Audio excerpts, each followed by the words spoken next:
This boy hated magical girls so much that he became one himself just to show them how it's really done. This is a world filled with monster threats appearing at any time, and the only ones with the power to stop these creatures are the magical girls, since conventional weapons had no effect on those creatures. But the problem with magical girls was that these girls only relied on long-range attacks to fight these monsters, while most monsters came with built-in anti-magic shields. So every battle turned into the same old song and dance, girls running around the entire city, kiting the monsters for hours until their shields finally gave out, just to land one flashy finishing blow at the end. But this strategy always led to massive property damage and injured citizens, and even if people wanted to complain, the bureau responsible for these magical girls always delayed compensation so long that most gave up halfway through the line. As for the magical girls, after causing all that mayhem, all they did was strike their signature pose in front of the camera to reassure the citizens, as if that actually fixed anything. But one fateful day, all that changed, because one of those magical girls happened to blow up a motorcycle belonging to a kid named Jiangxi, a failed manga artist still trying to make it big using what little talent he had.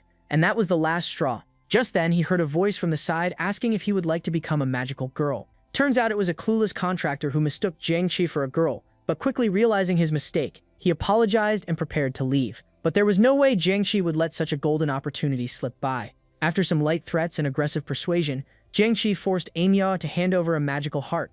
The magical heart was said to sense the inner desires of young girls and awaken their magical potential, which meant it should be impossible for a boy to use. But somehow, it reacted to Jiangxi, and in a burst of dazzling lights, swirling sparkles, flashy effects, and all that magical girl nonsense, Jiangxi transformed into a magical girl. And his very first thought after putting on a skirt, time to show these girls how a man deals with monsters. Meanwhile, in the distance, the pink-haired magical girl responsible for the destruction of his bike had fallen into a desperate situation. Her leg was pinned under rubble, and she was unable to free herself anymore. With no way out and death looming over her head, the girl prepared to detonate her magical heart and bring down the massive monster along with her. But just then, a white-haired magical girl appeared right in front of her. The girl mistook her for reinforcements, but then her eyes landed on the cross on her head and she realized she was just a support-type newbie. Desperate, the girl shouted for her to escape this place while she still had the chance, since she had a plan to take out this monster. But by then, the monster was already in range to crush her under its fist. But to her surprise, the rookie girl easily managed to dodge the attack and leaped straight towards the monster. Using the creature's body as a foothold, she leaped into the air, and to the girl's amazement, as soon as the newbie got in range, she activated her powers. With that, a thunderbolt started to manifest in her hand. As soon as she was ready, she hurled the powerful projectile straight toward the monster, and what came next shocked both the pink-haired girl and the little squirrel thing. They watched in amazement as the rookie's attack pierced through the massive shield and went straight through the creature's chest, driving it into the ground. Before they could even blink, the fight was already over. The squirrel thing was dumbfounded, seeing a support-type rookie take out a B3-level mutant beast with one attack. Our hero reminded the thing that taking out all the enemies is the best kind of support. Next, bam! Without any warning, Jiangxi casually sucker-punched the creature on its head for being too annoying with its cutesy talk and told it to stop saying meow after every sentence. As for the creature, it lashed out at the kid, reminding him that he was the official contractor and Jiangxi was supposed to obey him. Without his help, Jiangxi could forget about getting stronger. He even added that his magic was ineffective against contractors, trying to sound intimidating.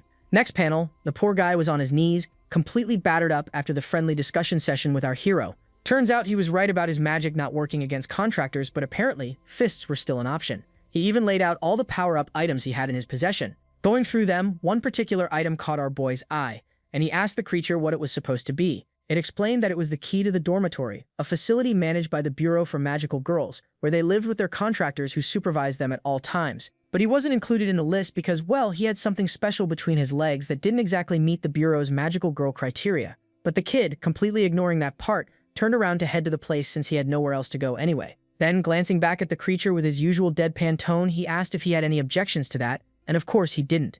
They were best buddies now, after all. Before the little guy could even explain the dorm rules, Jiangxi casually scooped him up and launched himself into the sky like a rocket, with poor Bobby screaming since he was afraid of heights. Meanwhile, back on the ground, the magical girl was finally free and was looking around for our hero since he was way too overpowered for just a rookie, and she wanted to know how he took out this monster with that attack. But since he was already gone, she decided to just absorb the monster's power for now, since protocol required her to absorb its residual power before the Bureau cleanup team arrived. Afterward, she could always return it to the girl next time they met. With that, she did her magical girl mumbo-jumbo, and the power from the monster's corpse started getting absorbed into her body. But it was too much for her to handle on her own, and she started struggling. That is when she recalled someone by the name of Mr. Bobby, since he was supposed to scan her during absorption to confirm elimination of the monster.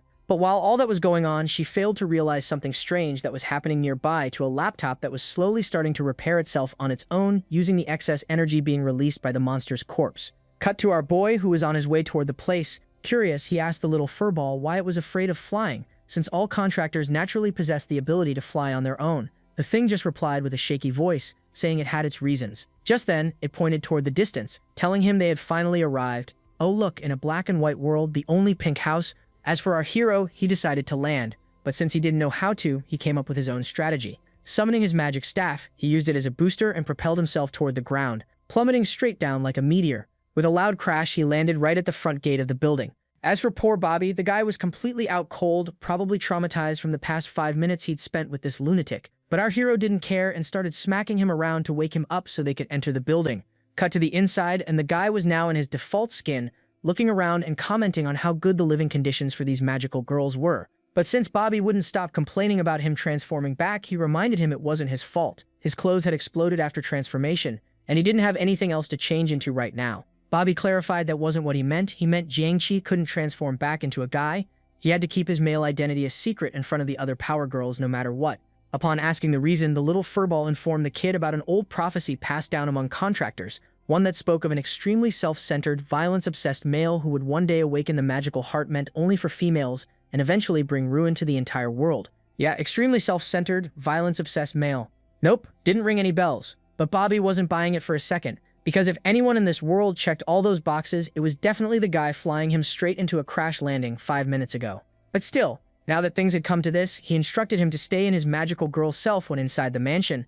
Otherwise, he warned, the entire contractor world along with magical girls would hunt him to death. Plus, there was something else they needed to do before all that. Handing him a contract, he explained that normally this was to be signed before transforming, but since they skipped that part, he needed to sign it now so he could officially register him in the bureau system. Cut to the outside, and the pink-haired power girl was seen making her way back into the mansion. That was when she received a notification on her phone by Bobby about a newcomer who recently joined and was living in the dorm. He also added that they definitely shouldn't interact too much with her since the girl was a shy type. Reading the message, the girl wondered if this magical girl could be the same one she saw during that battle, but the only way to know was to see it for herself. So she started entering the place to return the power she absorbed from that monster back to her. But entering the place, the poor girl froze in disbelief. There he was, a man sitting on their sofa with his manhood dangling, with his contractor running around like his personal maid bringing him tea. Yeah, the poor girl even forgot how to breathe anymore.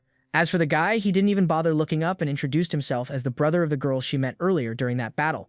Next second, bam, the girl fell to the ground completely out cold. Cut to a couple of minutes later and the girl was back up and after a small talk realized our boy would be staying with them temporarily to take care of his sister since she was shy. But the pink girl assured him not to worry about a thing and to leave her training to her, and she would make sure she becomes a proper power girl. But our hero fired back with a jab, reminding her she couldn't even beat that monster back in the city, while his sister, who had just transformed, wiped it out in a single attack. So what exactly was she planning to teach her? The poor girl, embarrassed and annoyed, snapped back that he wasn't a power girl, so he couldn't possibly understand. That was when our boy started laying out some wisdom on her. He explained how they always relied on magic attacks against monsters, which was pointless since most of those things came equipped with magic barriers. In the end, they'd end up wrecking half the city just to take down one creature. What they should be doing, he said, was imbuing physical objects with magic energy and taking the monsters out directly. That one hit hard. Both of them froze because, yeah, that actually made sense. As for Bobby, in his head, he just thought how unexpectedly brutal this guy was. Next panel, bam, straight punch on his face, and he was sent flying across the room. Just then, he heard the phone ringing and wondered who it could be. Picking it up, he heard someone from the Bureau Post-Disaster Processing Department who was informing him that the damage statistics were complete and requesting that the magical girl responsible for defeating the monster report to the scene immediately for confirmation. That surprised the girl since this process usually took several days, not hours. But when she turned around to tell him, she froze as she saw a girl standing there instead of our boy, explaining her brother had something important to do, so he left. As for the pink-haired girl, the only thing going through her head was how tiny she was. Yeah, what's up with that? 1 second he has his thing dangling, next second he is short with a chest. Anyway, the pink-haired girl couldn't help thinking how impossibly cute this newcomer was, and was having a hard time believing someone like that guy had a sister like her. Before she even realized it, her hand had already reached out, pinching the girl's soft cheeks. A second later, she snapped back to her senses and quickly apologized, flustered, mumbling something about her body moving on its own. Cut to the site, and they had finally arrived to see what all this was about. As for our hero, he couldn't help but ask if this damage statistic included an electric scooter and a new computer, but the man in front of him informed him those things' value was too small, so they weren't being counted. But just then, the pink-haired girl suddenly noticed him acting a little weird for some reason, since his expressions had gotten oddly blank like he was holding something in. Before she knew it, she saw blood splashing all over the documents in her hands. Startled, she looked up only to see our boy's magic staff impaled through the man's chest. Shocked, she asked what he was doing, attacking a civilian like that, but it turned out the one standing there was no civilian but something else entirely. Before she knew it, she saw all the soldiers present in the area, turning into smoke and merging together to form something else entirely. As for the one standing in the front, he asked our boy how he figured it out, and the answer was simple. The face he was wearing was of a man he saw die right in front of him during the last monster attack. Next panel, they found themselves standing before a dangerous-looking woman with a massive blob of flesh as the lower part of her body. Seeing the sight, the two girls in the back bolted, trying to escape the place, but then smack, one of them crashed onto some kind of invisible wall covering the whole area. Upon checking, our hero realized the thing was using an air wall to trap all of them inside. On top of that, no one from outside the wall could see them. As for the pink girl, she already knew they were in big trouble since this was a domain that only an S rank and above mutant beast could create.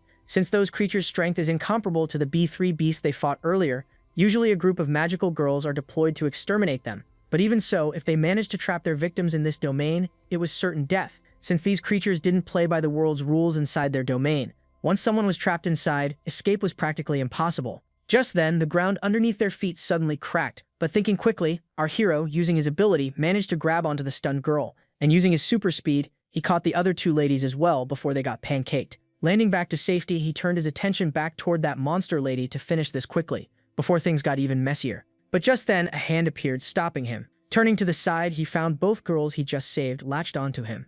Their hormones were all over the place as they practically begged him to indulge in some cultural activities with them. Turning toward the one responsible, he heard the woman explaining that this was the power of her domain. Every creature that enters here has their lust amplified, eventually becoming flesh lumps that only know mating, and when that happens, they merge together with her. She smiled wickedly and asked the kid to join them so they could become one. Before she could finish that sentence, a flash appeared, aimed right at her neck. Next panel, her head was seen rolling as our Chad stood there telling the girl he would pass. But to his shock, another person appeared from the lump of flesh, showing surprise since mating was the most primal joy of humanity, and asked why he was refusing. Little did it know, our hero was no ordinary human. He was a Chad, and Chads don't simp over anyone, unlike a certain somebody on the ground twitching, trying to keep herself under control. As for the other two girls, they were already gone, lost to the lust monster, and were nothing more than skeletons on the ground. Seeing that the girl's life was in danger, our hero leaped towards the creature once more to end it, before Pinkhead ended up like the two girls before her.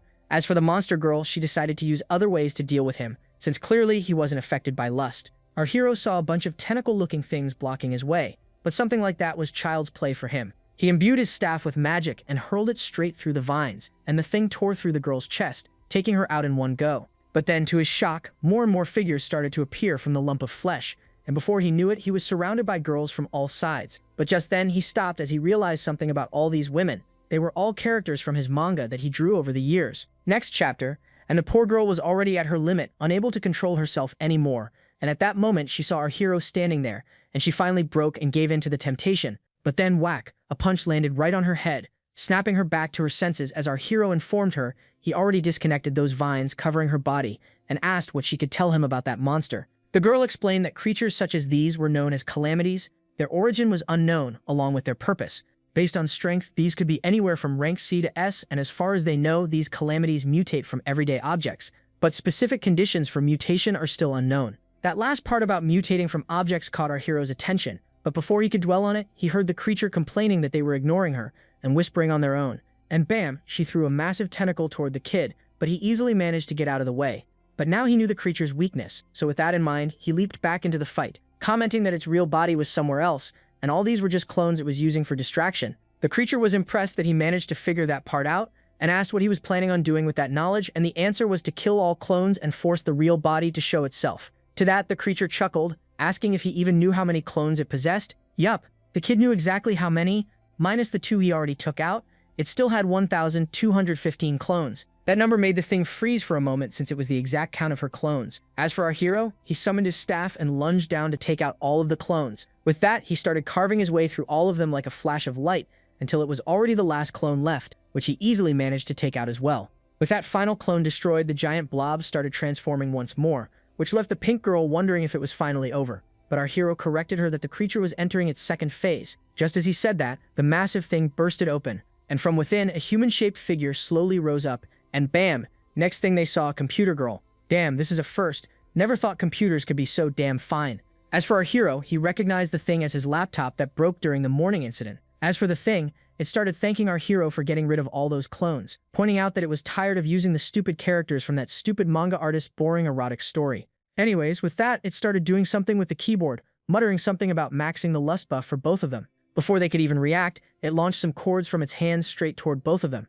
After that, well, I don't even know what it started doing, but whatever it was working, since even our hero was affected by that ability's effect. As for the poor girl, she lost all her strength and fell to the ground. Seeing her condition, our hero realized she wouldn't be able to hold out for much longer, so with no other choice, he told the girl to use whatever strength she had left to launch her laser attack at him. But the girl refused, knowing full well he wouldn't survive. But our hero assured her not to worry, reminding her they were dead anyway, so they might as well take that chance. Hearing that, the girl realized he was right and decided to trust him on this. With that, a powerful laser shot straight toward our hero, and he was thrown several meters away, which even shocked the computer girl. But then, from the smoke, she saw him rising back up to his feet, using his healing ability to recover his strength. That reckless strategy even surprised the enemy, since he gambled everything on that one moment, but it didn't matter. His body was beyond damage, meaning he was in no shape to fight back anymore, and because of that, she managed to trap him inside her cords, declaring her victory. But then she saw our hero muttering from within the prison that she lost.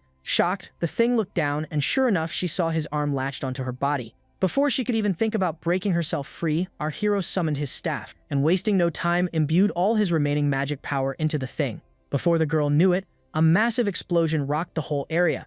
Next panel, the girl was seen on the ground, completely out of energy and on the brink of death. As for our hero, he casually walked up to the thing to deliver the final blow, and the sly one, still not done, turned on her pity act, reminding him she was still his precious computer, telling him if he killed her, all his work and all his manga would be gone. She even promised she would behave from now on and continue to be useful to him. But not even letting her finish that sentence, our hero drove the staff through her screen, shutting her up for good. With that creature finally gone, the barrier trapping them inside the place also started to fade away. As for our hero, he didn't even look a bit pleased at how things turned out. Hearing the girl telling him they did it, he silently whispered he lost. Surprised, the girl asked what he was talking about, and our heartbroken fool told the girl that all his dreams died with that creature. Cut to the night, and the pink girl, whose name I still don't know, was shocked to hear such a powerful monster wasn't an S rank. Bobby explained that according to its magic signature, the thing was an A rank mutation monster, which was far from being an S rank. As for why it was able to open its own domain, the Bureau was still investigating that. Besides, he pointed to our Chad, explaining that after absorbing the creature's magic, he, or rather she, it's so confusing, only reached Bud Stage 1, which was all the proof they needed. Curious, our hero asked what this Bud Stage 1 was. Pink Girl explained that Magical Girl ranking was divided into 5 levels by the Bureau, which start from Seed, Sprout, Leaf, Bud, and Flower, with each level further divided into 3 stages. To rise their level, they need to absorb the magical power from the defeated monsters. Impressed, our hero called her Miss Know-It-All, which the girl happily took as a compliment, pointing out that she got full marks in her magical theory back in the day. Cut to the next day, and the place was seen being swarmed by choppers for some reason. Out came men in black who started laying down a red carpet for someone. With that, out came a blonde girl from the chopper, a girl by the name of Ye Lin, daughter of the richest man in the city, and shocker, also a magical girl. Stepping out, she saw one of her servants apologizing that no one came to greet her at the door, even though he notified the station in advance of her arrival. Next panel, the guy was on the ground apologizing, with the furious girl asking who told him to notify them in advance, since she wanted to see how these commoner magical girls trained in their natural environment. But ignoring the fool, she made her way toward the door. Cut to the inside, and the pink girl was on the ground panting, covered in sweat, asking if she could take a break. Right there, our hero, just as equally exhausted from whatever they were doing, refused to stop after coming so far and told her to endure it just for a little while longer. Just then, Yellen walked into the room and froze at the sight of what both of them were doing. I don't know what was going through your guys' heads, but get your head out of the gutter. They were in the middle of their physical training. But for Yehlin, that took her by surprise since they were supposed to be magical girls, and doing physical training was pointless for them. Seeing her standing there, the pink girl got up and asked who she was, but the girl was more focused on the one doing push-ups, completely ignoring her. So she reminded him he should be practicing magic, not physical fitness, and demanded they stop whatever they were doing immediately. That annoyed our Chad, since this blonde princess suddenly barged into private property and started hurling orders at them like she owned the place or something. Furious, her lackey tried to intervene, but our hero simply grabbed his finger, and with one snap, the guy was already on the ground, groaning in pain. But ignoring the fool, our hero turned to the pink girl, asking where Bobby was, to which the girl informed him he had been in his room since yesterday and hadn't come out yet. Cut to Bobby, raging in his game, screaming for his teammates, calling them brainless potatoes for rushing mid. Just then, out of nowhere, he suddenly sneezed in the middle of his raging, wiping his nose. He figured it was probably our hero cursing him or something. Cut a couple of minutes later, and Bobby was telling someone he did receive a message from the headquarters about a girl who was being transferred to their dorms. Yeah, guess he had another one of those friendly talk sessions with our hero, since the guy was completely swollen after the beating he took and was apologizing, saying he spent the whole night playing ranked matches and forgot to pass on the message. But our Chad wasn't done, and he prepared to teach him a lesson. But lucky for Bobby, the pink-haired girl jumped between them, trying to defuse the situation. As for the princess, she just sat there watching the entire circus unfold in complete disbelief. Finally, unable to take it anymore, she slammed her hand on the table and shouted, telling them to stop. Furious, the girl introduced herself, explaining the reason she came to this place was because 2 days ago they killed an A-rank mutation monster, so headquarters believed they had some talent, although from what she had seen, she doubted it. But ignoring that, she told the two she was here to lead them to form a new action team. Yeah, our hero had zero clue what that was, which annoyed the girl even more. But the pink girl explained that it was like a promotion. From now on, they would be deployed to other areas as well, with stronger monsters. Blondie also chimed in, explaining that forming an action team wasn't as simple as they thought. Even though the headquarters approved it, they still had to pass a combat assessment. With that, she got up, telling both of them to get ready because she was here to help them pass that test. After all, she believed with their current abilities, they would never pass that assessment in this lifetime or the next. Cut to the place in the middle of nowhere. Inside a massive arena, a woman was seen explaining that normally candidates were supposed to level up for about a year before attempting the assessment. She explained they couldn't possibly pass this test with their current strength, since 2 of them were Leaf Stage 2 while the third was Bud Stage 1. On top of that, a support healing type. But before she could even finish, the pampered princess stepped forward. Clearly done with the lecture, she said she didn't have time for any of that, claiming she was only there to go through the formalities and that she alone was more than enough to handle whatever this test was. With no other choice, the instructor reluctantly agreed but gave one final warning. Once the assessment begins, there's no stopping it. Just then, a massive magic circle lit up in front of them, its glow spreading across the entire arena. All 3 of them stared in amazement as 3 monsters started emerging from the swirling portal. Not just any monsters either, powerful ones, and one was even a B+. The princess, however, wasn't intimidated, and told both of them to step back and let her handle this fight. With that, she activated her powers and started transforming into her magical girl form. I mean, it's just changing clothes, how does that give them strength? Anyway, the girl whipped out her gun and told both of them to look closely, since she would only demonstrate this to them once.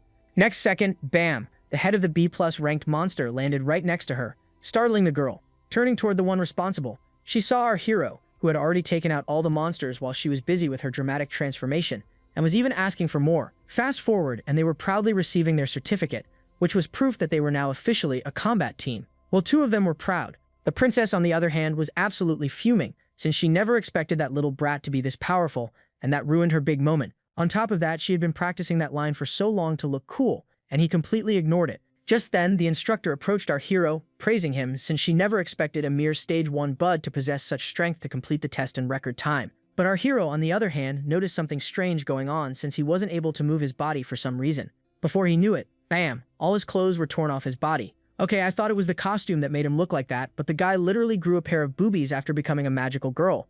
Anyways, this sudden blast caught the other 2 girls off guard as well. As for the instructor, she was staring at our hero a little too closely for some reason, and seeing this, the pink girl wasted no time and covered him up. As for the princess, she demanded an explanation for this sudden attack. But the woman, acting all clueless, apologized, saying she forgot to retract the residual magic from opening the summoning array in time, and her power leaked out of her body on its own. But our hero knew it was a lie, since he clearly noticed the woman intentionally activating some kind of ability and realized that woman might be onto something. Just as he had feared, the woman had suspected him to be a boy, since there was something wrong with his magic attributes. On top of that, she was sure he was using some kind of method to hide his true gender, so she decided to keep a closer eye on him. With that, the story cuts 10 days later, and both of them were seen walking around the docks at night. Just then, they got jumped by someone, startling the poor pink girl out of her skin, and she instantly latched onto our hero, mumbling something about ghosts, but the kid told her to get off him, telling her to take a closer look. It was just the princess, who was complaining that they were late since they were supposed to meet up at this place at 9 o'clock. That surprised both of them, since Bobby clearly told them the meetup time was 10 o'clock. On top of that, they weren't briefed about this mission either. That actually annoyed the girl, since, just like the 2 of them, their contractor was just as annoying. But deciding to ignore that, she told them to follow her to the ship, and she would explain everything once they were there. That surprised the pink girl, and she asked what ship she was talking about.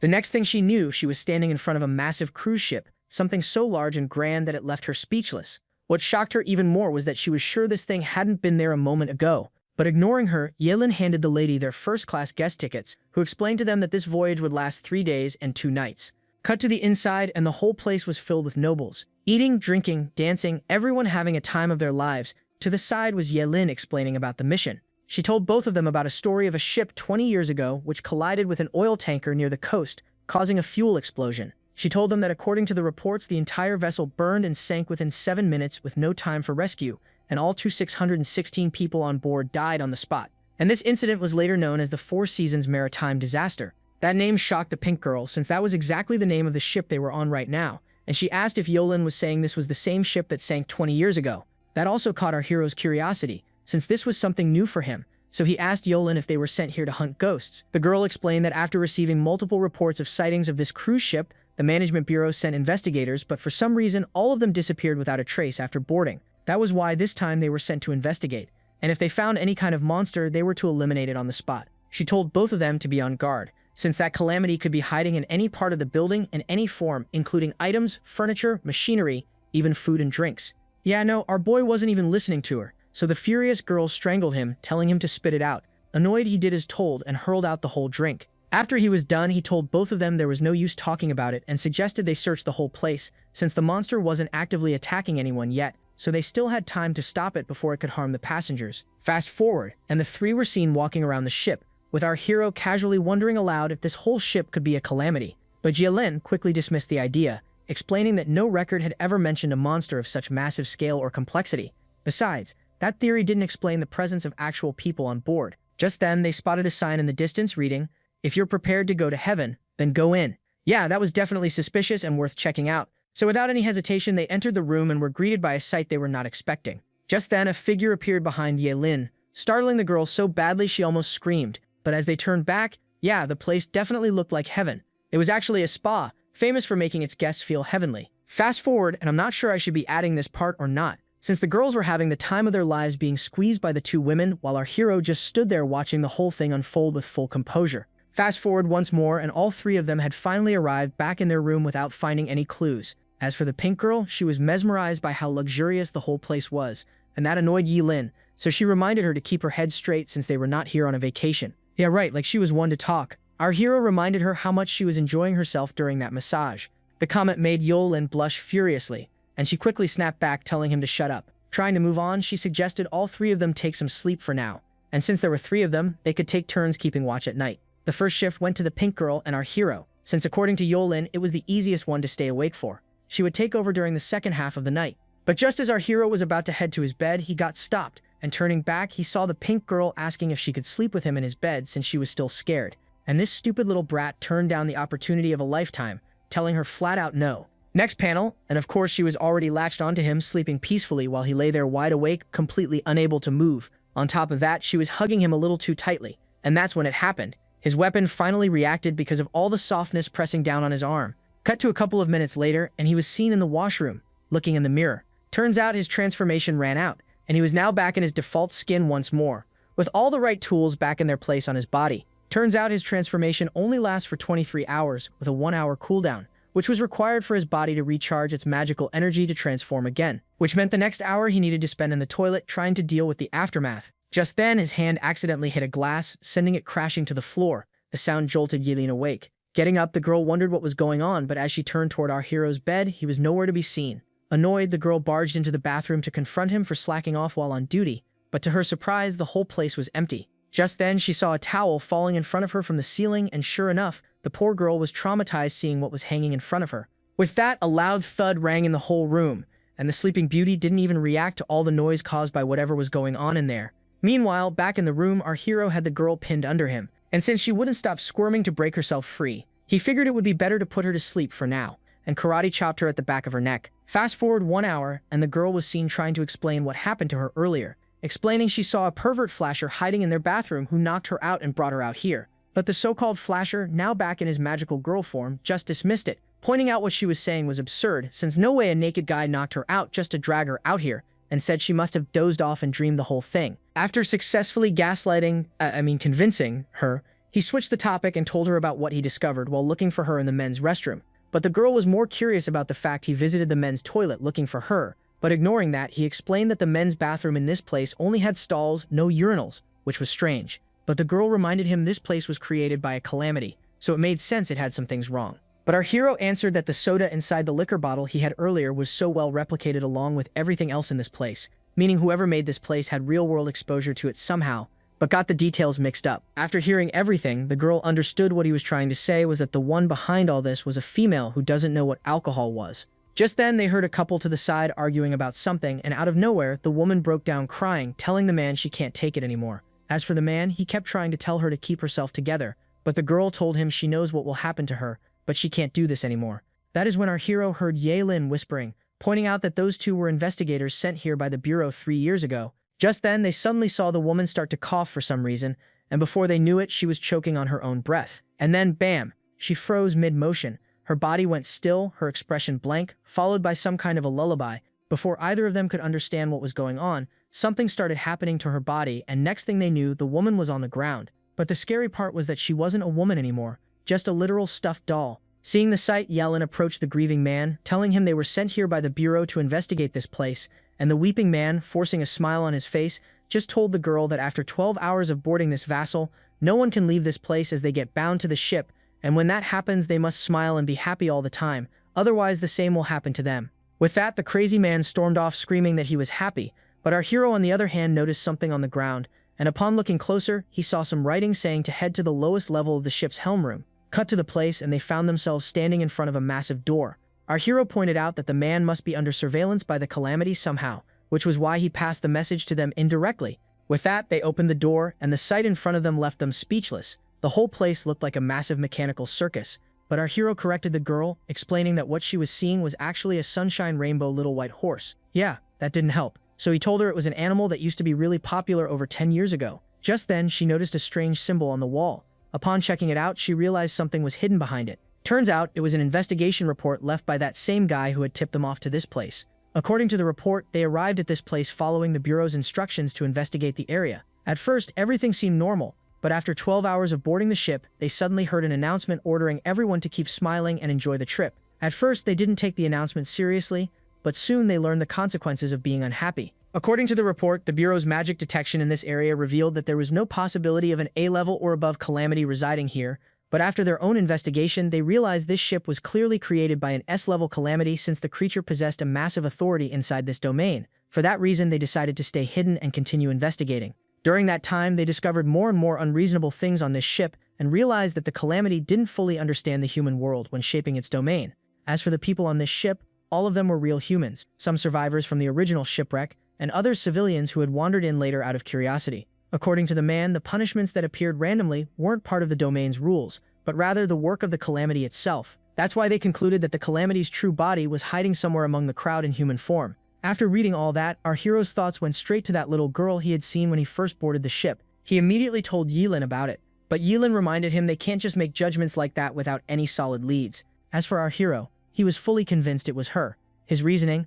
In scenarios like this, if a little girl like that shows up, there's definitely a problem, which according to him was common sense. On top of that, he reminded the girl they were running out of time and only had one more hour left before they were bound to this place.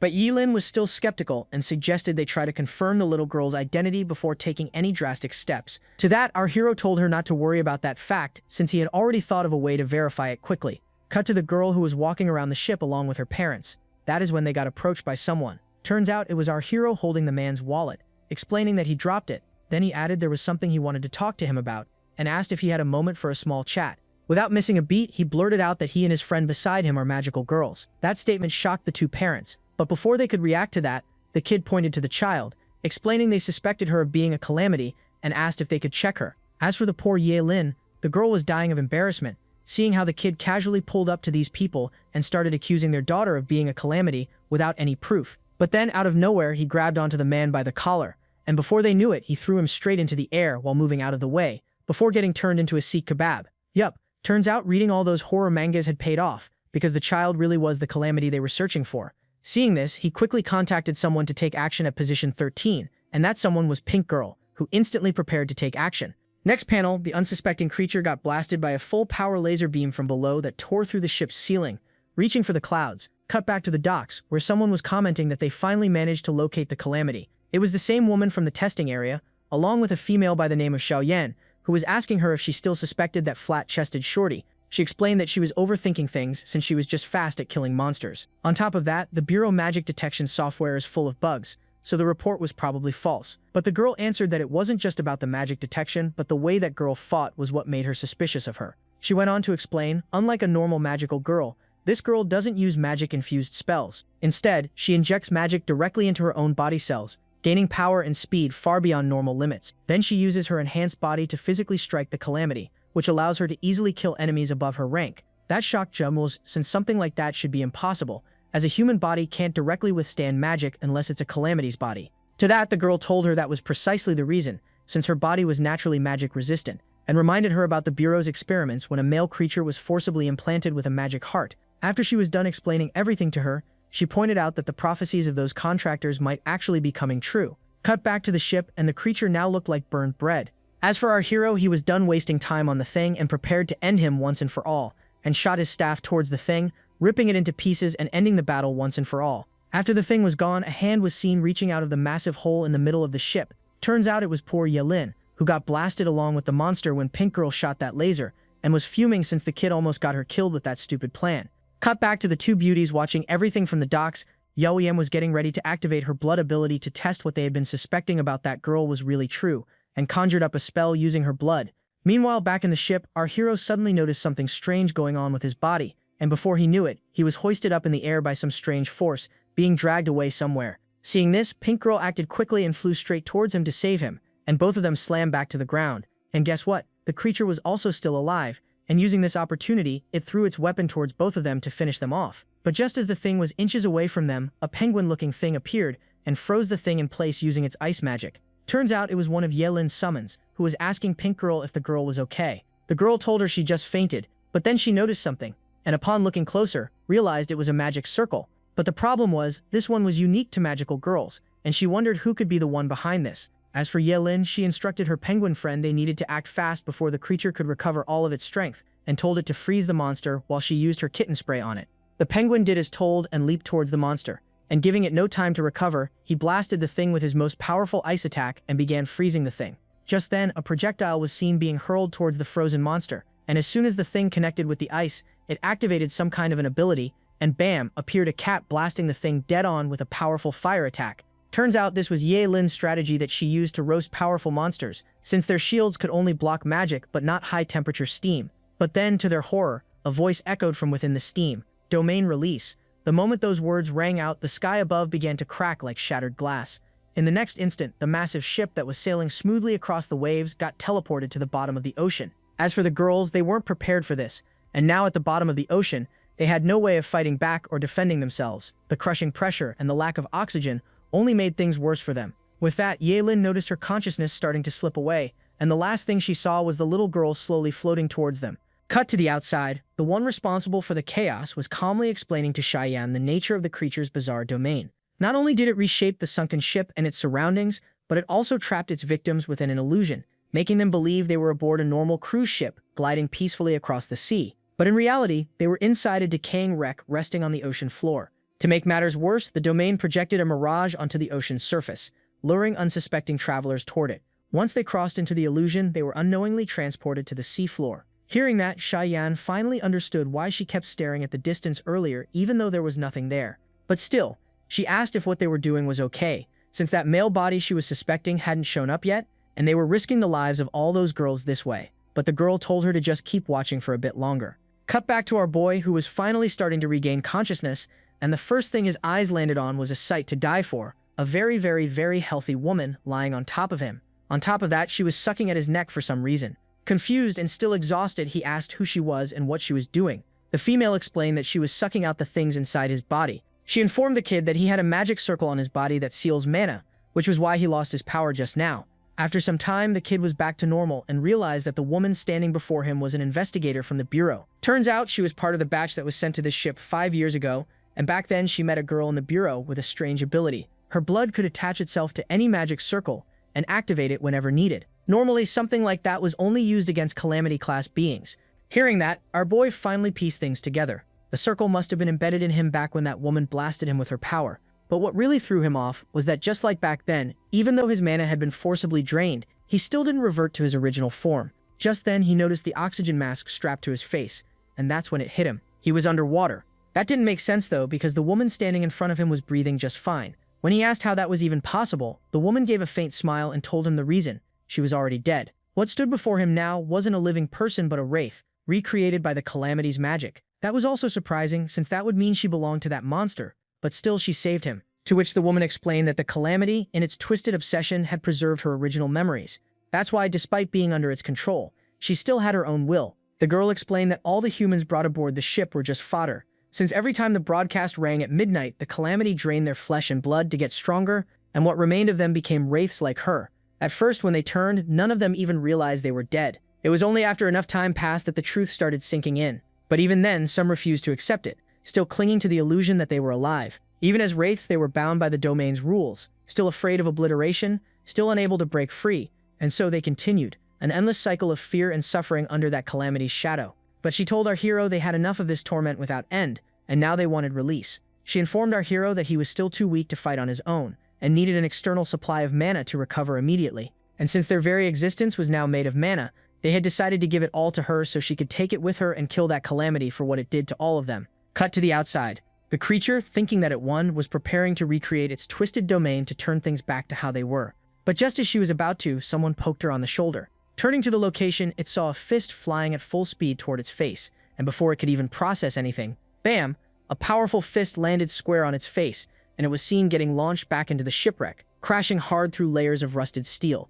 As for the rest of the wraiths, they watched the whole thing in shock, unable to believe their eyes. Just then, they noticed their bodies starting to disintegrate, and all of them turned into mana, getting absorbed back into the creature. Getting back up, the girl cursed, thinking she shouldn't have left them with their memories after all. On top of that, the sneak attack from our hero was pissing her off, and she decided to take things more seriously. But just then, something got driven into her hand, and the confused girl turned to see what had just happened. Yup, she let her guard down again and got sneak attacked once more. As she turned to see the one responsible, she saw that it was our hero, who was telling the girl he had two questions for her. The first was what exactly her true form was, and the second was what happened to the two girls who came here with him. As for the monster, realizing she'd been cornered, the creature changed her tone completely. Acting innocent, she put on a pitiful expression and said this was her true form. She explained that she had boarded this ship 20 years ago, and when the shipwreck happened, she didn't know why she became like this, and since she was alone, she brought back everyone. Yeah, no, our hero wasn't falling for that sob story. Getting close to the monster's face, he told her she still had a lot to learn about human children. First of all, no human kid would ever believe a cruise ship is pulled by a sunshine rainbow little white horse, and second, they sure as hell wouldn't take strangers as their parents. Then he repeated himself one last time. This was her final warning. Tell him what happened to the two girls. Stuttering, the thing answered that just as they were about to drown, a strange flash of light suddenly appeared, and they just vanished. Hearing that, our hero realized it must have been some kind of teleportation circle. But before he could dig deeper, the creature had already finished whatever it was doing and started merging with the ship, and before the kid knew it, the entire wreck began to move, and the whole thing came back to life. Next panel, our boy was seen getting smashed straight out of the ship's body and thrown into the open water. Pulling himself together, he heard the creature's voice echo through the sea, telling him this was his second chance. He got two chances to kill her already, and missed both. And damn, that is one intimidating-looking monster. If only she wasn't evil. Now fully awakened, the creature, no longer hiding behind illusions, told him that this was her true body, and that since she had finally merged with her full power, he didn't stand a chance.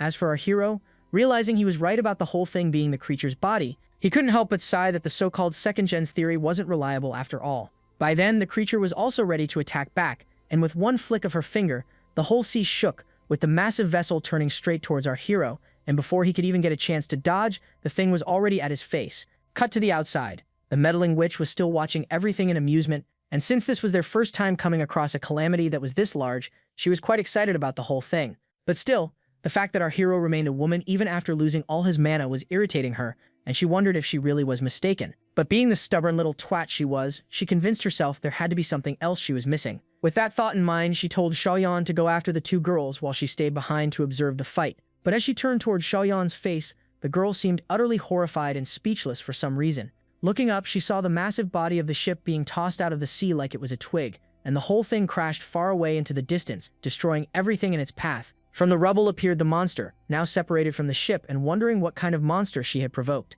As for that monster, he wasn't planning on letting her go that easily. Realizing this was her end, the creature begged our hero to just give her one chance to explain herself, promising to serve him forever. But it was no use. Without the slightest hesitation, the kid drove his staff straight through her chest. The last thing the creature heard were the words that came out of his mouth. Funny, that was the same line as the last monster he took out.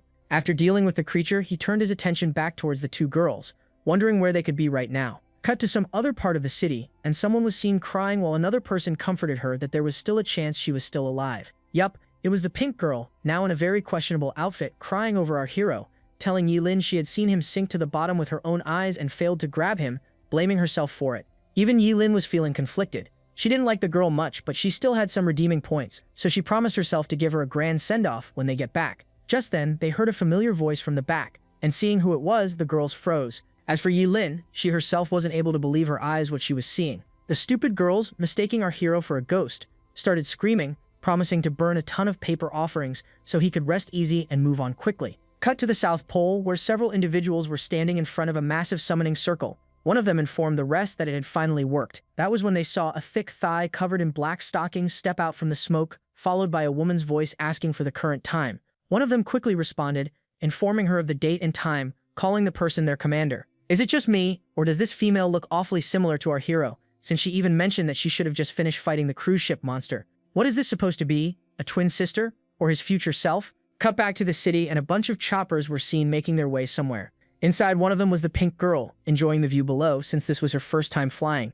And with her, our hero, who was lost in his own world since he was going through an existential crisis for any boy, since his body was becoming more and more like that of a woman with each passing hour. Unlike before, when he used to worry about accidentally turning back into his real self, now he couldn't change back at all. The only time he could transform was through forced transformation, and even then, it barely lasted an hour. The remaining 23, he was stuck as a girl. As for the airhead, she was staring down at the neighborhood below, amazed by how pretty it looked, and asked Yilin if her house was somewhere down there. That's when the broken finger fool decided to open his mouth again, bragging that the entire neighborhood was actually his mistress's home. Seeing how the guy was being a jerk again, Yilin felt irritated. As for the view below, the place was massive, clearly overkill.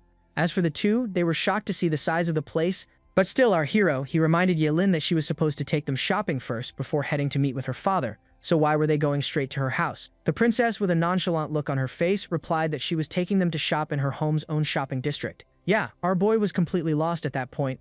Turns out, the girl had an entire shopping street built right in her backyard. Since this was clearly something new to both of them, they asked what this was all about. With a casual smile, the girl explained that she got tired of going out to shop all the time, so she just had a section of her property converted into a personal shopping area. That way, she could shop whenever she wanted, without leaving the house. Yeah, both of them were just staring at her, wondering if this girl had completely misunderstood the meaning of the word shopping. But tired of all the chatting, Yaelin told one of her attendants to take their worn-out clothes and change them into something more presentable. Cut a couple of minutes later, and the pink head came out looking all stunning in her traditional outfit. But Yaelin turned it down, saying it was too old-fashioned. Next was a more modern dress. Yeah, that was a big no-no. Too revealing for Yaelin, so a hard pass there as well. The third one, though, seemed to work since Yaelin actually approved this time. Anyway, she herself was going with a sparkly red dress. As for the pink head, she was sparkling in her new dress as well. With the two girls now ready, Yaelin wondered where our little brat went, since she hadn't come out yet.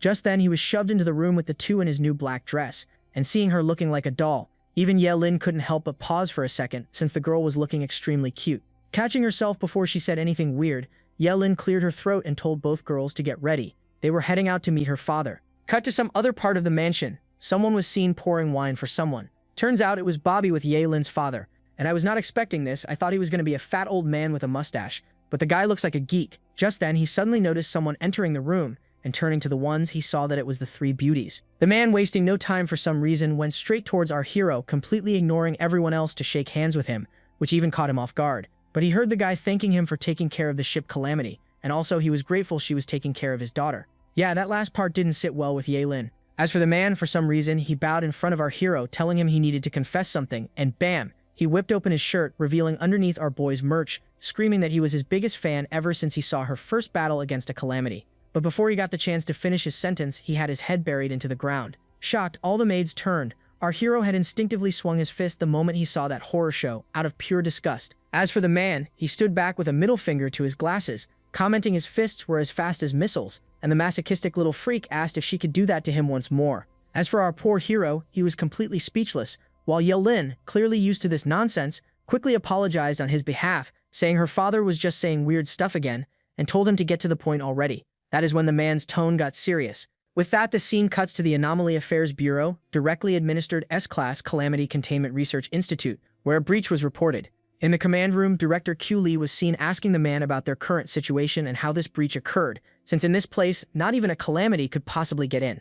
The man with a scared expression reported that the intruder showed no signs of mana, and pointed out that based on their readings, it just seemed to be an ordinary human. That shocked the girl, since something like that should be impossible, not just because this facility was an impenetrable fortress, but because they were on the damned moon, meaning no human could survive the vacuum of space, let alone walk out there unprotected.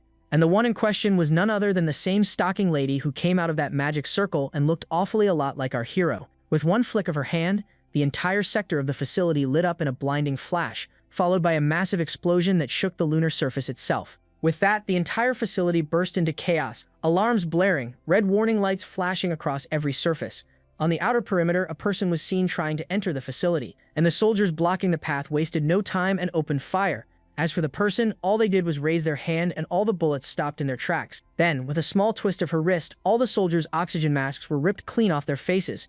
Before they could even register what had happened, they were gasping, clawing at their throats, collapsing one by one under the merciless vacuum. As for the intruder, she simply stepped over their bodies and walked through the gate without so much as a sound. Oh wait, what do we have here? The artist had some surprises stored up, since from that bulky-looking spacesuit emerged a stunning beauty who was relieved to take off the junk from her body. And honestly, I agree it should be a crime to hide all that under so much junk. Anyway, the girl, after scanning the whole place for any possible survivors, created a magic circle on the ground, and seeing a person appearing from it, the girl called her mama, asking if she did well. Turns out it was the same girl who blew up this place, praising her for a clean job, but she also reminded her not to call her mama, to which the girl apologized, but the blushing girl also added that the commander always feels like a mom to her, so she couldn't help it. Seeing her make that face, the woman patted her on the head, telling her after this mission was complete, she could call her whatever. With that out of the way, the commander asked Zai if she had explained to Red and White who their target was. To that, the girl told her not to worry, since she gave them a photo of the person, so they should be fine. Cut back to the surface, and Pinkhead was seen complaining about something, saying she feels uncomfortable. In front of her stood two overly enthusiastic maids, insisting she relax and reminding her that their master wanted her to experience a genuine Yi-style spa treatment. With no way out, the poor girl reluctantly agreed and immediately regretted it the very next second. As for our hero, he was also there, soaking in the refreshing water while thinking about everything that had been going on recently. On top of that, he was thinking of getting out soon, since it was almost time for his transformation to wear off, and the last thing he wanted was to revert in the middle of the spa. But just then, a shadowy figure slowly started to creep up behind him, and before he knew it, he was in the arms of a very, very beautiful woman, commenting she still has more growing to do. And the clingy woman, with a tone that could melt ice, told him to come sleep with her tonight. As for our boy, he was starting to feel something down there because of all the affection he was receiving from her. Turns out this woman is Yelin's mother, who did not look happy seeing her act just like her father, and told her to calm down. To that, the woman apologized, but also reminded her when she was little, she was always clinging to her every night, begging to sleep together, and the blushing girl denied ever doing that. But during their mother-daughter bonding session, they turned to see our hero, but he was already gone. Cut to some other place, someone was seen burning Yehuan's picture, with one asking the reason for doing so, to which the person replied, "This is what all the cool hitmen do in the old movies." Turns out it was the same two spacesuit weirdos Z mentioned earlier, Red and White. One of them asked if the other even remembered what their target looked like, and the answer was a dumb one. Hair and a little beard, strange behavior, and most importantly, the only male in the entire Ye family estate, so there was no way they were missing him. Cut to our hero, who was back in his manly self and was planning on hiding in this place for an hour before heading back. And yeah, he saw the two clowns sitting there burning a picture, staring right at him. Next panel, he was on the ground all tied up, wondering what was the deal with these two. Turns out, underneath those suits were two beauties who mistook our hero for Yu Huan, happy that he came right at them himself. As for our hero, he was brainstorming, wondering who these two could be. His first thoughts were aliens, since obviously the weird spacesuits, but dismissed that quickly since they were speaking human language. But then again, they used magic to restrain him, which clearly meant they weren't normal, but they didn't seem to be someone from the Bureau either. Just then, he was jolted back to reality by one of the girls, and seeing him acting all clueless, the girl asked if there was another man here by the name of Yi Huan. Hearing no answer, she commented that the commander was right. He really was good at playing dumb. Yeah, our hero realized right there and then he was dealing with idiots, since they mistook him for old Yi Huan. Annoyed, Red prepared to beat the answers out of him, and seeing that he might actually be in danger, the kid decided to stall for time until he was able to transform back once more. Thinking fast, he told the girl he was indeed that Ye Huan and told her he was willing to cooperate, so they don't need to use violence. Hearing that, the airhead fell for it and told the kid that they came back to this point in time all because of him. That one statement caught him completely off guard, hearing that these two were from the future. Cut to inside of the estate, and White was seen telling our hero to hurry up and remember already. As for our hero, who had no idea what he got dragged into, kept telling them he was trying, but if they kept rushing him, he was going to get more anxious, which will worsen his stress-inducing amnesia. But in reality, he was just stalling for time and needed just 6 more minutes before he could turn back into a magical girl. By then, Red had gotten quite impatient and asked if he could be stalling for time since she never heard of such a condition before. As for White, she was doing a quick check on his body, and after examination, she told Red he wasn't lying. Man, he must be really good at lying, that even the lie detector wasn't able to pick it up. As for our hero, he started thinking back to what those lunatics had told him earlier. They were after the address of something he was supposedly planning to do 7 days from now. Red even mentioned that by this point he should have already decided on that location and that it was supposed to be the most important thing to him. That left him wondering what exactly that Ye Huan was planning that made people from the future come chasing after him. Just then, they heard the door to the place suddenly opening up. Guess who? Ye Huan himself, casually walking into the room with not a single care in the world. But somehow, by the time he entered the place, all 3 of them had already vanished. Turns out they were hiding in the closet, and our boy found himself in a very compromising and dangerously soft situation. Let's just say his self-control was being seriously tested. As for poor Red, stuck in the middle, whispered angrily that this was White's idea, reminding her she was the one who said no one would come in here. And the stupid girl answered that there were too many rooms in this mansion, so she just assumed no one would bother coming into one this far out in the corner. As for Yu Huan, he walked towards one of the tables placed in the room, and the thing had a very suspicious-looking doll of our hero placed on it, which the man gently patted. And out of nowhere, he started jerking the thing violently while shouting for something to come out, and bam, from the ceiling dropped a full collection of our boy's merch. Damn, they even have underwear with his face on it. That's just diabolical. Anyways, the guy for some reason buried his face into one, called it number 312, and said today it was his turn. Meanwhile, the 2 girls watched the whole scene in confusion while calling him a disgusting old man, but White, for some reason, noticed the face of the person on those clothes looked awfully similar to their commanders. On top of that, the symbol on that girl's head was the same as that of the commanders, but Red told her to stop spewing nonsense, explaining that was the symbol of healing-type magical girls, which was very common in this era. Lucky for them, while they were still arguing, the man exited the room. Seeing this, Red let out a sigh of relief, muttering how that creepy old man was finally gone. But then she froze mid-sentence as that particular old man part sank in. Both girls turned toward each other at the same time, realizing what that actually meant, but it was already too late. Bam! A massive explosion engulfed the whole room, but the girls turned out to be completely unharmed. The same couldn't be said about their clothes, though. As for Red, she was blaming White since all this was clearly her fault. But just then, in the middle of their argument, they saw something appearing out of the smoke, and the thing grazed by Red's neck. The girl froze on the spot, realizing the person was more trouble than they thought. She signaled to White, and both girls joined hands, activating some kind of skill. With that, White's body started getting engulfed in flames, as Red instructed her to make it quick and clean. Next panel, both girls had fused together into an entirely different person, and were looking damn cool too. As for our hero, taking advantage of the situation, he managed to sneak up on this new girl, ready to knock her out with one punch. But to his shock, the girl easily managed to stop his fist mid-swing. Sensing the power the girl possessed, our boy demanded to know their identity. But hearing no answer, he flew back, creating some distance for his next attack. And since the person possessed extraordinary strength and speed, he prepared to end it quickly. But before he could even blink, the girl appeared right in front of his face, leaving him wondering when did that even happen. The next thing he knew, his face was being slammed straight into the floor, leaving a crater beneath him, and with that one move, he was out cold. As for the girl, she stared at him in confusion since she was clearly far stronger compared to any magical girl of this era, and because of that, they had to cause such a commotion. Just then, the door to the room suddenly opened up once more, and as the maid's eyes landed inside, they froze on the spot. There he was, our hero lying unconscious on the ground with a massive crater under him. Cut to the outside, the girl was seen standing atop a tree, with Red asking if it was a good idea to leave him back there, since there was a good chance he was the one their commander mentioned. But White reminded her he wasn't their target, and since they weren't supposed to cause a big commotion before the incident on the moon was over, she suggested they retreat for now and wait for the commander's orders. Cut to another place, someone was seen flipping through a set of floating cards, mumbling that she knew this day would come. Turns out this person was actually an S-Calamity locked up in the same moon facility, and this person wasn't a person either, but an actual Dullahan, or maybe something else since her torso was also dislocated from her hips. Anyway, she was telling someone standing before her that the answers they came for weren't hers to give, and standing right in front of her was none other than our boy's future self with Z beside him, and neither of them seemed too eager to hear her answers so quickly either, since they had time to have some fun before getting to questioning anyway. Cut to the next chapter, and the poor girl's head was seen gagged, drooping, and in the back her torso under Zai's foot. The interrogation method she chose was questionable to say the least. Not sure if the victim was in pain or secretly enjoying it, but Zai sure was enthusiastic about the whole thing, and was even dressed up for the occasion.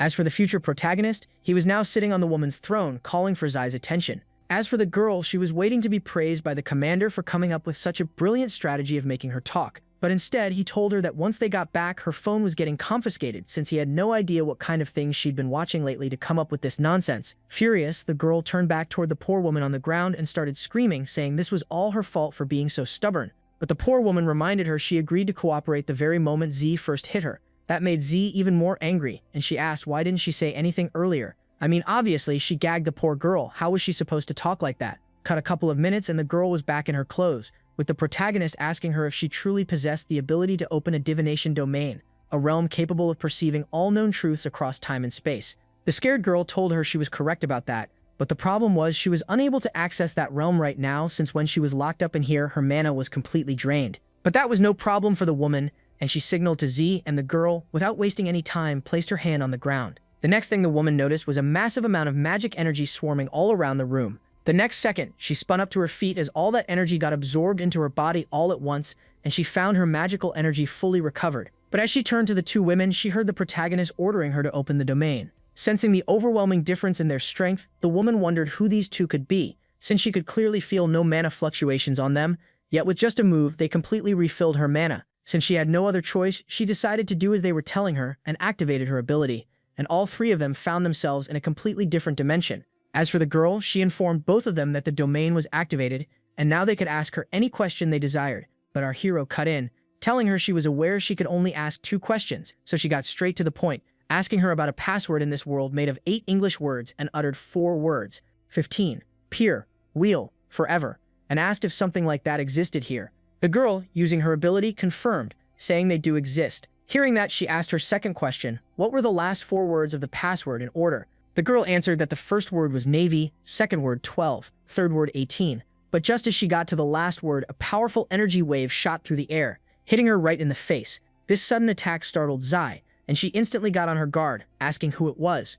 From outside the domain, she saw Director Chu Li, now in her transformed state, telling Zai that should be her question, and asked who exactly are you two? Cut back to Earth, outside a hospital building.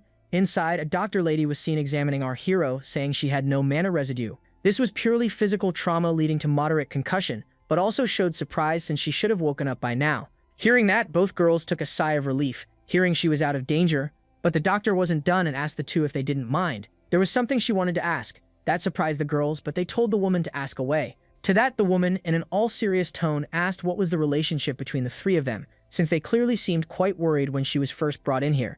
To that, Pinkhead told the woman she was her best friend. As for Yi Lin, trying to hide her real feelings like always, told her she was just an ordinary coworker. As for the doctor, hearing both their answers, she got all bubbly, realizing this was the perfect character balance. Tsundere with an airhead and finally a loli. Just then, a hand landed on her shoulder, snapping her out of her fantasy world. That startled the girl as she heard a female voice asking if she was still not awake yet. Turns out, it was that very same woman who was causing trouble for our hero, and this time with a broken arm thanks to our hero tossing that massive ship on her during that incident. Seeing her standing there, the doctor asked the woman for her identity since not anyone can enter the patient's room, and the woman introduced herself, telling them she was from headquarters, Direct Security Division, telling both girls that being an auditing instructor was just a side job. Hearing that, Ye-Lin realized this woman was clearly up to no good, so she told her the brat just accidentally fell, that's all, since her brain isn't very good to begin with. So knocking herself out like that isn't new for her, and asked why the Bureau was making such a fuss about such a trivial incident. But the woman wasn't fooled and reminded them just a fall can't collapse an entire room.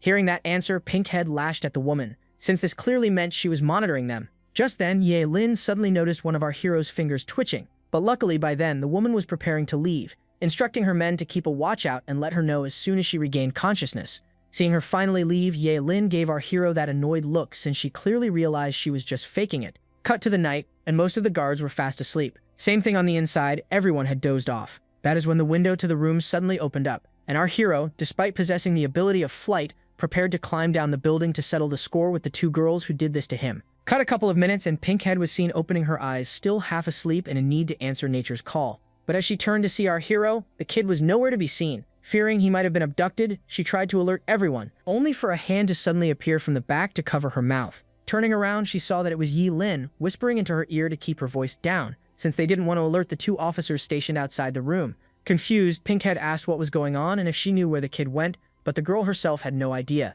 Still, she told Pinkhead to trust the brat. Sure, she wasn't exactly the sharpest tool in the shed, but she was certain he had his reasons, something important, which she couldn't tell anyone, which was probably the reason she was faking being unconscious so she could handle it herself. Meanwhile, outside, while the girl was explaining everything to Pinkhead, her little mosquito friend was busy knocking out every security guard, nurse, and any random extra that happened to be breathing nearby. After Yalin was done taking care of the cleanup, she instructed Pinkhead to just stay put and trust the girl for now. As for Pinkhead herself, the girl couldn't help but show surprise seeing Yalin, who usually acted so cold, going so far for the kid. But Yalin quickly made it clear she was only doing this because she was her teammate and nothing else, and it was definitely not because she cared about her or anything. Cut to the ancient martial arts club where a man was seen reading a recommendation letter from someone. Turns out, it was our boy who for some reason came to a dojo to train instead of searching for the two girls, and was telling the old man that her brother recommended him to this place, since he trained under him in the past, and spoke highly of him. Turns out, the bald old man was actually our hero's former master, back from the days when he still had his third leg dangling proudly between his robes, and now he needed his help once more.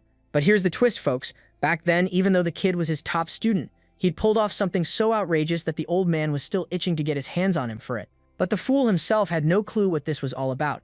Oh boy, turns out, this guy wrote a damned cultural manga on the bald man's life, and he was not thrilled about his newfound fame. But our hero tried to defend himself, saying he probably had good intentions. After all, he was just trying to promote the old man's ancient martial arts, right? Promoting martial arts was fine and all, but what really got under the old man's skin was that the guy had turned his entire life into a Yuri manga, and for some reason he made himself one of the main characters doing highly questionable things with the master, who instead of being a bald old man was now a beautiful woman with a ponytail.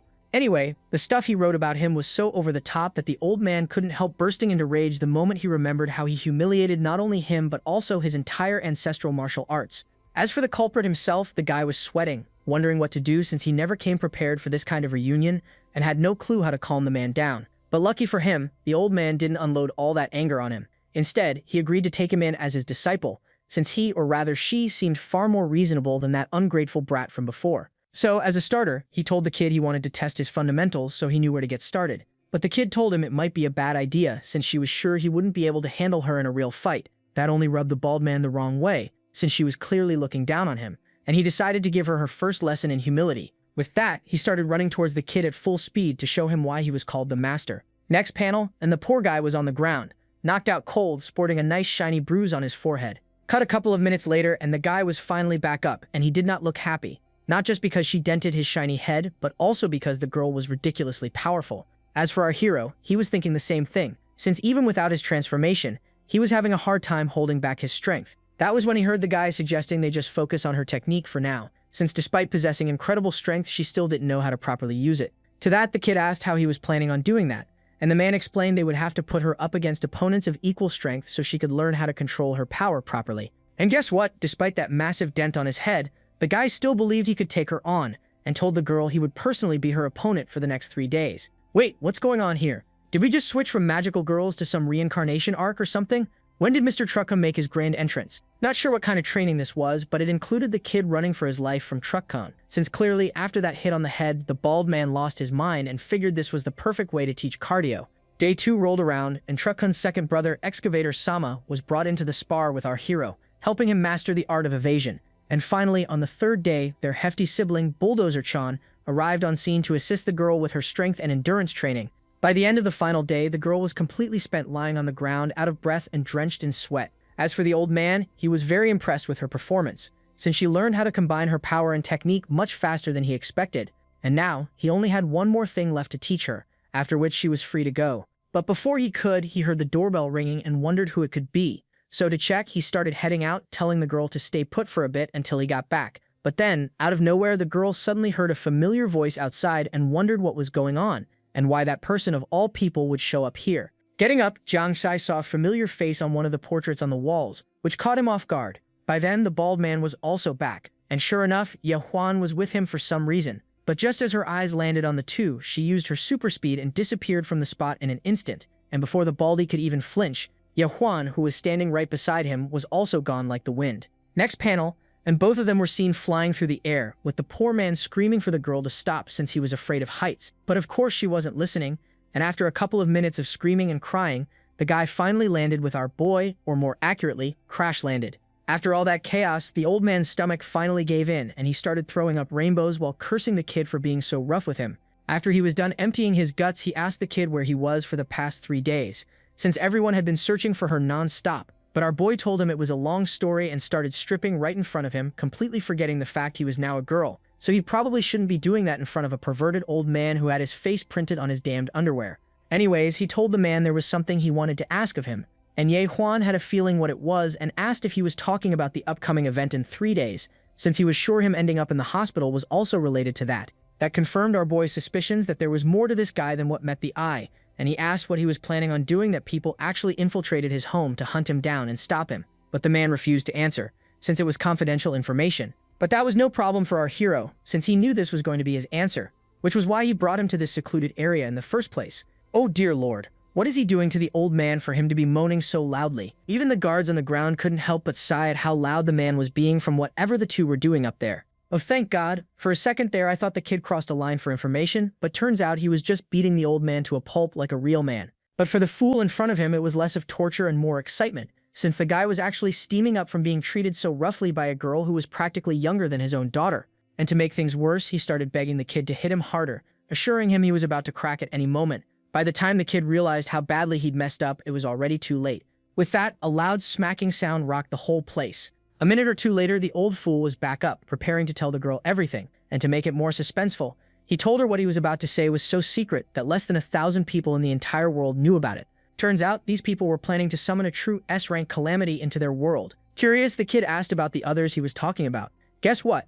The top brass of the bureau was also involved in this mess. Holding back his anger, the kid asked if he was really saying that he and the bureau were actually working with the calamities. But the man clarified that wasn't the case, then began explaining everything to her. He started from scratch, talking about the ranks of different calamities and S-rank being the strongest, just like the ones he had already faced in the past. The computer with all his darkest secrets and the big-chested ship lady. But he added, neither of those came close to the level of a true S-rank calamity. That part caught the girl off guard, and she asked how he could be so sure about that. The man explained they were just at the upper level of an A rank, which was why they were able to create their own domains. But he wasn't done. According to the old man, even though she defeated those calamities, they still weren't completely destroyed. That part was even more shocking for the kid, and he immediately asked the old man to clarify what he meant. The man told her that the energy that was released after the death of those calamities never truly disappeared. Rather, it was lingering in the air, and some of it was collected and contained by their bureau. But holding such power wasn't easy. If it ever got loose again, it would merge together, and there was a chance it might take the form of a true S-rank calamity. And if that happened, the destruction caused to the city would be unimaginable. Just like an incident 11 years ago when the S-rank gun calamity was born, and that was when they noticed something strange. The moment of its birth, all the other 17 low-rank gun calamities which they were monitoring disappeared without a trace. Later, they discovered that they all got absorbed into the S-rank calamity. In response, the Bureau dispatched its elite magical girls to take it down, and after a long and brutal battle, they managed to defeat the thing. But that's when they uncovered another shocking truth about S-rank calamities. Once one is completely destroyed, its energy vanishes entirely, and no new calamity of the same type is ever born again. That was a lot to take in for our boy, but he still wasn't convinced, so he asked the old man how he could be so sure that the death of that S-rank calamity was really the reason all the gun-type calamities disappeared. Turns out that incident 11 years ago wasn't their first experiment. Since then, they've created 741 more S-rank calamities, each one either eliminated or sealed away in hidden places where they won't be able to harm anyone. Yeah, the kid wasn't happy hearing these people had been deliberately putting the lives of everyone in danger by summoning these monsters, and asked how many more people were involved in this mess. But the man refused to say anything more, and our hero didn't press him either, since he just wanted to know what was going to happen in 3 days. And now he did. And since there was nothing more he wanted to ask the man, he started stripping once more and flashed the old man with his, her dazzling lights and other transformation mumbo-jumbo. After he was done transforming back, he prepared to take him back to the bald guy, but the guy started begging her to stop. Annoyed, our hero asked if he had a better idea of getting there faster, and the poor guy, still traumatized from last time, suggested they just take the stairs like normal people and take a car back, preferably one that stayed on the ground. Meanwhile, on the other side of the door, the two guards had their faces pressed against the thing, trying to eavesdrop on their S&M session, and wondered why everything got so quiet all of a sudden. Just then, the door suddenly opened up, followed by a blinding light that shocked both fools. But turns out this was no ordinary light, because magic circles started appearing on both their eyes.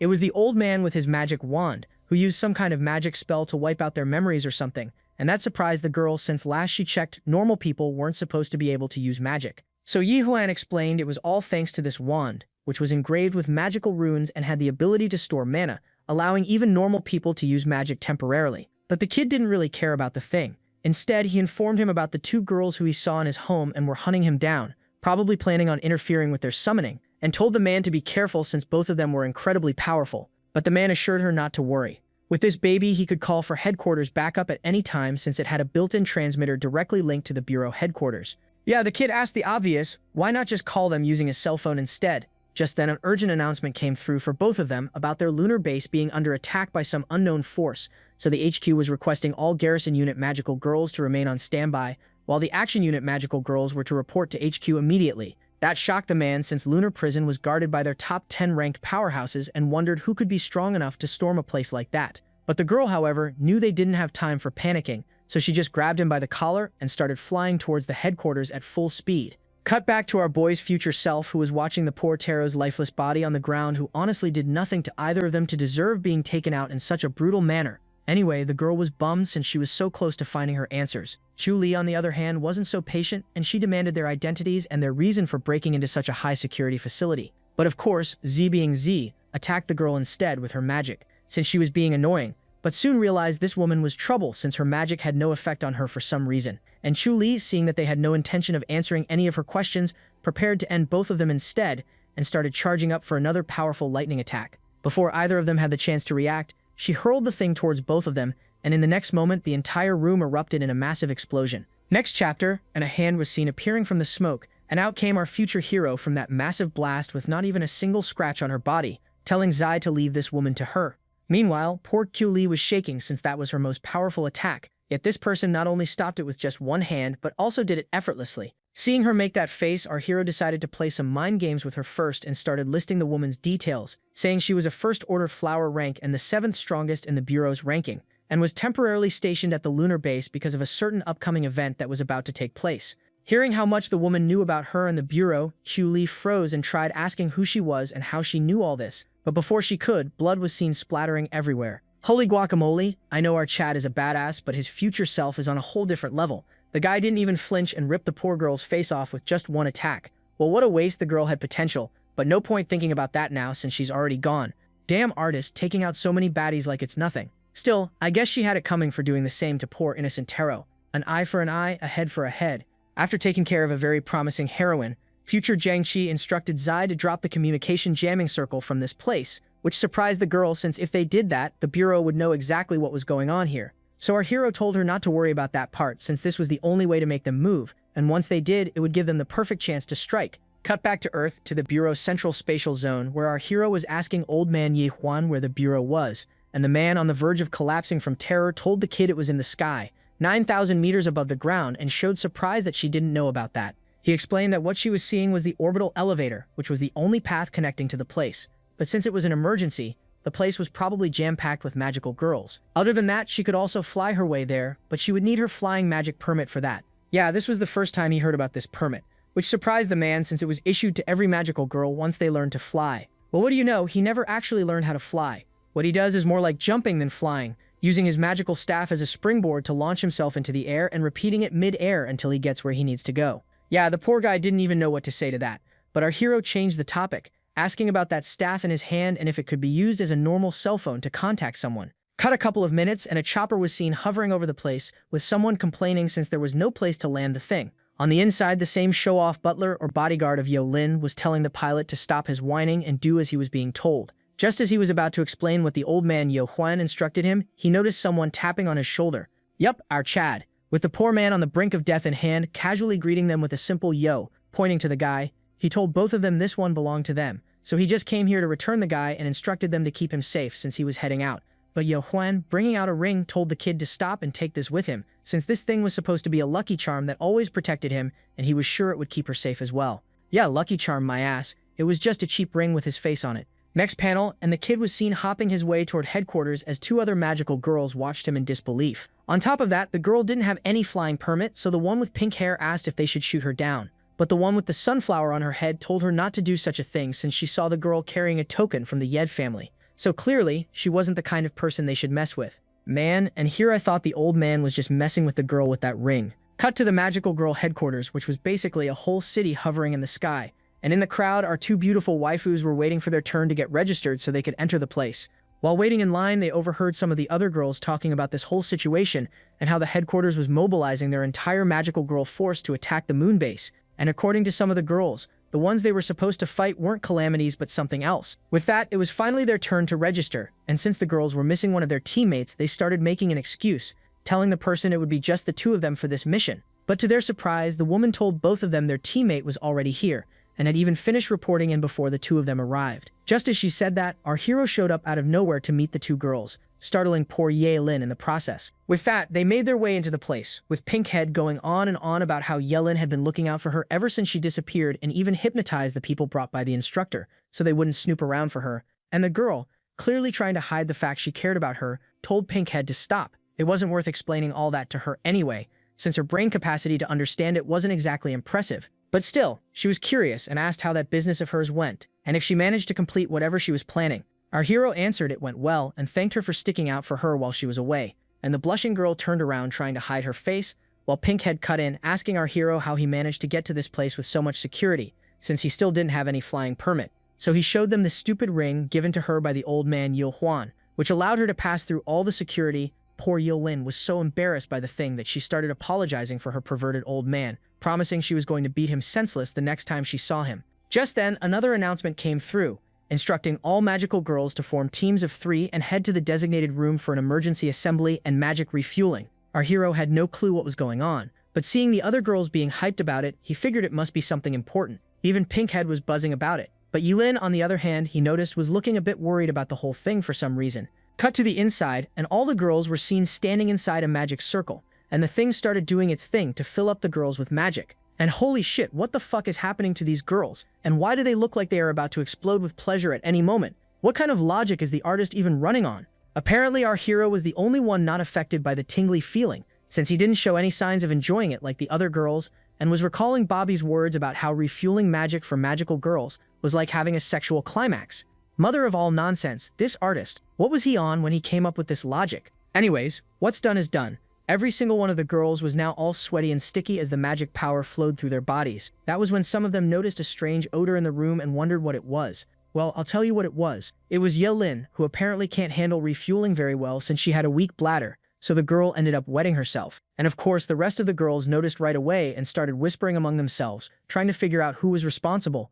As for our hero, he noticed the poor girl struggling, completely embarrassed by the whole situation, and realized he needed to do something fast. So he approached some weird red button in the room and slammed the thing with his fist. Turns out it was the emergency magic replenishment termination button. And seeing her do something like that right when the girls were on the edge, the person on the other end asked the reason. And our brilliant fool told the person to arrange a separate room for him and his team to replenish their magic. Upon asking for the reason, our Chad took one for the team, telling the person the sensation was too overwhelming, so he ended up peeing himself. Next chapter, and all 3 of them were seen getting filled up in a separate room. And as always, our Chad didn't even react, unlike the 2 women behind him who were struggling to even stand on their 2 feet.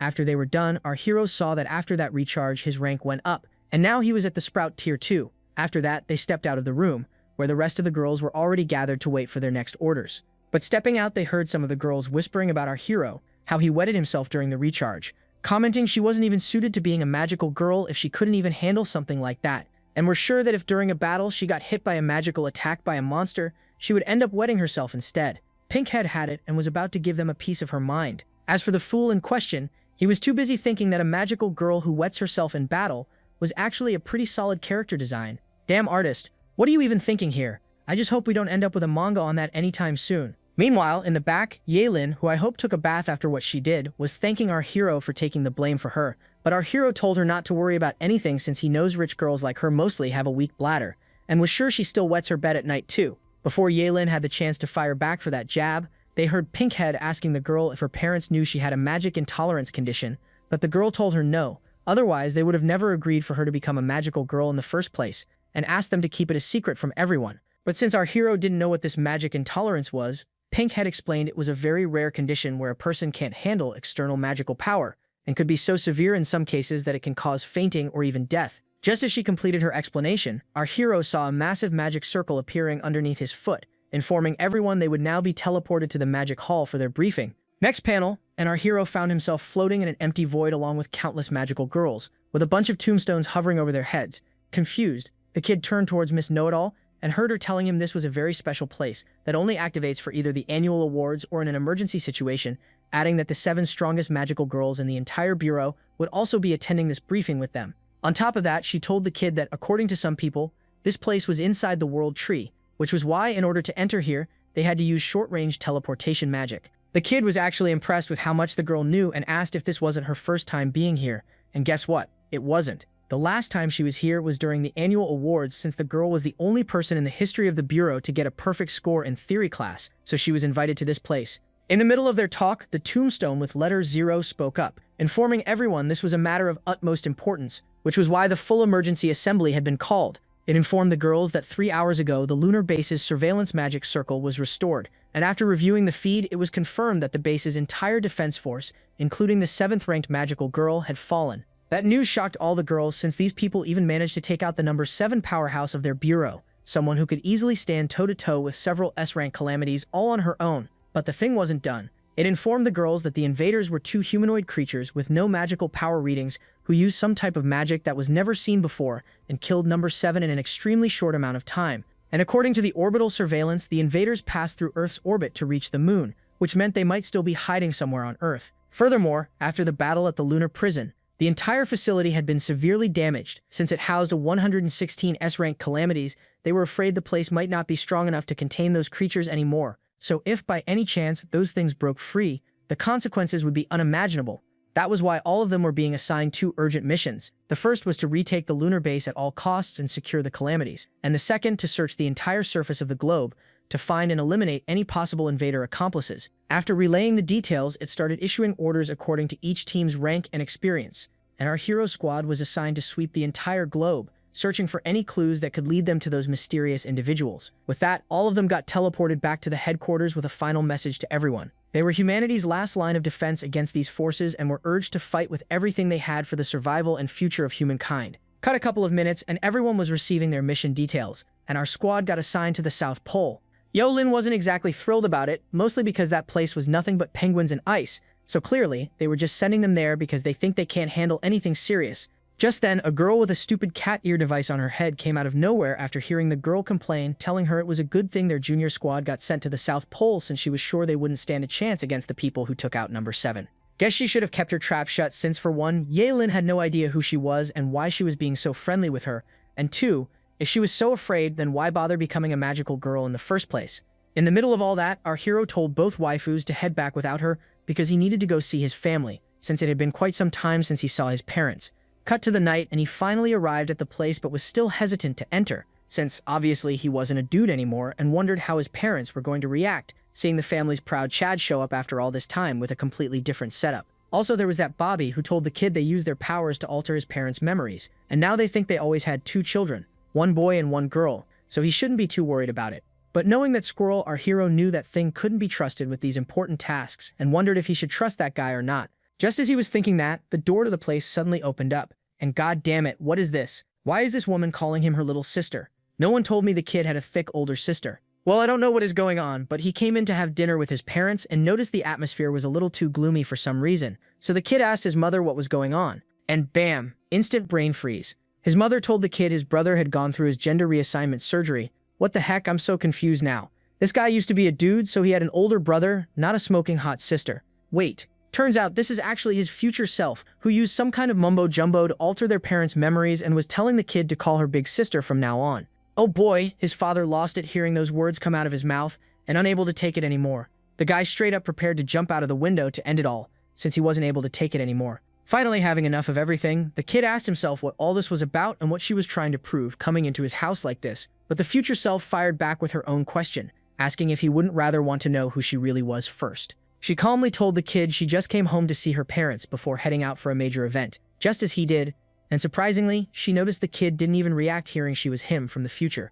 Instead, he asked if she came back in time to stop the calamity summoning, and if so, why attack the lunar base and kill so many people. His future self was actually impressed that he already knew so much about everything, but the kid wasn't in the mood for games, and asked if she came back to harm the current world in some way. but instead of giving him a straight answer, she told the kid that even if she was, there was currently no one in this world who had the power to stop her. Next panel, bam! A thunderous fist tore through the entire apartment.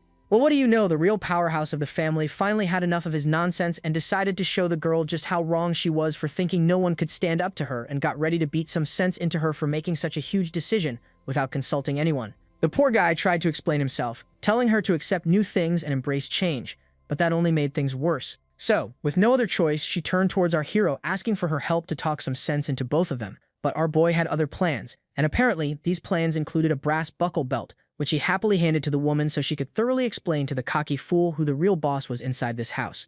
Oh boy, the whole neighborhood echoed with the poor guy's screams as the woman beat the ever-living shit out of her, while our hero was on the sidelines cheering her on to put her back into it, saying his older sister even bragged no one could stop her from doing what she wanted.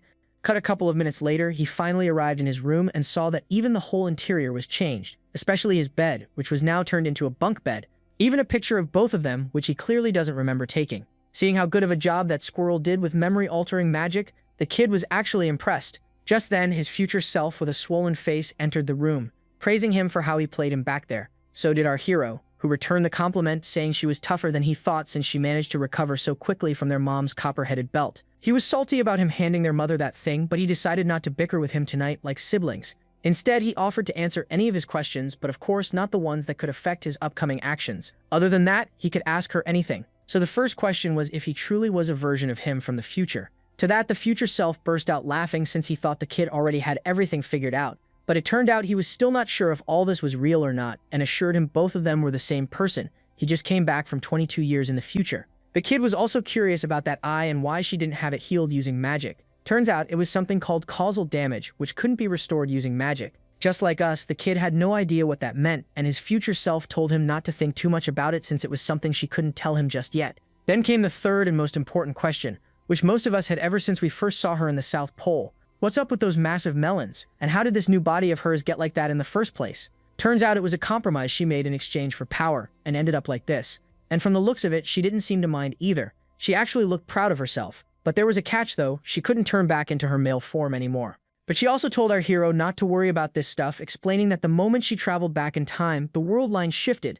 which created a new timeline. Basically, she told him a whole lot of things that mostly went over my head. What I did make out though was that this was a new timeline, different from her future. So now our hero could make choices that could lead to a different future for him, where he didn't end up as a one-eyed baddie with massive honkers. But there was one thing she herself was very curious about, and it was the fact of how her past self used to look like. So she decided to take a closer look, and surprisingly, she found herself super cute, and because of that, the place started getting a whole lot steamier.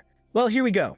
The girl wanted to know what it feels like to do it with herself, and apparently our Chad wasn't even trying to resist. I mean, who could? He was a boy at heart, after all. And look at those things. Before he knew it, the girl had him pinned to the bed, and he lost all strength to fight back. The last thing he saw was her lips getting closer to his face, as everything started getting fuzzy, and he completely blacked out. Cut to the outside, their parents were sitting in the living room watching television, completely unaware of what their son was doing to himself in his room. Just then he came out, surprising the woman since she thought both of them had already fallen asleep. So the girl reminded her about the beating she took not too long ago, and the pain wasn't letting her sleep. Yeah, she wasn't planning on apologizing for it either. Well, he already knew that much, so he changed the topic and asked why she was still up.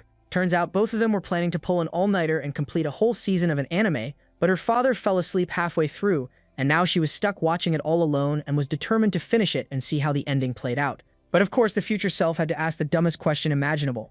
Why not just skip to the last episode if she was so curious about the ending? But when she turned to the woman for an answer, she was already fast asleep on the couch. With nothing left to do, she sat with them to see what this anime was all about, and it turned out it was a romance story where the two lead characters went through a ton before finally reuniting in the end. Turns out our boy was actually a softie on the inside, and was tearing up watching both of them finally reuniting in the end. Or could it be it reminded him of something that happened in the future that was similar?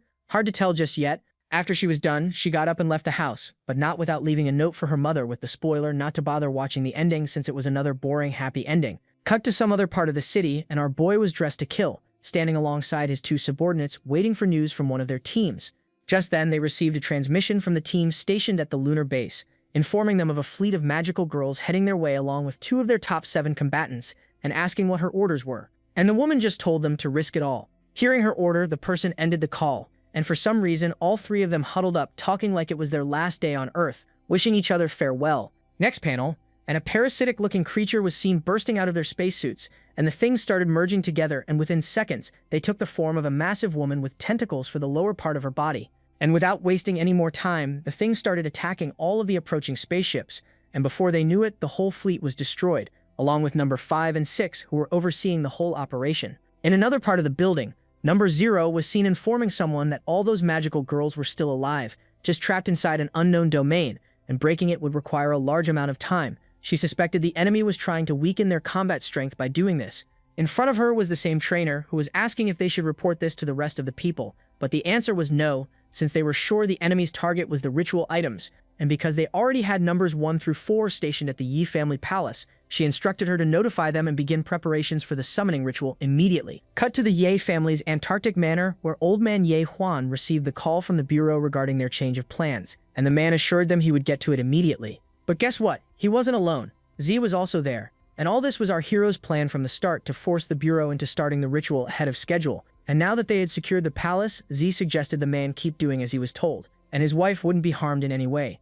Nervous, the man asked what they wanted him to do now and heard them instructing him to just prepare for the ritual as normal. After all, they were still waiting on the real guests to arrive. Cut to another part of the world, and Ye Lin was staring at her Rolex while nagging our boy about the time and how he was a whole 3 minutes and 12 seconds late. She asked what he had been up to, but then she turned toward him and noticed something odd about him. God damn, the future version of him really did him dirty with that one. Because of that, Ye Lin wasn't able to hold in her laughter and burst out laughing, asking what was up with that new makeover. But since our hero had no clue what she was talking about, and that he had been walking around the whole city looking like a walking doodle, he asked what she meant by that. Yeah, turns out last night, when that other version of him knocked him out with his charm, he took his sweet time painting him into a masterpiece. But the thing was, even his mother didn't say anything about the marker-covered face, and since he is a slob who rolled out of bed and came straight here without even bothering with a shower, he never noticed it himself. Just then, their third member also arrived, apologizing for being late. Turns out she took her hygiene much more seriously, so it took her some time to get ready. Oh yeah, and of course that massive backpack on her back was also the reason.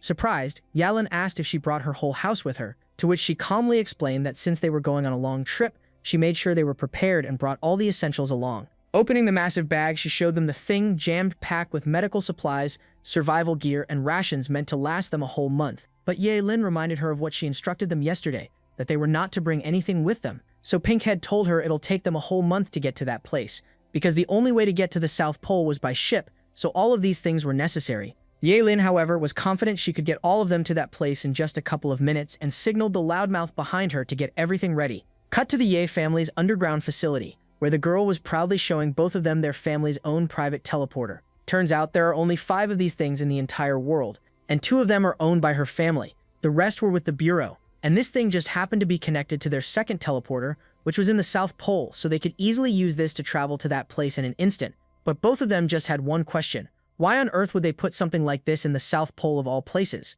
According to Ye Lin, they placed the second one there was because her her mother, loves penguins, which was a very weird reason if you ask me. Well, that was enough talk, so she told both girls to strap up because they were about to get teleported to see her parents, who were waiting for all 3 of them in their second mansion. Cut to the Antarctic manor of the Yef family, and someone was already waiting by the teleporter for the 3 girls. And judging by those 2 ponytails, I can already tell trouble. Even the 2.5 girls were surprised seeing these 2 individuals standing next to the teleporter. Yup, the same 2 girls who smashed our hero's head into the ground during their last encounter, and they were stationed here by our boy's future self. As for the 2 girls, they were informing the 3 of them to quietly follow them, because they had already subdued the 3 top rankers who were stationed here, and Yelin's parents were being held hostage as well. Yelin was surprised by everything, but our hero knew these 2 girls were trouble and warned them that they were the ones who were snooping around Yelin's house and were also the ones who knocked him out when he tried stopping them, so both of them needed to transform immediately. Seeing him stepping up to confront them, Ponytails reminded our boy what happened the last time they fought and suggested they behave and do as they were being told. But one thing she didn't know was that our hero had been training non-stop with the bald sensei, and thanks to his weird obsession with trucks, he was now a lot stronger than the last time they fought.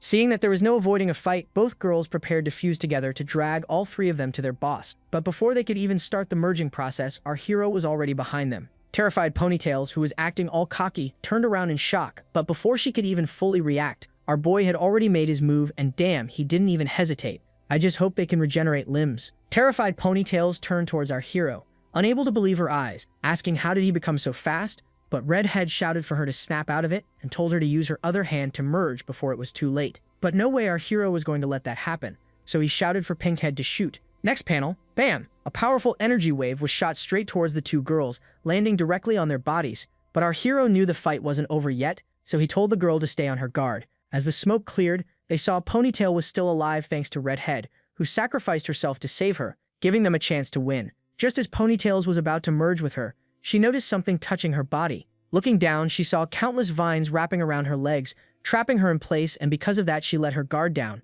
which gave our hero the opening he was looking for. And with that, it was checkmate. Our hero managed to take out both girls in the most brutal way imaginable. After he was sure they didn't pose them any threat, he decided to question them and asked what was their purpose of coming here and where their director general was. But instead of an answer, he heard the girl apologizing to her director for getting careless. Our hero thought she was referring to him, so he told the girl to just answer what she was being asked. But then he heard a familiar voice from the back calling him little sister, and before he could even turn, everything went black. Fast forward, and our hero's future self was seen standing inside the manor's underground facility, along with Ye Huan, showing surprise at how they had managed to build such a massive facility underneath the ice, which was so well hidden that even she wasn't able to find its location in the Bureau's archives in all her years of searching. As for the man, he knew what they were about to do, so he hesitated before proceeding. So our hero reminded the guy they still have his wife and daughter hostage, so if he valued their lives, he would do as he is being told. The man knew he had no other choice, so he activated the thing while asking what was she planning on doing with something so dangerous. With that, the hatch started opening up, with the man asking the girl if she even knows what this thing could do. Our hero just answered he was well aware of it, which was exactly why they came to this place. After that, he turned toward the three girls tied up with ropes, and thank God the Ponytail and the Redhead were fine. I was afraid the artist was planning on getting rid of two more promising characters. Anyway, our boy asked Yelin if she was aware of what her father and the Bureau had been up to this whole time. Turns out she wasn't, so she remained silent. Seeing that, our hero decided to tell them everything. The reason they went to such lengths to get to this thing, and why they wanted to stop her father from going through with whatever he was planning. Turns out, these people had been secretly creating a weapon of mass destruction capable of wiping out nations, and this very same weapon was going to turn into a terrifying calamity, which these people were planning on releasing into the world to subjugate it for profits. But the thing was, a long time ago, before the appearance of calamities and magic in this world, these weapons were the ultimate deterrent. But after the appearance of those beings, humanity sealed away this technology and these weapons, fearing what might happen if they ended up turning into calamities capable of wiping out the whole world. The Bureau, on the other hand, never gave up on reclaiming this lost technology. They kept searching for these weapons and technologies, trying to recreate them once more. All of this was too much for the three girls to process, knowing that a weapon capable of wiping out entire cities existed, and the Bureau was hiding it from the rest of the world at the South Pole. But the future self assured them it was all true. The ultimate weapon which humanity once possessed had such terrifying power that it even surpassed all magic and existing calamities. And yup, a fucking nuclear bomb. These people had been recreating a nuclear bomb, but the girls had no clue what this thing was. On top of that, they couldn't believe this thing was more dangerous and powerful than magic. Future Self explained that the reason they don't know about this thing was because using some methods, humanity's collective memories, along with the history of this world, had been tampered with. But everything she said was true. This weapon, created by humans of the past, was more dangerous than any calamity in existence.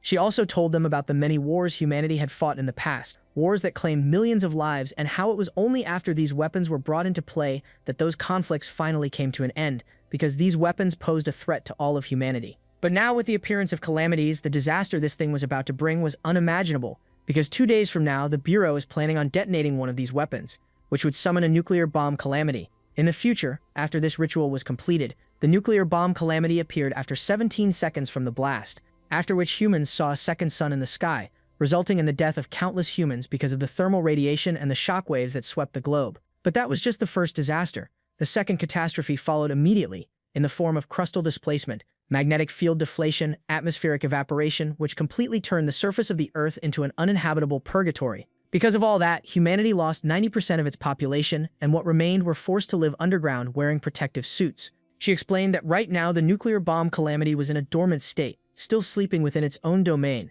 having already absorbed the death and emotions of billions of humans from the past. Because of that, it gained power beyond anyone's ability to stop it, meaning its next awakening would spell the end of humanity, and possibly the entire Earth. Realizing the seriousness of the situation, our boy asked if that was the reason they all came back to this world and went after the Bureau, and the answer was yes. To that, our hero asked if that was the case, then why did they take out so many people on the lunar base? They could have just told the Bureau the consequences of this summoning, and heard a voice from the side saying that wouldn't have worked. Turning towards the sound, they saw Ye Huan explaining how this summoning ritual was proposed out of the blue and was immediately pushed forward. The Bureau even went so far as to summon all of the top 7 ranking members to coordinate the operation, but since his clearance level wasn't high enough, he wasn't allowed to know the full details of this operation. But he knows something big must have happened that forced them to take such a step, so in a situation like that, when their back was against a wall, they wouldn't have solely relied on the unproven words of a time traveler, so he was afraid there was no way of stopping this ritual anymore. Our future hero was surprised seeing that this man actually believed her story so quickly,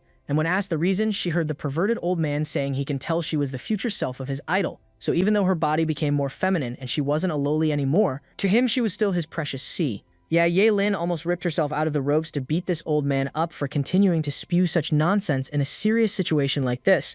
Ignoring them, our hero turned towards his future self and asked why did he go to such extents to tell them all of this.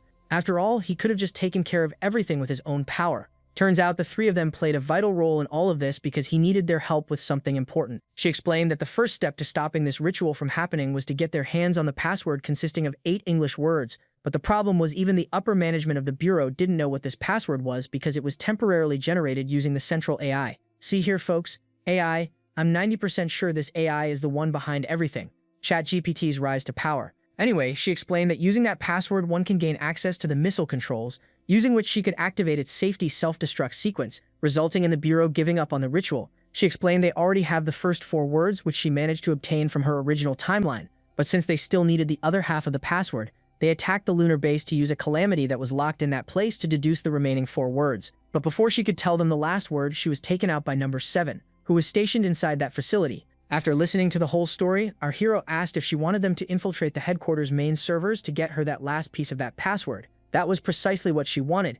That made our hero curious, since she was clearly a lot stronger compared to all of them combined. So why not just storm the place herself and tear it apart to find the password instead of going through all that trouble at the lunar base? Future Self answered he was right about that. She could easily take on even the strongest of the magical girls of this era, but that changes when she enters the headquarters of the Bureau, because that place contains a seal which nullifies her magic, resulting in her becoming powerless as an ordinary person. Pinkhead immediately picked up on what she was trying to say. She was afraid of the calamity seal inside that place, which could only mean one thing. Her abilities come from calamities. She answered yes, but refused to share any further details about that topic, because if too much information about the future was revealed, this world's timeline might undergo unknown changes, and that was a risk she wasn't willing to take. After all of that was out of the way, she snapped her fingers and the rope tied around them shattered into pieces. This surprised Zai, so she asked the reason, but Future Self assured her it was fine. She trusts these 3 and instructed her to stay inside this manor with the old man to guard the nuclear bomb and make sure the seals on the 2 rankers they captured remain intact, since she can't risk alerting number 0 just yet. As for her, she was heading to the headquarters with these 3. Turning towards our hero, she told him that if he still has doubts about him, he can always hand him over to the Bureau after they enter that island. But our boy wasn't planning on doing that, so he asked what her plan was and how can they help her get her hands on that password. Turns out, in order to save the world and the whole humanity, all 3 of them had to make the ultimate sacrifice, and that was to become idols. Yeah, you heard it right, idols. This story went from magical girls to pop stars in a second. Even the 3 girls were stunned hearing those words come out of her lips. Fast forward 2 days and it was already the day of the ritual. 2 hours and 13 minutes till detonation and all 3 of the girls were getting ready to initiate the idol plan. Bam! Big reveal. New outfits. But none of them were happy dressed up in such a way. They stood there stiff as statues, dressed like pop stars when they were supposed to be saving the world. As for Future Hero, she was rather enjoying this new look for all of them. She explained that the reason they were dressed like this was because just the day before yesterday, an idol group was invited by the security division for a department party, so they were going to use that to their advantage to sneak right into the place. Our hero, though, wasn't very convinced about the whole plan, since that whole place was on full alert. So even if they put on these disguises, the security won't let them pass without any clearance. So his future self assured him not to worry about that part, since she already had it covered. Fast forward 2 hours left till detonation, and all 3 of them finally arrived at the elevator entrance of the place. And right outside the thing, 2 magical girls who were supposed to keep the place guarded were killing time drinking coffee. That is when they heard someone calling out to them. Seeing them standing there, Bluehead informed them that no one was allowed to pass through this point without special permission, and asked for their identities. That is when the curvy version of our hero stepped up, looking all cute, rocking that cat pose, introducing themselves as the Bouncing Love group who came here the day before yesterday for the party. And the excuse she came up with was that she dropped something important up there during the performance, so she just came here to retrieve it. And just to sell the act, the 3 awkward girls in the back also chimed in with that stupid dance or pose or whatever it was. And guess what? That actually worked. Their 2 days of practicing these moves paid off, and the one with the pink hair offered to go up there and fetch her that thing and asked what it was. Oh boy, things just got a whole lot weird here, but I'll try to keep it as family-friendly as possible. Oh, who am I kidding? I have no filters, so we're going full unfiltered from here on out. Here is what happened. After the performance, Bluehead called one of the girls to a private room, and somehow, the future self found out what they did in there. And what they did, you may ask.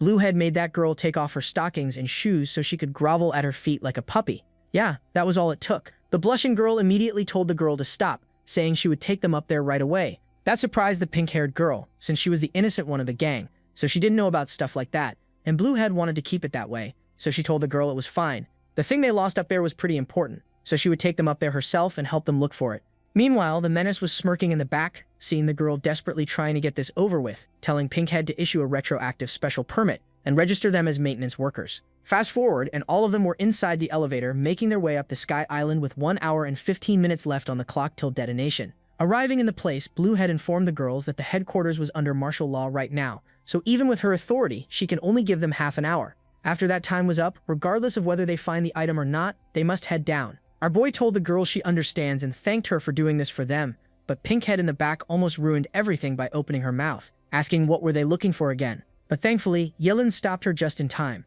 As for our hero, he was curious as to know how he knew about what happened after that party, to which he answered he just took a guess. But still, how come that woman didn't recognize his face? That he wasn't that same person? Future Hero answered that this woman was a hardcore foot fetishist. She only recognizes feet, not faces. Yeah, no. Our hero was starting to get suspicious of the whole situation and was sure she was hiding something from him. As he was thinking that, Bluehead grabbed the future self by her arm and pulled her to the side, after which she started whispering into her ear about the 3 girls, since they clearly don't seem the brightest, and she was afraid that they might leak the information about what happened between them that day. So future self assured the girl not to worry. They might not be the brightest, but their lips are sealed. But that wasn't important right now. The main thing was she managed to buy them 30 minutes, which was more than enough time to find those things, and she wanted to make every minute count, and asked if she was willing to accompany her somewhere private, while those 3 look for those things. The girl immediately melted, and without a second thought suggested that both of them tag along to find her privates, since they didn't have much time and it would be faster that way. She told her about a utility room nearby that could be locked from the inside, saying she was sure her items might have fallen there, and asked our hero if they should go there first to take a look. Next panel, bam! Both of them entered the room with the door to the room slamming shut behind them. As for our hero, he noticed a piece of paper that his future self slid into his hand before leaving with the women, and upon opening the thing, she saw that she wanted them to stay put for 5 minutes while she takes care of that woman inside that room. And by take care, she meant in a good way, because Bluehead was already trembling from whatever our Chad was doing to her. Man, his future self is a menace because she was toying with the section chief of this place while she struggled to force words out of her mouth. Seeing her stuttering, our hero told her to speak up clearly, otherwise she won't understand what she was asking for. Well, whatever he is doing, it's working. Better take notes, I guess. As for the poor trembling girl, she managed to force some words out of her mouth, asking our hero for her feet. That was all he wanted to hear. So he showed the girl what she had been asking for, telling her to do whatever she wants with them. And man, this part is just crazy. This blue-haired girl immediately dug in, and this girl is such a freak that she was able to tell our hero's feet feel different just by running her tongue over them. That's some skill if you ask me. Fast forward and the girl was completely out cold, drooling on the floor like a log, while the future self assured our hero she was fine, just knocked out by a drug Zai made for her, which relies on sweat to evaporate. And since this girl licked quite a bit of that stuff, she won't be waking up even if they throw her into a river. Well, anyway, with that out of the way, she suggested they start with phase 2 of the plan, but our hero wanted answers, so he asked if that was the same drug she used on him last night. Turns out it was. She wanted to make sure that thing worked on magical girls of this era, so she used our boy as a guinea pig to confirm it. Changing the topic, she brought out the blueprints to the place, telling the 3 girls to get ready, because she was about to tell them the whole plan. She explained that this headquarters was divided into 3 sections, with all the main stuff being on the surface of the island, including the central control room. Then comes the second section, which was the living area, consisting of restaurants, dormitories, that kind of stuff. Their target was the bottom section, also known as the storage area. She explained that this place has enough supplies stored for the headquarters for it to last several years, and since that part only has daily necessities, no one was stationed there, and the place didn't have much surveillance. Only magic elementals are inside that place, responsible for transport. So that's where they would be heading, because that place also has a terminal that connects to the main AI of this place, using which they could take over the system. Curious, Pinkhead asked how are they going to do that, because hacking into the system won't be so easy. Future Hero wasn't worried about that part because they won't be hacking into that system, since that thing was unhackable, and the Director General of the Bureau is the only person in this whole place with the authorization to access that AI and make it generate that password. And she happens to be a Director General herself. Well, Future Director General, but it's the same thing. So if they managed to reach that terminal, she could easily access that thing because she has the highest administrative authority over that AI. Both girls were shocked hearing that our boy became the Director General of the entire bureau in the future, and asked how did someone like him get that position. Well, it was a long story, so she decided to save it for some other time, and reminded the girls they don't have much time left. The place they want to reach was exactly underneath their feet, and she needs their help in order to access it. With that, she started laying down the plan. Yelin was to use her silent mouse bullet to open a silent barrier, preventing any noise from this place from being heard outside. Then came our clumsy Pinkhead, who is going to use her beam cannon to bash through the 7 meters of concrete, making way for them to access that section of the island. And finally, our hero, who is the only one among them capable of aerial action. He was to fly all of them down there, because she was just a squishy human right now, and the two girls still didn't know how to fly. And that place was 33 meters deep, equivalent to 10-story buildings. After she was done speaking, Yelin asked the girl how does she know so much about them, and the fact that she has a silent mouse bullet because she never told anyone about it. Turns out, even in the future, all three of them are best friends, and she knows almost everything about the two of them because they are really close. Pinkhead's face lit up upon hearing that, while Yelin tried to hide her emotions. As for our hero, he knew she was just coaxing those two with her words. Cut to another part of the island, with 40 minutes left on the clock. Troublemaker Purple Head was reporting to number 0 about number 1, who sent a message from the South Pole that everything was set there and they can start the ritual at any time. But there was something that was bothering her, so she asked 0 if she could raise a concern. Number 0 gave her permission, so she reminded her that most of their rankers were either eliminated or trapped inside domains in space, resulting in their combat power being severely damaged, and going forward with this ritual at a time like this was too risky. So she suggested they postpone this whole plan for now and deal with the current threat instead, after which they could gather up their girls and then proceed with their main plan. After listening to the whole thing, number 0 agreed with her concerns, admitting that the risks were indeed great, but even so, they can't stop this ritual. She told everyone that they were almost out of time, and if they failed to go through this plan, she was afraid that the whole of humanity and even the planet was destined for extinction. Cut to some other part of the place, and a cute little kitty noticed some rocks falling from the ceiling, so it looked up to see what was going on, only to get blasted into oblivion by Pinkhead's ridiculously overpowered beam cannon that tore through the whole place like it was made out of paper. And in came our boy with 3 beauties clutched tightly in his arms, with Yilin begging him to put her down already, because she was afraid of heights. Next chapter, and our hero was picking up some water bottles from one of the passing cats while asking his future self if it was okay to let these magic elementals see them. He answered it was fine because these things were only responsible for transporting and nothing else. Hearing that, he handed one bottle to Pinkhead for Yelin, so she would stop throwing up all over the floor, while telling her father was also afraid of heights. Hearing that, Yelin showed surprise because she wasn't aware of that, but Pinkhead interrupted them, telling her to forget about that and drink some water first. But the girl was going through an emotional dip, as she told everyone how her father kept so many secrets from her, that nuclear bomb and even the history of humanity. But Pinkhead simply patted her on the back, saying he probably did all that to protect her. After all, knowing things like that might have put her life in danger. As all that was going on, our boy was busy connecting to the AI, and he managed to succeed without any problem, after which he asked our hero if he won't go and comfort a girl in trouble. But our hero just answered he himself was a girl right now, so it doesn't matter. Hearing his answer, his future self leaned in closer, saying there was something important he was meaning to ask him. And when our hero heard what it was, he almost choked on the water, because guess what? In the future, one of those girls is going to become his wife. Terrified, he turned towards the guy, asking which one was it, but they got interrupted by the AI, who was ready to be fired up. So his future self decided to leave that story for some other time, promising to tell him when they are done here. As for the AI, what can I say? Artist has some weird fetishes. Anyway, after completing the scan, the AI took the form of our hero and started introducing itself as the Abnormal Transaction Management Bureau Artificial Intelligence. As for her version number, CNP1215, but she told all of them to just call her Xiaobai. Her appearance surprised the girls, so they asked what was up with that. Turns out earlier, the thing was scanning all 4 of the girls, and somehow it found out that 3 out of 4 people in this room think this appearance was cute, so it took this form. Yeah, our hero just stared at the 3 girls, since he never knew they looked at him with those kinds of thoughts. Turning back to the AI, she heard her asking the reason for summoning her into the storage area, and if they were doing inventory early this year, but the future hero told it that wasn't the case, instructing it to open the permission authentication interface. The thing refused at first, because only the director was authorized to access that interface. But then our hero entered the highest authentication command into the thing, and it realized that the one standing before it was the Director General herself. But even so, she was a little hesitant in opening that interface in a place like this. That surprised the 3 girls, and they wondered what was that about. And man, let me tell you, there was a reason the thing was hesitant, because it required a DNA sample of the director to open that thing, and I am a 100% against what the artist did here, so I'm gonna skip this part. After she was done with that process, the hologram was completely out of breath, informing our boy that his highest permission has been activated, and with a smirk on its face told our boy that from now on, no matter what he orders her, she will obey.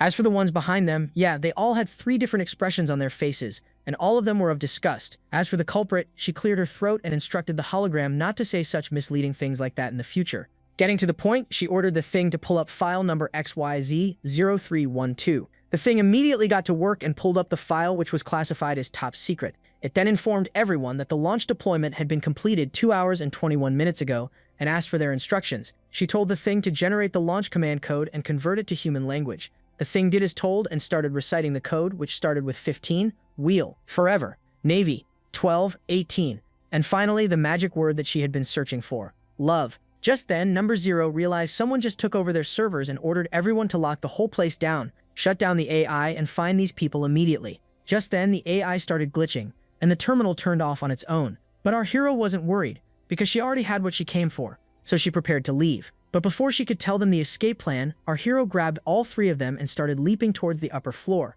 Next panel, and the future hero was scolding our boy for acting without listening to the whole plan, explaining that the headquarters was probably on full lockdown right now, meaning the elevator was also sealed off, and the airship was probably under surveillance as well. Turns out her plan of getting out of this place was to teleport away, but the thing was, she could only use this ability once per day, so she was saving it for when they needed to escape. After setting the thing up, she told the girls to get ready, because they were leaving. But our hero for some reason told her to stop, since he has a question. But his future self reminded him they don't have time for that and promised to answer it when they are out of this place. But our hero wasn't listening. Turns out he noticed something strange about the whole situation and wanted to know if those command codes can really destroy the nuclear missile. His future self answered yes, but our boy noticed her backing towards the circle while saying that, and just as her foot was inches away from the thing, he suddenly vanished, and before his future self knew it, she was pinned to the ground. And now, with her fully restrained and only 10 minutes left on the clock, our hero changed his tone and asked the woman if the reason she came to the past was really to stop the nuclear explosion. This surprised the 2 girls, so they turned to our hero to ask what was going on and heard our hero confronting his future self about the password she had been talking about the whole time, because when she ordered that AI to generate those words for her, she never mentioned anything about it being a password, but her specific words were to generate the launch command code and convert it into human language.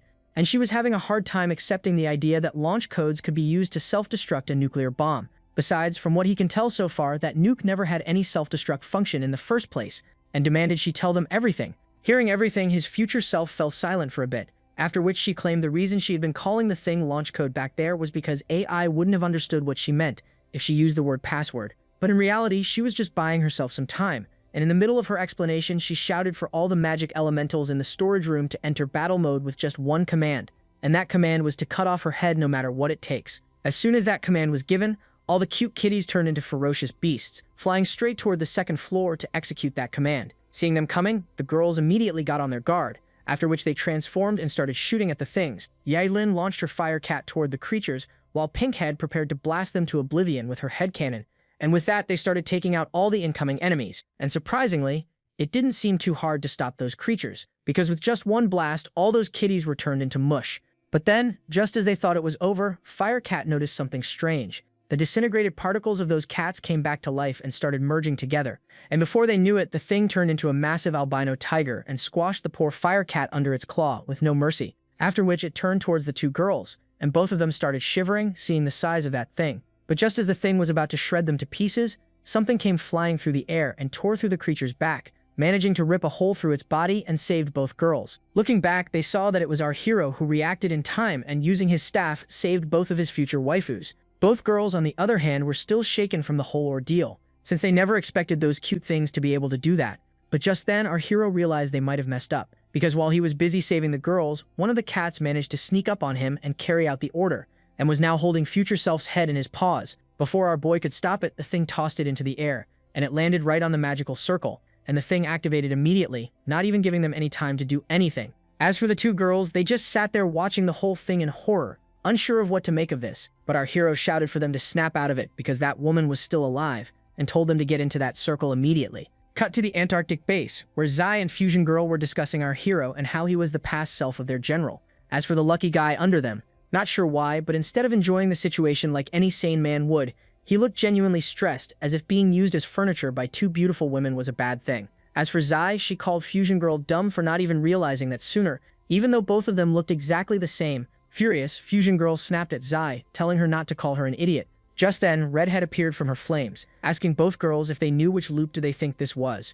Turns out, none of them knew how many times they had already tried with this plan, because their memories always get wiped out after each loop. Only their general knows the whole details. Zai, however, was sure that this time the director was planning on making sure they succeed, because she even sacrificed little Lan and the others in space to trap those magical girls. Hearing Lan's name, the Fusion Girl's face softened with sadness, so Zai apologized to her, because she was close to that girl. Fusion Girl told her not to worry about it and with a smile, assured her all of them were going to meet again soon anyway. Just as she said that, the magic circle appeared in the room, so both of them stood up to greet their general and the girls. But the moment they saw the state she was in, both of them froze. Fusion Girl especially lost it, completely freaking out when only her head came popping out of the circle. As she was distracted with that, our boy immediately got ready to stop them and leaped straight towards the head to crush it into pieces. But Zai, realizing something was up, immediately activated her ability to stop him and managed to pin him to the ground thanks to her gravity magic. But our hero refused to stay down and started powering his way through her ability to get to that head before it was too late. Zai herself was surprised to see how strong this kid was and what is up with her constantly calling our boy her mom.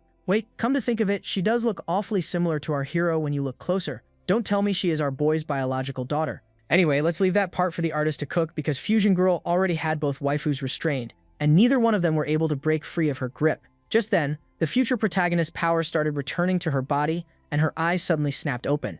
And right before everyone's eyes, she began regenerating the lower part of her body, and within seconds, she was back at 100%. Realizing that she managed to win, she smirked at our hero, commenting on how he had come just a little short this time. Furious, our hero asked the reason for doing this, even knowing what might happen if that calamity comes to life, and asked if she had been lying about the whole thing from the start. Future Self answered, she wasn't lying about the whole thing. The extinction brought by that nuclear bomb calamity was real. The only part she lied about was her trying to stop it.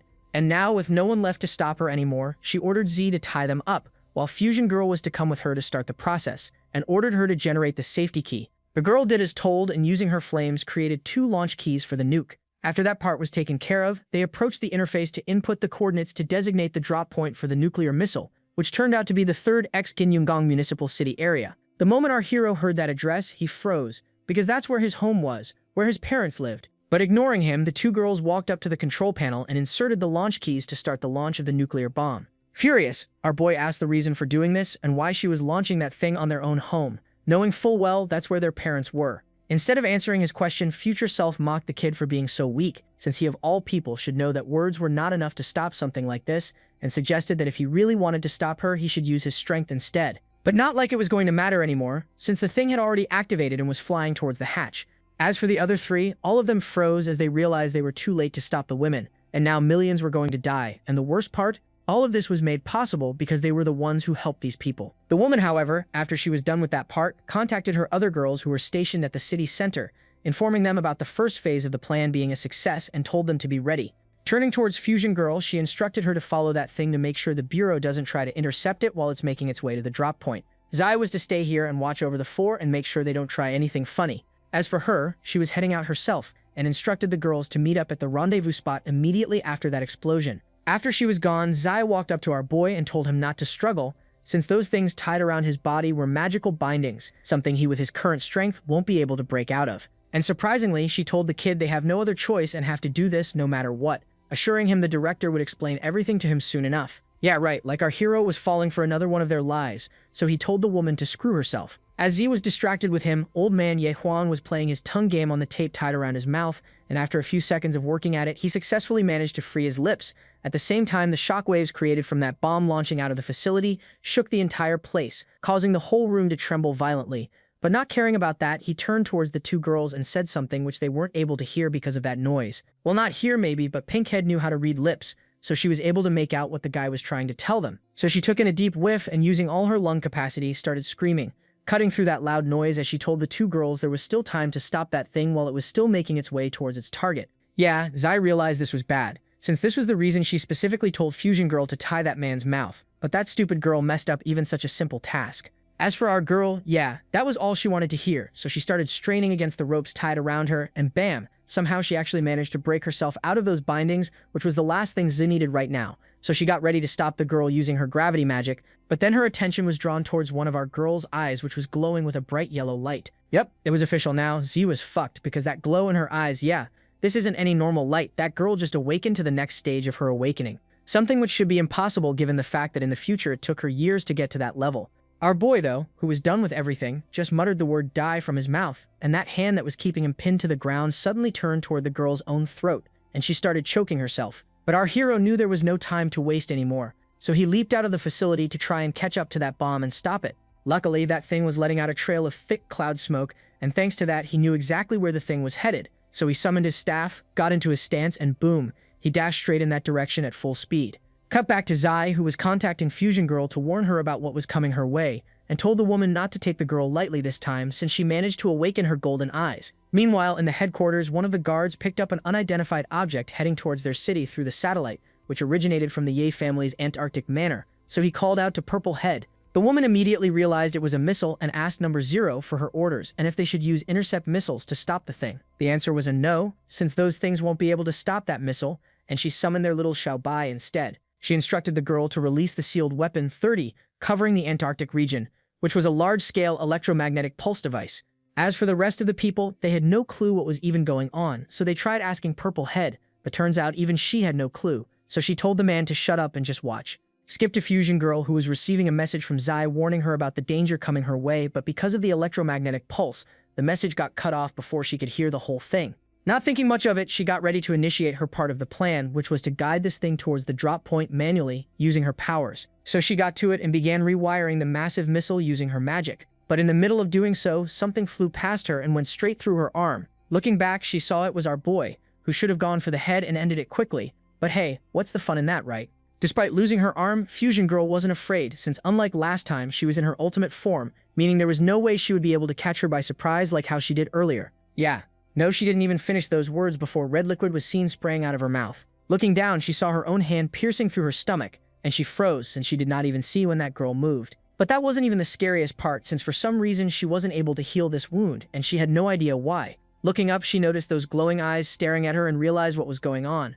But by then it was already too late to do anything, since our girl was already behind the woman to deliver the finishing blow to end it once and for all. But somehow, using what little strength she had left, she managed to leap out of the way. Yeah, turns out that was a big mistake, since our girl's main target wasn't her but the bomb itself. Refusing to give up after coming so far, she shouted for her sister to protect that thing no matter what, but doing so would mean they would get separated, so she hesitated. But Fusion Girl reminded her of their mission and asked her not to worry about her. As they were still busy arguing, a massive explosion engulfed the whole bomb, taking both of them along with it. But from that dust, our boy saw the thing flying out still intact and covered in flames, which was the power of one of those sisters, who managed to activate it just in time. Not giving up, our hero leaped at the giant thing once more to find a way to break through the fiery shield and destroy it. As for the girl herself, she was watching the whole thing from a distance, and knowing her sister won't be able to stop him for long, she activated her final trump card to try and stop him and give her sister a chance to escape. Just then, as our boy was about to swing his staff, something icky and slimy wrapped itself around his arm.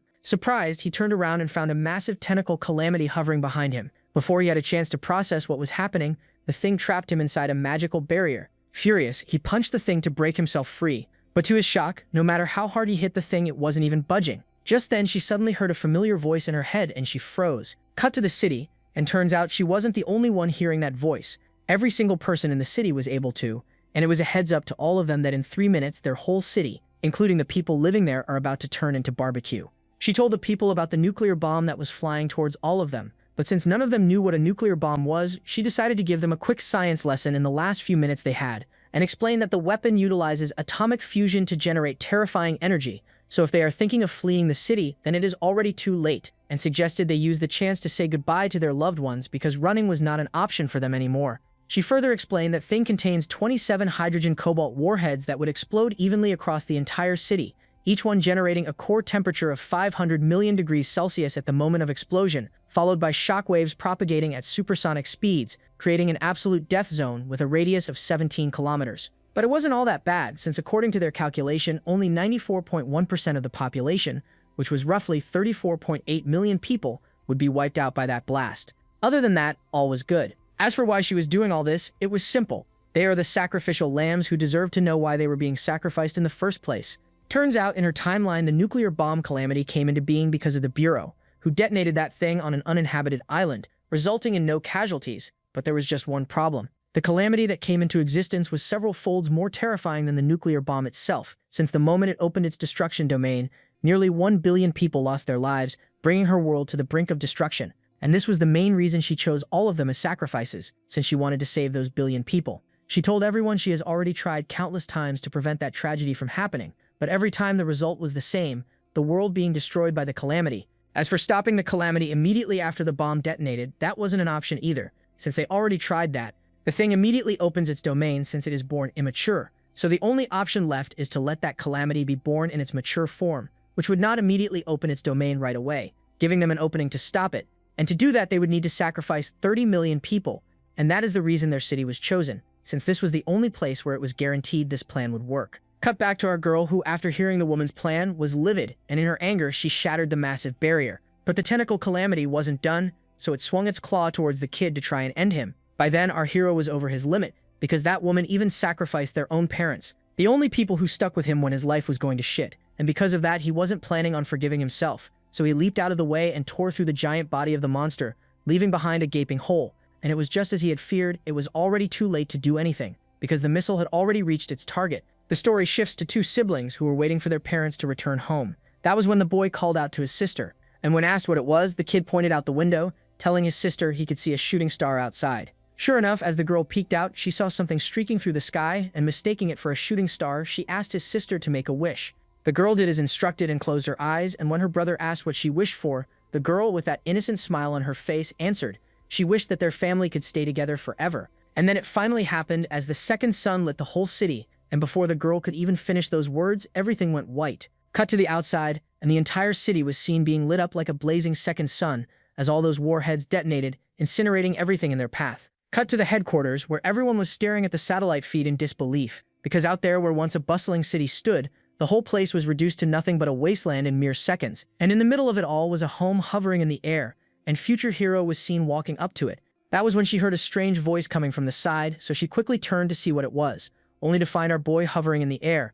And no, those wings aren't the only thing new here, since the guy had completely lost it and his whole body was getting covered in those scales. That actually surprised his future self, since she never expected herself to awaken so quickly. On top of that, with such deep resentment, our hero, on the other hand, who was using what little sanity was left in him, was recalling everyone he lost, all because of that woman, his family, his friends, and no, she wasn't planning on letting her walk out of this place with her life anymore. So in her anger, she summoned her staff, imbued it with magic, and hurled the thing straight at the woman to end her. Next panel, boom, a massive explosion shook the whole place, engulfing his future self in flames.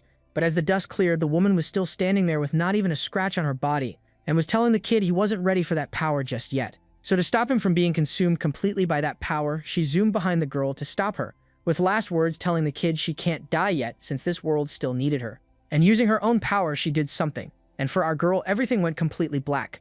The story fast forwards a couple of hours, and our hero was seen opening his eyes to a heavenly sight as he was being crushed under the hopes and dreams of many men. Yup, that's no hallucination. The dude is straight up seeing this. As for who this woman is, no idea. She appeared out of nowhere, and because of that, our boy himself was confused. Furious, he shoved the woman off him and demanded she tell him who she was, how he got here, and most importantly, what she did to him while he was unconscious.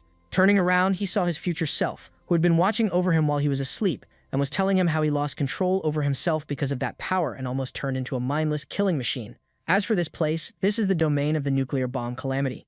To that, our boy had just one question: where was this nuclear bomb calamity? Turns out she was right in front of him. Yeah, that was all he wanted to hear, so he pinned the woman to the bed to end her and finish this whole charade once and for all. But according to his future self, that was pointless, since even if he takes out that woman, nothing will change, since she wasn't their real target. But our boy refused to believe anything that came out of her mouth. Future self knew that would be his answer, so she decided to explain to him what was really going on. The one he was trying to take out was just an incomplete form of the real calamity, so even if he takes out that body, the threat won't completely disappear. She will just fall into silence again and wait for the next time another such event occurs. After she was done speaking, she asked the kid if he wanted the sacrifices of all the people who lost their lives today to go in vain. But our hero still refused to trust her. His future self answered he didn't need to trust her, he just needs to understand that if he takes out that woman, it would perform a time reversal, meaning next time when he appears inside this home, she would just end him before he regains consciousness. Frustrated, he released her throat, but for the woman that was a new experience, and let's just say she didn't hate it. Okay, so now comes the real twist. Turns out, just taking out millions of people to summon this thing in her voluptuous form wasn't enough. There was still one more step they needed to complete, and by they, she means him. and there is a very important reason for that, and I will try to put it in as simple words as possible. He needed to clap some cheeks so the woman could give birth to the real calamity, which would be the complete form and the one they needed to take out. Yup, so when I said he needed to do it, I meant he needed to do her. And the reason he was chosen for such a sacred task was simple. His future self doesn't possess the power of Ding Dong anymore, but he does, and according to her, he was the only male alive with the power to make that happen. But our innocent little hero still had no idea what she wanted him to do, so he asked the woman to clarify. Well, she didn't need to clarify anything, since the nuclear calamity herself took the initiative and told the kid it was just how humans do it, and asked him to follow her lead. Yeah, right, follow her lead. The kid wasn't following anyone's lead, and to show the woman he wasn't a rookie who needed instructions, he broke himself free and pinned her to the bed instead, and the rest was a blur. You can use your own imagination to find out what happened after that. All I'm saying is that whatever that fool was doing in there, it was making that whole damned house glow like a light bulb.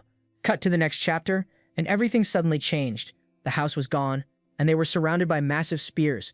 But that wasn't the only new thing in the place. On top of one of those massive spears was a person, the one they had been waiting for all this time, the true nuclear bomb Calamity, who was showing surprise that in just 10 short millennia, humanity developed so much so that they even built some gadgets in the ceiling, and by ceiling this woman meant space, since she somehow found out she was being watched through that thing.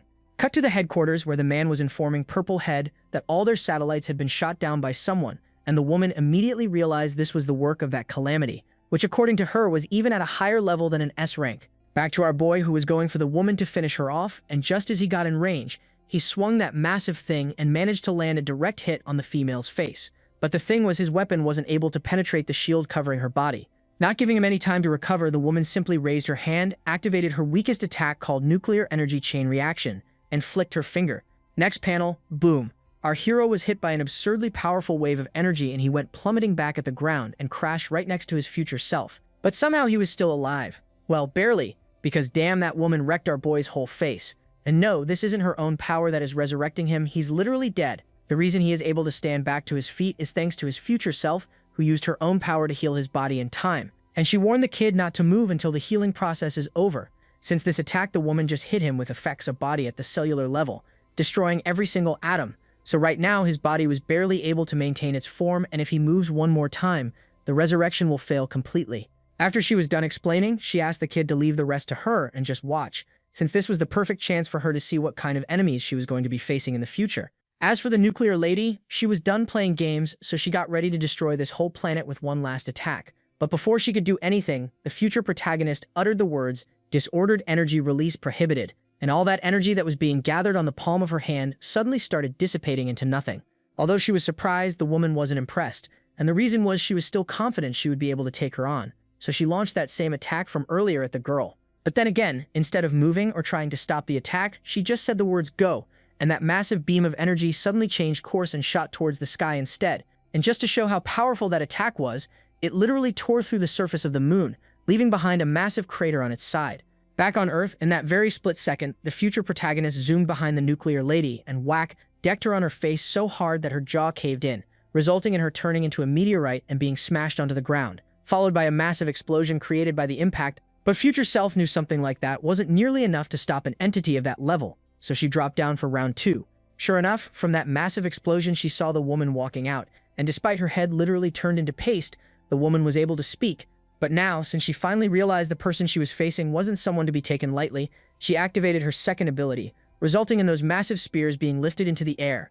Next panel, bam, Power Ranger style Susanoo, but she was calling it Authority Manifestation Nuclear Energy. Yeah, no, our girl wasn't impressed, so she summoned her own Susanoo, an emphasis on very, healthy Susanoo. And with that, the Battle of the Goliaths began, as both sides charged at each other, and despite fighting with her fists, future self Susanoo was able to hold its ground on equal footing with the Fusion Lady's summon. As for the planet, yeah, the whole thing was literally ringing like a drum because of the shockwaves created by their clashing. As for the one stuck in the middle, he was barely able to hold his body together because of the power leaking out of their fists. At the end of it, this is what was left of the nuclear lady, and no, this isn't fatal for her. For her, this is only like 5% of her health that got chipped away after that last clash, and the woman was still confident that future self won't be able to stop her, since it was just a matter of time before she destroys this whole planet and her along with it. But future protagonist had other plans, so she prepared to get serious.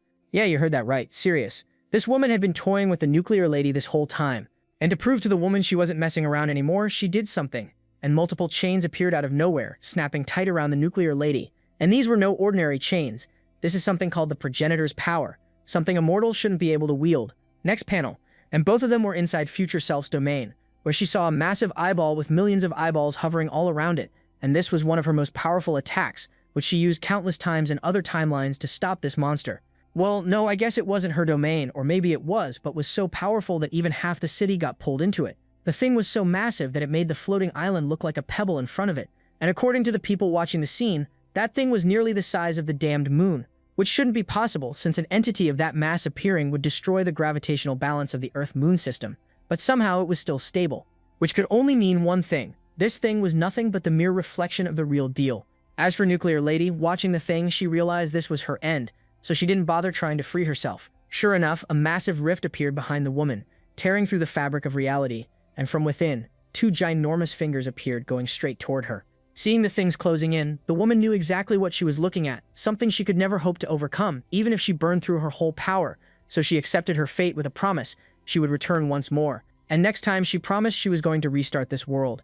And those were the last words that came out of her mouth before everything fell silent. As soon as the lady was deleted, the massive eyeball also started to disintegrate, and just like that, it was all over. But just to double check, our boy asked his future self if they won, and the answer was a yes.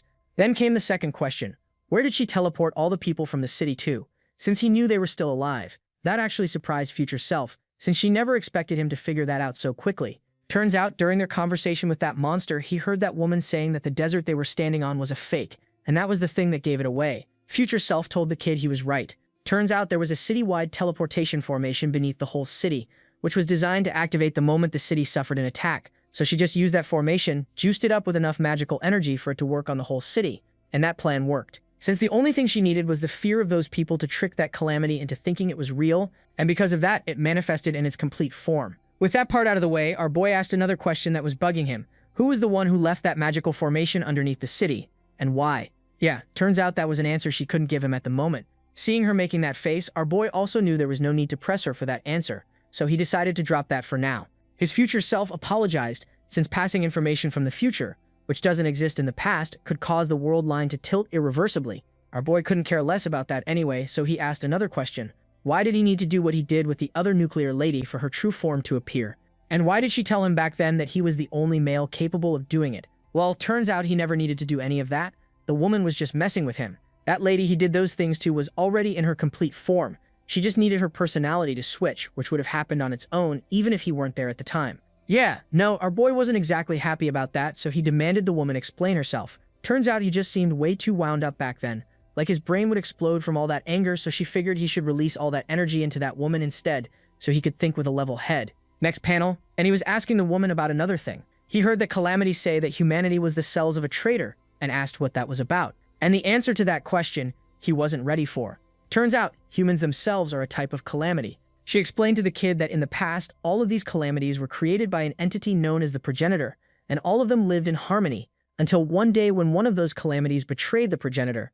Turns out she herself has no idea what actually happened back then, but during that time, that betrayal resulted in the progenitor going missing, and somehow the other calamities were also driven into the gap between worlds, where they are currently sleeping. And with all of them gone, the calamity that betrayed the progenitor monopolized the world and transformed itself into countless individuals, which were scattered all across the world. Over the span of countless years, those individuals continued to multiply their existence, develop their own civilizations, and the result of all that was what he sees today. In simple words, all the humans present in the world were once part of that one calamity. The original plan of that calamity was that the humans would continue to live happily on Earth. But a few decades ago, something happened when a person made a contract with a sliver of the progenitor's consciousness that was still remaining in this world. And that was the day the safe era for humanity ended, because the progenitor's remaining consciousness woke up the calamities sleeping between worlds. So over time, those calamities with weaker magical power located in subspace were able to pass through the gap and were being drawn to this world through human emotions, and the way they manifested was by relying on the things created by humans. And just like humans, most calamities don't share one mind. They exist as separate individuals, each doing their own thing, but deep down they all carry the same instinct, a drive to destroy humanity, something that was carved into them by the progenitor. After that backstory, she told the kid that after taking out the nuclear lady, there were 5 special calamities that were still active, which are part of the original 7 calamities created by the progenitor, and humans are the 6th special calamity. As for the remaining special calamities, another thing that makes them different from a normal S-rank calamity is that they still possess the memories of what they were and what happened to this world before they were forced into slumber. In that subspace, those calamities had already chosen the concepts they would latch onto based on the characteristics of their authority. And just like with the nuclear calamity, the moment that concept appears in the real world, it immediately becomes their vessel to manifest. After she was done speaking, our hero asked the reason for telling him all this, since earlier she said she can't share things from the future. And if this information won't affect this timeline, the answer was no, since all this information is already known because the Bureau already possesses it. And that is one of the reasons they made the mistake with the nuclear explosion. Turns out, over the past few decades, the calamities have been getting stronger and stronger, which was already a problem for the Bureau. But a few days back, a calamity of an abstract concept appeared for the first time, and the Bureau, mistaking it for a special calamity, wanted to use the ultimate weapon in their hands to deal with it. But what they didn't realize was that the weapon itself would end up becoming the vessel for that calamity's manifestation. That was easy enough to understand, but he still had a question. Where did the Bureau and the contractors who gave powers to special girls come from? And if they were also a type of calamity? Not to mention that scumbag from the prophecy who would awaken the power of the magical girls that the rat mentioned, who would bring an end to this world. That was something he needed to find answers to himself, since she couldn't disclose that information. All she could say was that he shouldn't trust any history regarding the Bureau and the contractors, because humanity's collective memories had been tampered with, making that history inaccurate. As for the prophecy by the contractors, she explained that the contractors don't give any powers to the humans. Instead, the item which they use awakens magical powers inside a person which was already present there, and that thing acts as a trigger that unlocks the power of the calamity buried within the human body. But the problem is, this triggerable power only exists within female bodies. No one knows the reason, but according to her, this is a type of self-defense mechanism for humans. But if somehow a male obtains magical powers, they would open the path to awakening something far more dangerous, just as he did today, when he lost control over himself because of his rage and almost became the entity which once existed as a whole. In other words, all humans would disappear and return to a single entity if that were to ever happen, and this is the end those contractors fear, and what that prophecy about a male awakening magical powers is all about. Well, that was enough of that. She was done saying what she had to say. Now she herself had a question. What if one day comes when he crosses the red line of awakening and is about to become that whole that would end all humans? Would he commit suicide for the sake of the humans? The answer was simple. If his mother and father were still alive, then yes, he wouldn't hesitate to end himself to keep them safe. So his future self hit him with another question. What if they weren't alive? Our boy answered, then he won't have a reason to live, so he would still choose to end himself if it saves humanity. That was exactly the kind of answer she wanted to hear. So with a smile on her face, she asked the kid to end her, because she was almost at that point. The kid froze hearing those words and asked the woman to clarify what she was trying to say. Turns out, in 10 minutes, if she is not deleted, all of humanity will become a single whole. So now only he has the power to end her, because with her current existence status, she could only be executed by either the progenitor's authority or another version of herself. Turns out, after she defeated the nuclear calamity, all her powers got transferred to her instead. So now if she perishes, everything that happened in the past few days, as well as the concept of the nuclear bomb itself, would be erased from this world, and this world line would return to its proper track. Our boy asked if she was saying everything that happened these past few days would disappear. The answer was a no. This world line will automatically provide another explanation for the events, so no, everything that already happened will not change. And to end it all, she asked our hero to remember 3 things after she was gone. The first was that out of the 5 calamities sleeping in the other space, one had already appeared by his side, but she couldn't say who it was. All she asks of him is that he don't trust anyone. Second, the subordinates who followed her to this timeline all used authority from the same origin as her, so they would perish along with her, but among them, only Black doesn't possess her authority, so she will continue to lurk in this world, preparing for something more important that was to come in the future. So when that time comes and Black appears in front of him one day, no matter how strange it seems, he needs to believe what she says. And finally, the most important thing of all, time can never flow backwards. This is one thing he needs to remember, because not even the progenitor can reverse time. That was all too much for our boy to take in, so he reminded the woman she herself traveled back from the future. She just answered he will know the answer to that in time, and asked him to just remember these 3 things, otherwise all these sacrifices will be in vain. Until then, he needs to keep thinking and never stop. Cut to Antarctica, where the 2 girls finally came up with a plan to free themselves and escape. And apparently that plan included using Pink Head as a battle ram, or to be more specific, that massive head of hers, to smash Zai's ribcage. But just then, something completely unexpected happened, as the girl just phased through the woman instead. Yeah, after everything that happened, that was the last thing they were expecting to see today. As for Pink Head, turns out she wasn't holding back on that jump, so she ended up slamming her head on the wall instead. And the reason this was happening, well, you can figure it out for yourself, because Zai also used the same authority as the future protagonist, so her disappearing meant they had succeeded in their mission. So, in the end, she turned towards the girl and apologized, saying they really did their best, and the last words they heard from that girl was an apology as she completely got erased from existence. Following that, the magical ropes that had all of them restrained also started to disappear, and then it happened. Pinkhead had no clue what they were doing in this place, or how they got there. And no, it wasn't because she hit her head and lost her memories, because just as Yaelin tried telling the girl what they were doing here, she herself froze because she couldn't remember either. Suddenly, pervy old man spoke up with that cheerful attitude of his, reminding the girls it was something about a meteorite by the name of Poached Egg that was heading towards Earth, so they came to Antarctica to take refuge. Cut back to their main manor, where a couple of maids were heard showing relief when they heard the news that the Yev family was safe and were taking shelter in Antarctica. And inside the place, Bobby was seen walking out of a room, asking what all this commotion was about. And you may be wondering why all these maids are showing surprise seeing his face. Well, it turns out this absolute buffoon had been asleep the whole time, and by whole time I mean 6 whole days. Remember when he came to have some drinks with the old man? Yeah, he had one too many drinks and passed out and had been sleeping in this place ever since, while the girls were risking their lives to save everyone.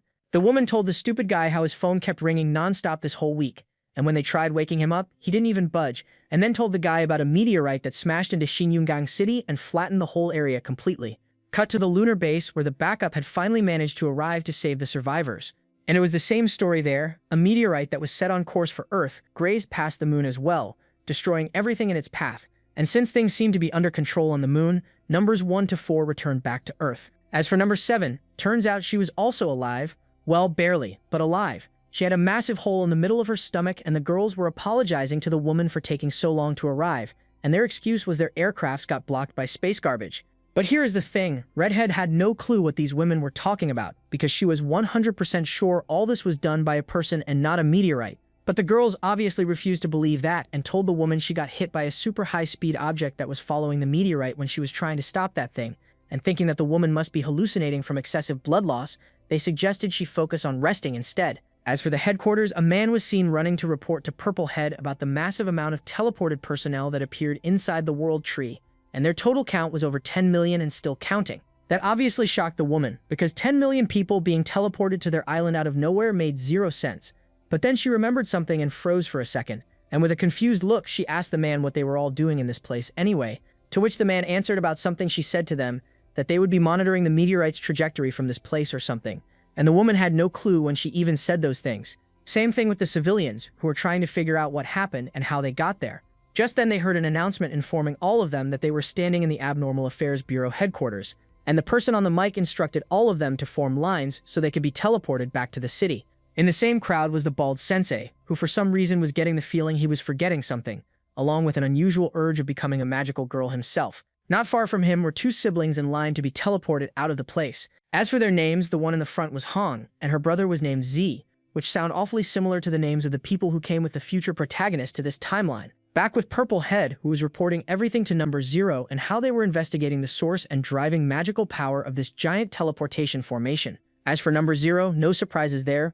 The woman retained all her memories and was commenting how this meteorite was a pretty good explanation. And that comment obviously surprised Purple Head, and she wondered what she could mean by that. Meanwhile, our boy's parents were still sound asleep because of whatever the future self did to them before leaving the home, and on their blanket was the same note, which was also starting to disappear and had the words Grand Reunion written on them. Back to the two themselves. Yeah, it was a heartbreaking moment, all right. In her final moments, future self asked the kid if he still remembers the first comic they drew, where the protagonist's best friend sacrificed himself, and how they agonized for a long time over how to write his last words. Our boy just answered with a line I 100% relate to. Writing too much feels cliché, writing too little feels flavorless, but I think the final design wasn't bad. And as for those final words, it was a goodbye between 2 friends.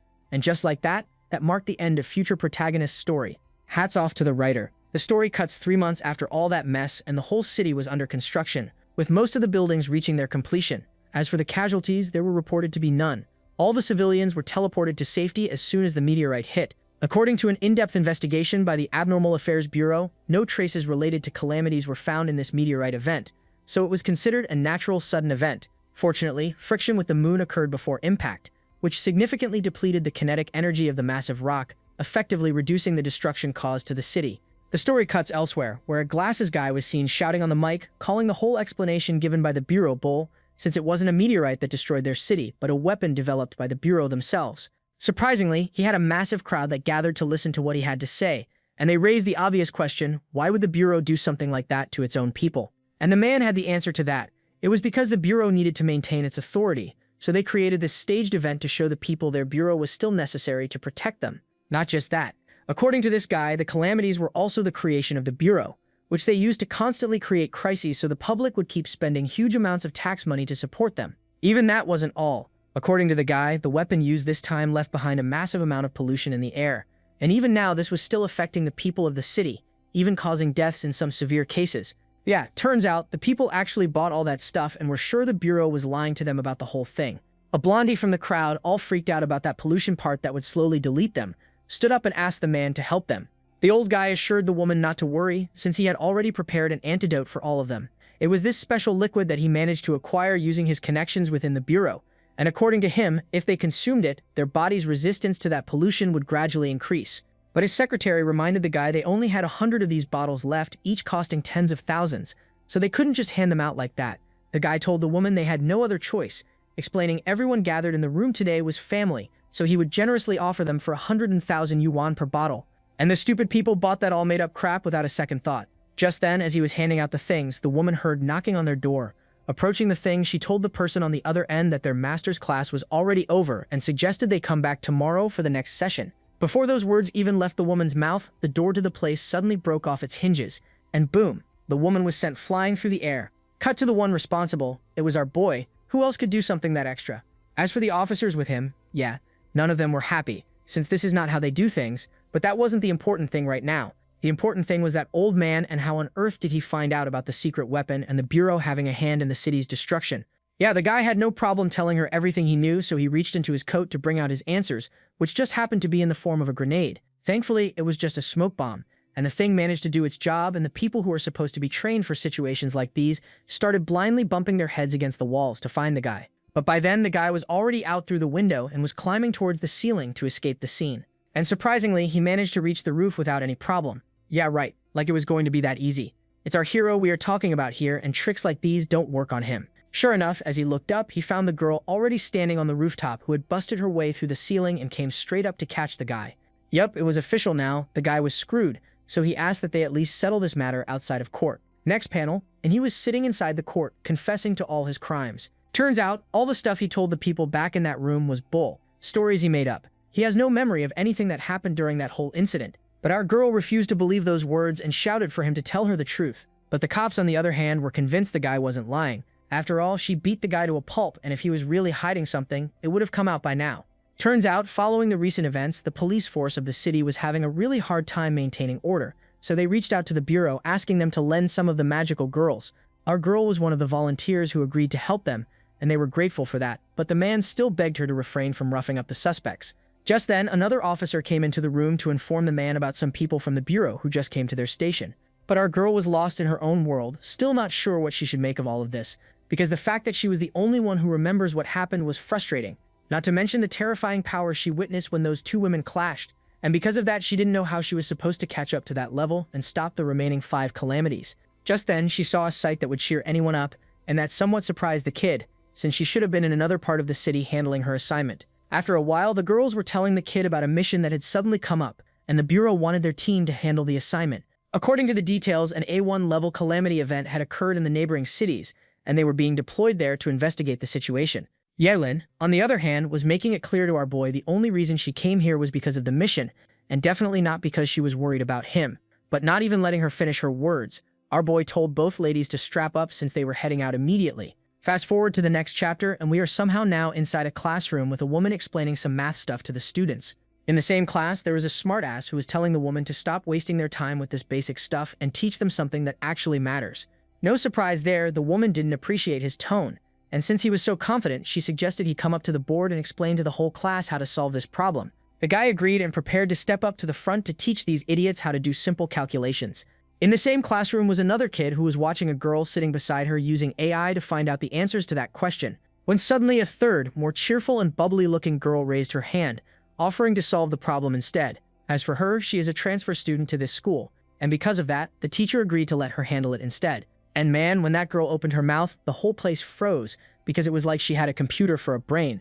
She didn't even need a calculator or anything to solve those complicated problems, and that part shocked everyone. And the one most shocked was the teacher herself, who was left speechless because the answer that girl gave was correct, but the method she used to solve it was something she had never seen in all her years of teaching. But calming herself, she told the class that although the answer was right, they shouldn't use that method since it wasn't in their syllabus, so they wouldn't be getting any marks if they used it. After a while, the class ended, and the same masked kid was getting ready to head out. That was when he accidentally bumped into a pencil box on a girl's table, and the thing fell to the ground. As for the one that pencil box belonged to, she wasn't exactly happy with how he was just moving along without apologizing or picking the thing back up. And yeah, see those eyes? It's our boy wearing that wig telling the kid that knocking over a girl's stuff to get her attention wasn't a smart method of approaching her. It doesn't make her think he's cool. On the contrary, she just thinks he's an idiot who's gone crazy from holding it in for too long. Yep, those were the last words he expected to hear coming from the mouth of such a beautiful girl, and he was so stunned he didn't even know how to respond. Cut to the outside, and Pinkhead was heard asking our boy to go a little easy on her since this was her first time doing this. And no, this isn't what you think he's doing, so get your head out of the gutter. He was just helping her hide those massive badonkers, since the things were just too big and were making her stand out, which was something they didn't need right now. As for Yulin, she told the girl to stop whining since they couldn't blow their cover because of those massive honkers, to which the girl apologized but also reminded them she couldn't help it. She was just built different, unlike those ironing boards they were working with. After taking care of that, our boy asked Yelin why they came here and what exactly they were looking for. Turns out she had no clue herself. They came in such a hurry that she didn't even check the mission details. All she knew was that whatever they were after was inside that classroom they had just left. Pinkhead herself had something to say about that classroom, something she saw out of order during the teacher's lecture. And when asked what, she reminded Yelin they aren't allowed to use their phones during class, and her honor student attitude was really getting on Yelin's nerves. So she reminded the girl that they weren't here to take lectures, but to investigate. Cut a couple of minutes, and they arrived at one of the places their bureau had marked for them to investigate, which happened to be a sewer, the worst nightmare of any girl. But Yelin was more curious if the kid had been secretly working out again to bulk up, since he lifted that thing like it was no big deal. After a while, they were seen walking inside the smelly underground tunnel, with Yelin telling both girls that this place was the school's abandoned sewer, which had been sealed off for years, until a month ago when a school cleaner accidentally entered this place, and that person somehow stumbled across this room which no one before that day knew even existed inside this place. And the reason this room was so disturbing and why the Bureau wanted them to investigate was because the whole damn place was littered with piles of bones and not any bones. Take a closer look at those skulls. Yeah, these are exactly the remains of what you are thinking. Not just that, but there were also several scraps of torn uniforms scattered all around the place. According to the information they had received so far, people from the forensics department were secretly dispatched to this place to investigate, and according to the report, the time of death for each of these individuals was within the last 2 months. As for the numbers, DNA verification showed at least 170 different victims, with ages ranging from 16 to 18. So yeah, these were all students from the same school they had been assigned to investigate. Yeah, no, Pinkhead had one very important question. Why on earth was everything in that school so normal with so many students going missing? Turns out, that was exactly why they were sent to this place, to find the answer to that question. Why, even after such a large number of students went missing, the school never noticed or reported anything strange. And not just the school, not even a single parent had reported their children going missing either. Their bureau went through the school's student files and also conducted a large number of secret inquiries in the surrounding areas, but didn't find anything out of the ordinary, and that was the most unsettling part, since it was like all these students never even existed. After hearing all that, our hero asked if she was saying that somehow the existence of all the deceased had been stripped away, completely erased from people's memories and even from related documents. And the answer was yes, but there was something their bureau managed to find which might help them crack this case. After comparing the DNA of all these people with the current teachers and students of the entire school, they found 3 individuals whose DNA perfectly matched the ones in this pile. And when the pink-haired girl asked what that meant, she told them it meant those 3 people should already be dead, but somehow they were still living their lives as normal. And even more shocking, one of them was the boy sitting right next to our boy. The story cuts to the school toilet, and inside one of the stalls was that same kid, staring at a student card, and that student just happened to be our hero. And after the humiliation he had to suffer by her hand earlier, he was planning something far worse than death itself for her. And that plan for some reason involved him dropping his pants to the floor. Yeah, see? Now this is just messed up. I mean, I'm pretty sure you guys can tell what he was doing. But want to hear something even more messed up? The person whose picture he was using for his inspiration was glaring at him from outside the stall. Cut to outside, and 2 more male students were seen getting ready to enter the restroom. And the moment they stepped inside, they froze on the spot. Because right there on the ground was a male student with a massive bump on his head, with an absolute beauty glaring him down like a predator. One of them, thinking he was some big shot or something, and the female in front of him was another weak girl who he could intimidate into doing whatever he wanted, tried saying something along the lines of if she was looking for a good time and if they could join in too. Yeah, no, not even 2 words out of his mouth, and he saw red liquid seeping out of a wound on his throat, and the thing that caused that wound? Just a button. Turning back to our Chad, they heard him warning the two to get lost if they valued their lives. Yeah, say no more, both fools instantly turned around and bolted in the opposite direction. After they were alone, our boy slapped some kind of sticker on the guy's forehead, and guess what he said after that? He told him to continue doing what he was doing earlier, because she wanted to see him keep going. The poor guy had no clue what he was supposed to say to that, so he asked the girl what she meant by watch him do that and what exactly she wanted to watch. Yeah, it was exactly what he was thinking. She brought out her phone, set a timer of 10 minutes, and told the kid to bring out his baby Johnson and get to work, and if he can't satisfy her suspicion within this time, his head would be rolling on the ground. Cut to outside, and the poor guy's desperate cries were heard echoing through the whole place, followed by the sound of another heavy punch, with our girl's voice telling him to shut up and do as he was told. After 2 minutes, the kid was still struggling to get it up because of the death glare he was getting from the girl, so he started using his imagination to try and work something out, and the first thing that came to his head was our girl in a cat ear costume. But even that wasn't good enough for him, so he switched to a maid outfit, still not good, so he went straight to her in her default skin, which also turned out to be a complete waste, since he had never seen a woman in her base form, so he didn't know what was supposed to be there. Just then, his face got smashed into the ground by our girl, who was already at her limit, and since he had already wasted 7 minutes and didn't provide her with the necessary data she came here looking for, she got ready to end the guy. But in doing so, she accidentally awoke something inside of that fool, something seriously dangerous, because the feeling of being pressed down by a beautiful girl's feet made his baby elephant finally react. Yup, from helping Pinkhead tie up her massive front cushions to that room filled with bones, this was the last thing our boy expected to deal with today. And then it happened. A volcano finally erupted, making headlines inside our boy's brain, followed by a rocket ship that blasted off into space at full speed. And at the end of it, the guy was completely out cold, with our hero finally satisfied and leaving the poor man on the floor of the toilet. After a while, she was seen going through some details on her phone regarding the data she managed to gather from that kid's weird little episode. And no, the results showed he isn't the one they are looking for. Cut to an hour ago when the three of them were coming up with a plan to fish out the calamity responsible for everything, which was now confirmed by the Bureau. After they conducted a large amount of preliminary magic detection in the surrounding areas, the results showed that a unique calamity was residing in this area and was disguised as a human, and they were instructed to investigate 3 suspects, the 3 people whose DNA overlaps with the victims. She explained that the Bureau gave them new equipment this time which they could use to easily find out which of these 3 is the calamity. All they have to do is stick this sticker on their forehead. That was all our boy needed to hear, so he immediately turned around to get this over with. But according to Yaelin, it wasn't as simple as it seemed, since the only way this patch would be able to activate was when the subject reached a certain heightened state. Yeah, you heard that right. According to the item's details, it was developed 2 months ago and published to all magical girls for field use, and its working is simple. The humanoid form taken by a calamity is completely indistinguishable from a normal person in terms of blood and human tissue structure, but no matter how perfect it is, it's still a disguise, which means that they actually have no reproductive behavior rewards, which is a bummer. What's the point of living when you can't even feel that feeling when you are doing it with someone? Well, anyway, back to the explanation, and this is strictly for educational purposes. When a human is bumping uglies with their partner, the brain provides intense pleasure as a form of positive feedback, rewarding that behavior since it helps with reproduction. And that feeling is commonly known as an orgasm. During this process, specific regions of the human brain show extremely strong brainwave reactions, but that only happens in real human cases. As for calamities, although they can mimic the outward behavior, their brains don't actually trigger the reward mechanism, therefore no brainwave reaction appears on the device. Yet from all that, our boy only made out that the nuclear woman he made glow like a light bulb with his awesome skills was faking it all along. Pinkhead further explained that this device can record brainwaves and detect that difference, so as long as they analyze the brainwave patterns, they can tell whether someone is a real human or a calamity in disguise.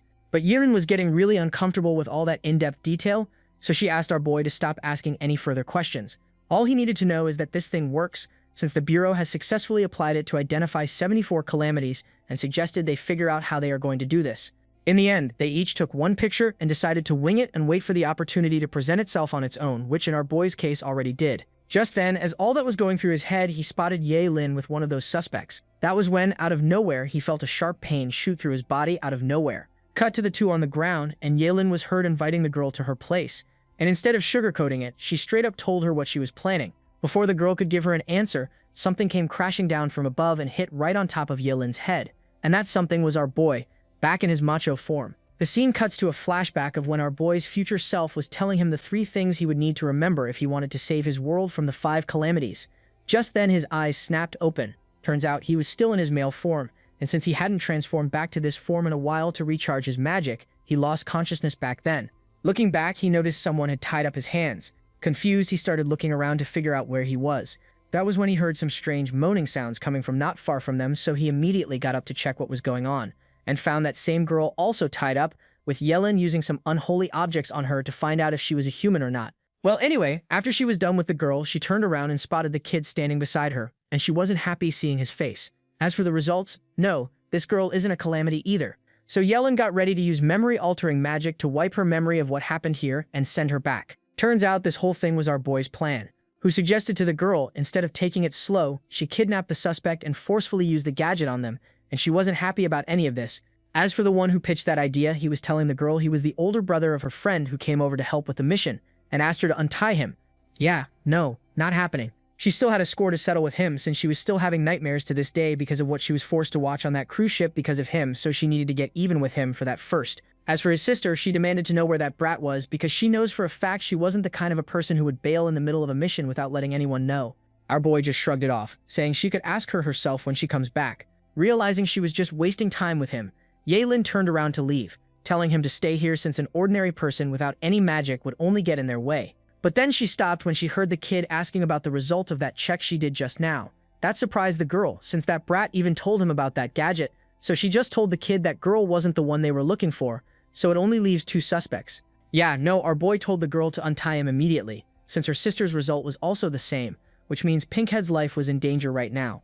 Cut to the school's basketball court, where the squad's most unathletic member was playing basketball with the final suspect. Whoa, maybe I was wrong. All that time spent training with our boy paid off, since the girl was way too nimble on her feet. Not just her speed, look at those moves she was pulling, and then as soon as she got her chance, she pulled off a half-court shot, and that ball went straight through the basket. Her skills surprised Yellowhead, since she never expected the smartest girl in their class to be so good in sports as well, and since they made a deal that if she plays basketball with her, she would hang out at her house tonight. So the girl prepared to pack her things, but first she needed to change, because of course they can't be walking in the streets smelling like a locker room.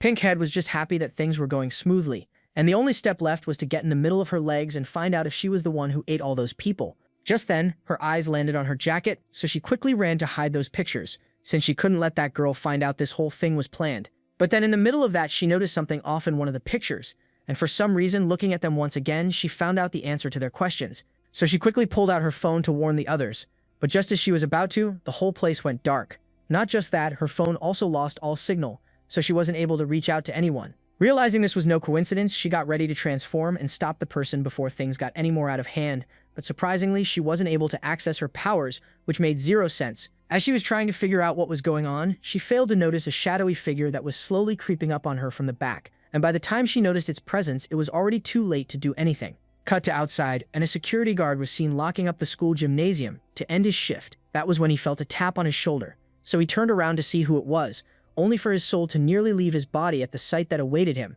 It was just his coworker pulling a prank on him, but the guy wasn't happy about it. But then, in the middle of his panicking, he spotted something else, so he asked his friend to look up. Yeah, anyone would be scared of this sight. As for the two guards, they were so terrified that they started screaming, and almost immediately both of them lost consciousness. As for Yellen, she wasn't sure if she should praise this guy or be creeped out, since the guy managed to make things so much easier for them just by putting on a skirt and a smelly old stocking on his face. But ignoring that, she ran to the door, unlocked it, and both of them entered the room to find Pinkhead. But the whole place was empty, as if no one was ever here, which made no sense, since Pinkhead clearly told Yanlin she was heading to this place with the suspect. Although this place was completely empty, our hero couldn't shake the feeling that they were missing something. But Yaelin dismissed it and prepared to head back to the rendezvous point since she was sure the girl was already waiting for them there. But our boy told the girl not to do that since he had a hunch that Pinkhead was here and was attacked by something or someone, meaning there was a really high chance that Calamity was the reason they weren't able to contact Pinkhead. But since the girl wouldn't shut up, he called her an idiot and told her to let him think, which obviously annoyed her a lot. But ignoring her, he started doing his detective work to find clues that might give them any leads to what happened here and where Pinkhead was.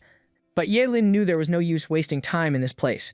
After all, they saw firsthand what that Calamity did to all its victims, meaning there was a really high chance Pinkhead was already gone if that Calamity truly got to her. And all the blame for that falls on her if that was the case, since she was the captain of this squad, so it was her responsibility to prepare an emergency plan when they split up to investigate.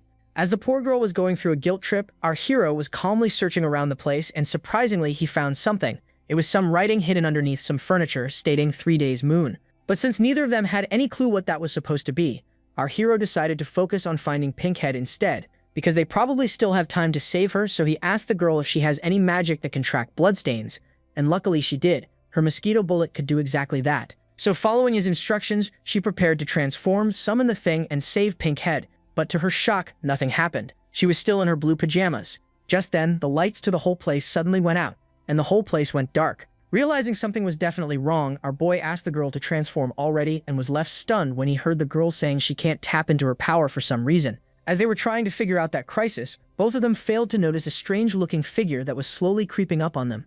Luckily, as the thing got closer, both of them sensed its presence and immediately got on their guard. Turning around, they found themselves standing before a massive metallic monstrosity with those two pokey thingies poking out a very wrong part of its body. And I'm pretty sure the artist knew exactly what he was doing while drawing this creature. As for Yilin, she shouted for our hero to run and contact the bureau and call for backup while she tries to buy him some time. Hearing her words, the creature praised the girl for her selflessness, since even in such a situation she was more worried about civilians than her own life. But ignoring the monster's words, she shouted for our hero to stop wasting time and run before it was too late for both of them. Yeah, well apparently our boy ran the moment his eyes first landed on that monster, making her look like a complete idiot since she had been screaming for nothing. And that caused the creature to burst out laughing, since the one she wanted to protect with her own life abandoned her without a second thought. But the creature assured the girl it wasn't planning on taking her out, well at least not yet anyway. As for her pink-haired friend, she was also alive for now. She was just sleeping in some other place. As for why it didn't end pink-haired and didn't immediately take her down either, it was because it wanted to make a deal with her. But Yilin straight up refused to hear anything the creature had to say, but froze when the monster suddenly got super close to her face, as it reminded the girl no backup was going to arrive to save her on time. As for her friend who just fled, she shouldn't worry about him too much, since this school was her territory and no one was allowed to leave this place without her permission. As for the bureau, soon they won't even remember they ever existed. Same thing for this school and their mission, because in 3 days it would be strong enough to devour every single person from this school, and when that happens, all anyone remembers would be that this was an abandoned school that was deserted long ago. But for her and her friend, it was willing to make an exception since it finds them extremely cute, so as long as they submit to the creature, it promised to let her and her friend leave this place with their lives. But in case she refuses, it would end her right away. After all, not like she had the ability to stop it anyway. So it asked the girl to give it her answer, because this offer wasn't going to last forever. But Yelin was so terrified that her body wouldn't stop trembling, but getting a hold of herself, she gritted her teeth, forced some words out of her mouth, and basically told the creature to screw itself. And boom, her whole body got covered in red liquid with her eyes going wide in disbelief. And no, that wasn't hers. That red liquid came from that creature's severed hand, and the one responsible, who else? Our boy, still in his skirt but now rocking 2 cleavers coated in flames, which he used to carve off the creature's hand. Surprised, Yelin asked what he was doing here since she was sure he ran away. Well yes, but no. He did run, but not to save himself, but to get his hands on weapons, and happened to find these cleavers along with some alcohol. As for the monster, it wasn't happy with how a mere mortal sneak attacked it and even managed to wound it. So in its anger, it swung its remaining good hand, but our hero managed to move out of the way in time. But the creature wasn't finished, and out of nowhere, some pink jelly-looking substance shot out of the ground and went straight for our hero, which he initially managed to dodge. But this body of his was far too slow compared to the creature's speed, and because of that, boom, the thing slammed straight into the middle of his stomach, causing him to turn into a human missile, and he crashed into a wall. Luckily, he was still alive and in one piece, but more importantly, he used that chance to splash a bottle of alcohol on the creature's body. And the reason he did that was because he wanted to burn the thing to a crisp, and he succeeded. Because just as that appendage came into contact with the flaming cleaver, its body instantly caught on fire, which immediately began spreading all over the thing, causing that massive body to start melting away. But this wasn't enough to take down the monster permanently. Even though they managed to destroy this body of his, the creature's main body was still alive and someplace else. And since this was its first time in a long time having so much fun, it was looking forward to their next meeting. Scene cuts, and we are now outside with Yelin patching up our hero's busted arm. Okay, I just have 2 questions here. Why did she take off her jacket? And what on earth is she tying around his arm? Because I'm positive that's not a bandage. Or scratch that. 3 questions. Why on earth is she getting healthier with each passing panel? Right now she looks like she can give our pink head a run for her money with those massive bazookas. Oh wait, so apparently she was so distracted that even she didn't notice what she was tying around our hero's arm. And upon looking closer, she asked the kid what that thing was. Where did he find it? And most importantly, why on earth did it seem familiar?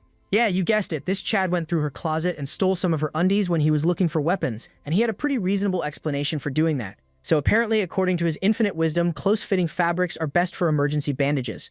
As for the girl, she had so many emotions fighting all over her face that it's even hard to describe.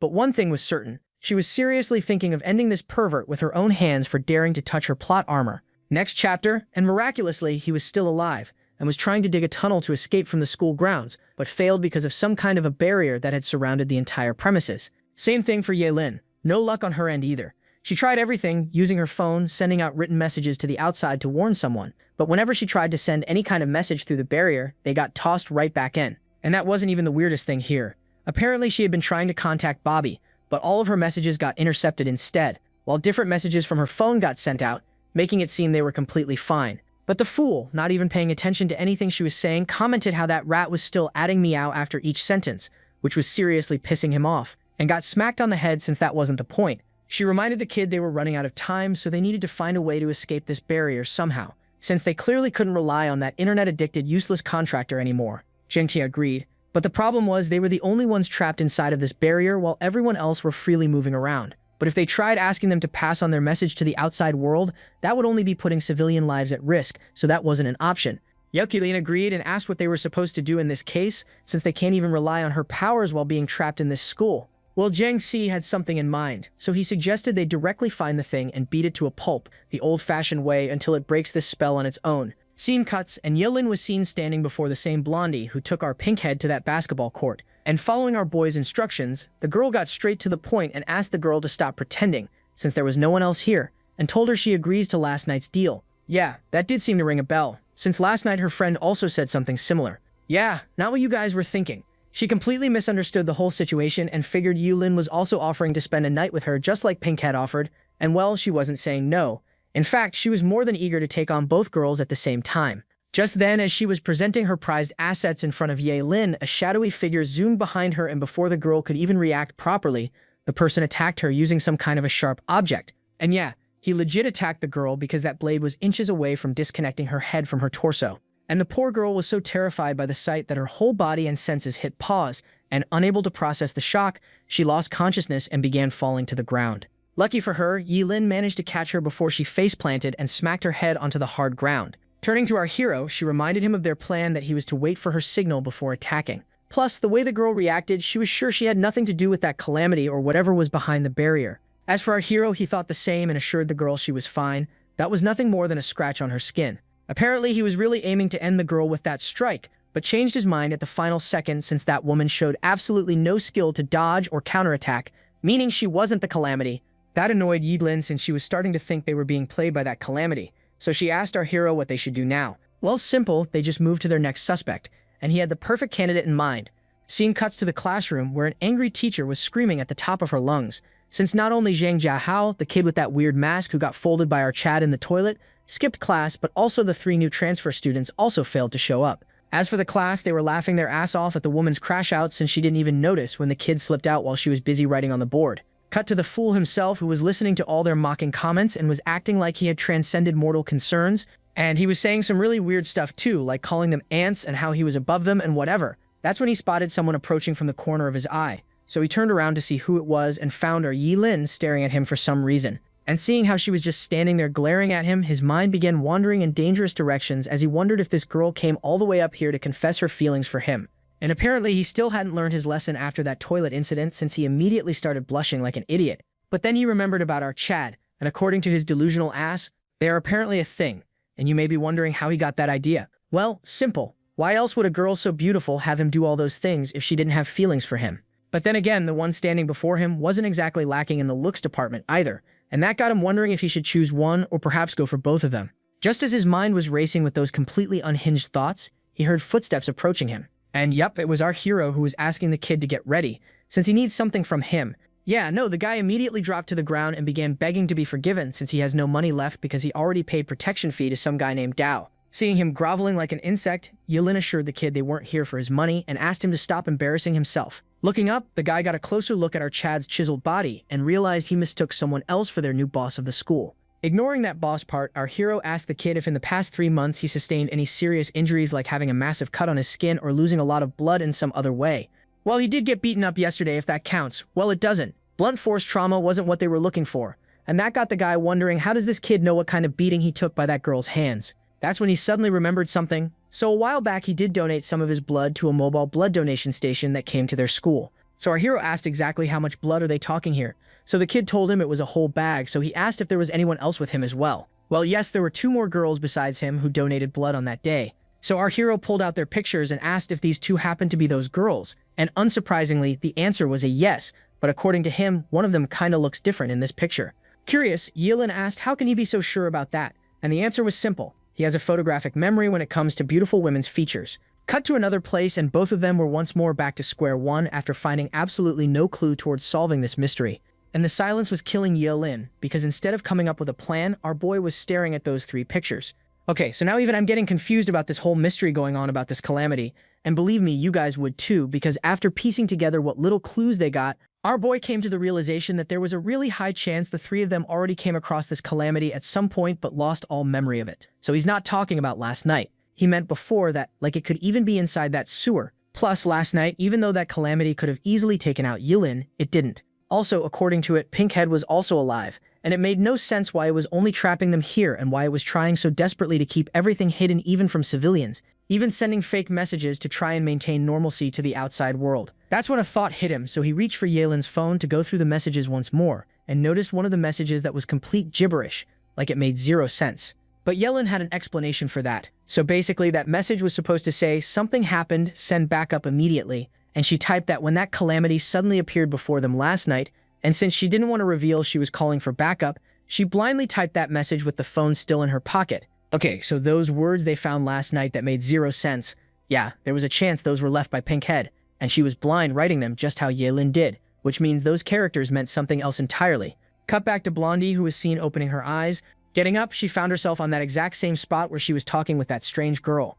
And yeah, she remembered everything that happened and how some lunatic suddenly appeared and attacked her with a cleaver. And instead of being traumatized about the fact that someone actually tried deleting her from this world, she was more pissed about the fact that she was so close to getting cozy with a cutie like that. But that person ruined everything for her. Just then, she noticed something tied around her neck, so she took the thing off and lo and behold, the holy relic sought by scholars, collectors, and basement dwellers alike. And guess what she did after seeing that thing in her hands? Yeah, she did what any cultured gremlin would have done. And no one judges her. This is a woman of refined taste, so we don't have the right to judge how she chooses to appreciate priceless treasures. And with her brain cells fully charged up, she realized that if she was attacked, it meant that the cute girl's life was also in danger by the psychopath's hands, meaning she would need to head out immediately and find her before that creep does something bad to her. But just as she was about to, she heard a soft voice from the side calling for her attention. Turning around, she saw the third suspect who was claiming to have been sent here by Yelin to keep an eye on her while she went out to fetch the guard and take care of the person who attacked her. Yeah, that was great news, so she hurriedly hid those panties, hoping she didn't see her doing what she did earlier, because she definitely didn't want to be treated like a pervert for the rest of her school life. Changing topics, she asked about that blindfold and why was she wearing it. According to the girl, she fell and got a little injured, so she was covering her eyes until it healed. Okay, so this woman is dangerous. She has the riz of Sung Jin-woo and the shamelessness of Master Roshi, with a face of a top-tier idol, and she was using all three of those things right now to completely dismantle the poor innocent girl. And after winning her over, she began dragging the girl with her to find her true love, because they absolutely can't let a girl with a face like that wander around all alone with a creepy security guard. Well, the girl didn't mind, but she asked if she could perhaps return her panties to her first, because she was starting to feel a little exposed. And that face she was making immediately flipped Blondie's switch. Yeah, exactly, the freaky switch. But since she couldn't exactly pounce on the girl, she started playing mind games with her to lower her guard. And her excuse for offering to put them on the girl herself was that both of them were girls, so there was nothing to be embarrassed about. Plus, with that blindfold around her eyes, she was sure the poor thing won't be able to put them on properly by herself. Cut back to the duo who finally managed to find a clue pointing in the right direction. So it's a bit complicated, but I'll keep it simple. These three people are not real, and at the same time they are, and to make it more confusing, the three of them are one entity. So now to break it down in simple words, the three of them got devoured by that calamity, after which it created them once more with their original memories, so they have no clue they are already dead, nor the fact that the calamity was using them to hide itself in plain sight. And there's a reason that male student mostly wears a mask on his face. It was because the calamity only has the ability to create two people at a time, so it was using the faces of those other two students to complete the face of Blondie. And there is also a reason why she chose these three troublesome students to be its host. It's because one student is a troublemaker who mostly runs off from classes in school. The other student is mostly sick, so she frequently takes leaves of absence. So that calamity uses these habits of theirs to hide them whenever it needs to bring out Blondie's body. Okay, so I know it's still pretty confusing, but bear with me for a bit. These missing pieces are slowly going to fall into place with time. That all somewhat made sense to Ye Lin, but she was still confused. Why didn't their devices detect them as calamities, if that was the case? Well, that's where them not realizing they are already dead comes in, because at the time they were being tested, the calamity wasn't present in their bodies. So what they faced were true humans that possessed the brain reward mechanism during climax, and lacked the ability to react to danger. Which is why he was sure even now neither of those students know they are hosts to a calamity, and the reason that Calamity is using this tactic to hide itself is because its combat strength is probably not very high. And that explains everything, why it didn't immediately end her during last night's encounter, because logically speaking, it was safer for the creature to immediately end her while she was unable to transform. Which would mean it wasn't that the Calamity didn't want to end her, but that it couldn't end her. Okay, that was all pretty impressive detective work, but Yelin just had one more question. What was up with that weird getup he was trying to pull off? And more importantly, how did he suddenly summon those things out of thin air? Well, that wasn't important. The key point as to why all of them can't transform anymore was hidden within the reason why that calamity can't end them, so they must figure that out first. Plus, why did that thing create 3 vessels even though it only had the ability to make 2 at a time? That was highly suspicious, and he had a hunch those 3 identities were necessary conditions for that calamity that would allow it to transform into a completely different state 3 days from now. Back with the girls, and oh man, things were getting pretty steamy back here. Unfortunately, YouTube doesn't allow questionable levels of flirting, so I'll be censoring most of this, but you guys can use your own imagination to fill in the blanks. Okay, so the innocent one was asking the girl what she was doing all of a sudden since she only agreed for her to help her put on her panties, and the smooth talker, shameless as ever, asked if she didn't like what she was doing to her and whether she should stop. Well, she never said she didn't like the feeling of being helped like this, it's just that she came out a little sudden, so she wasn't mentally prepared for it. Well, if that was the case, then Blondie promised she wasn't going to hold back. And boom, Blondie struck and completely overwhelmed the poor innocent girl. But then, as she was digging in there, something completely unexpected happened, causing Blondie to pull herself back from the girl for some reason. Oh boy, this went from itchy to horror real fast because damn, that's a lot of red liquid coming out of her mouth. Okay, so you guys probably already know what happened. That calamity is inside of this girl right now. As for that red liquid, it wasn't just any ordinary wound. This thing is a complete nutcase. I'm surprised the girl could even force those words out of her mouth after what happened, but she was asking the girl who she was, and the creature happily answered her question and showed her her true self, and why she was hiding her eyes using that blindfold. It was because Blondie had her eyes. The moment Blondie saw what was hidden there, her whole body began trembling in fear, and to make it worse, she was so scared that her legs refused to move, so she begged the girl to stay away from her. But the calamity simply grabbed onto her wrist, saying it was time to return to her. And boom! Made her fist plunge into her own guts with full force. Just as her hand connected to her body, it began getting sucked inside of her. Okay, so if you guys thought the Cell Saga from Dragon Ball Z was weird, wait until you see how this thing absorbs its victims. Plus, while doing this, her whole body was trembling with pleasure, which somehow makes this whole thing even creepier. And according to her, since both of them belonged to the same source, she was sure Blondie was also starting to feel the same sensation as her. And sure enough, she was right. Blondie was slowly losing her mind to the sensation, and because of that, she stopped fighting back and let herself get taken out. And just like that, it was all over. The girl completely vanished and became one with the calamity. As soon as that happened, that girl's body began going through a transformation as well, as she puked out the remains of that girl which her body wasn't able to absorb. And this right here is her second form, which was infinitely more powerful compared to what she was before. And she was wondering just how much more beautiful she would become after she is done absorbing the last host. Back with our hero, who was still in the middle of piecing together the final puzzles, because he still had to find out why even he wasn't able to transform, even though his transformation is always forceful, and what was stopping that calamity from attacking them in this weakened state. And then it finally happened. The final piece clicked into place. So he immediately stood up. Seeing his expression gave Yelin some hope, so she asked if he finally managed to find the answers they have been looking for. Yeah, well, no, he just had to take a leak real quick, so he was heading out for the toilet. Back with the troublemaker who was seen lying unconscious somewhere. That's when his lips started to appear back on his face. Just as that happened, he opened his eyes and found himself lying on the toilet floor, and the strange part was that he had no idea how he got here. Turning to the side, he noticed a crater on the wall of the place. The psycho began blushing, remembering how it was our girl who slammed his face on that spot, and he was seriously hoping of experiencing that same feeling of being stepped on again. After a while, he was seen slowly making his way back to his classroom and noticed for some reason almost all the classes were completely empty, and that made no sense to him. Plus, he was getting the feeling that this school used to have a whole lot more people, but now the entire place felt like it was deserted, and that means only one thing. While our boy was trying to find answers, that calamity was running around treating the school as an all-you-can-eat buffet, and the student body was the main course. Suddenly, he heard someone shouting in the corner, so he made his way over, knowing full well that voice belonged to the ultimate bully of this school, and he wanted to know what they were up to right now. Looking closer, he spotted a glasses girl who was begging the fools before her to not take this jar of flowers from her, since it was an anniversary gift for her parents. Okay, so I'm guessing the one in the middle is the bully that kid was talking about. And no, they weren't planning on going easy on the girl despite the fact that the thing was for her parents, and they legit began badmouthing her and her parents, claiming how they don't even want her and just want to get rid of her.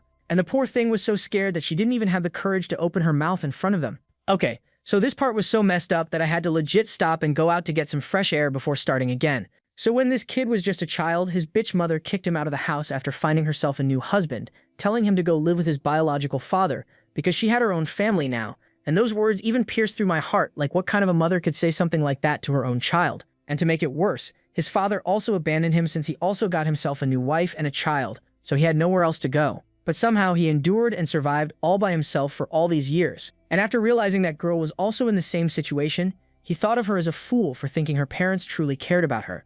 And since he didn't want anything to do with her or the bullies, he began walking away. Back with the girl who was still begging the three not to take these flowers from her. That's when they heard a voice from the back telling them to stop. Turning around, they found the kid who in the end decided to come back and help the girl, and was telling the three to stop harassing that student. Yeah, he knew he just dug his own grave by acting like a hero, so he braced himself for a beating. And sure enough, he was right. Those guys didn't appreciate him acting all heroic to save a damsel in distress. Cut a couple of minutes and the guy was on the ground apologizing to the three for stepping out of line and promised he won't ever repeat that mistake again. But the bully wasn't done having her fun, so she cracked her knuckles for round 2. But first she had a question for the girl he tried saving, and asked her to tell the kid what does everyone, including herself, think of this kid. Terrified of sharing his fate, the girl decided to play along and told the kid everyone thinks of him as someone whose brain doesn't work too well. That was exactly what she wanted to hear, so she began laughing uncontrollably at the kid for standing up for someone who thinks of him as a fool behind his back. And after showing just how much everyone looked down on him, she asked if he still feels like playing a hero now. Just then, as she was focused on him, she noticed some kind of a liquid being splashed on her back. So she turned around and her jaw dropped after seeing the sight before her, because all of her friends were lying on the ground in pieces, with a white-haired woman acting all freaky and weird standing in the middle of all that massacre. That's when she turned her eyes towards Fatso, asking what exactly was she planning on doing with her clone. Cut to our boy, who is now standing atop the school building after finally figuring out the reason for his body not transforming. So it's not that the Calamity has the power to seal their powers, since it wasn't strong enough for something like that. Rather, it was somehow affecting their thoughts. So in simple words, its domain was affecting their brainwaves, meaning whenever they think about transforming, that thought gets blocked off by the Calamity's influence, resulting in their mind refusing to send the signal to their body that initiates the transformation. And that was also the reason that thing refused to attack them even once. It was because once faced with the threat of death, their bodies could bypass the brain and forcefully transform under the influence of survival instinct. But there was also a possibility he was wrong, and if that happened, the outcome would simply be death. But not like he had a choice, they were running out of time, and in a couple of hours they were dead anyways. If that Calamity manages to merge all three of its vessels. Plus he recalled his future self's words when she asked what would he do if one day he crosses the red line of awakening and is about to become that whole that would destroy all of humanity, and whether he would commit suicide for the sake of humankind. Recalling her words, he took a deep breath and got ready to test his theory and see if he truly has what it takes to do what he told his future self that day. And then he just let go and began plummeting towards the ground in full speed. As that was happening, Yeilin was still waiting for the guy to return, and was hoping he didn't get himself in trouble. Back with our hero, and luckily his theory was on the money, because in those few seconds of freefall, as his body realized the danger, it bypassed his brain and began transforming on its own, and bam! He crashed right onto the concrete floor of the courtyard, causing a massive explosion because of the impact.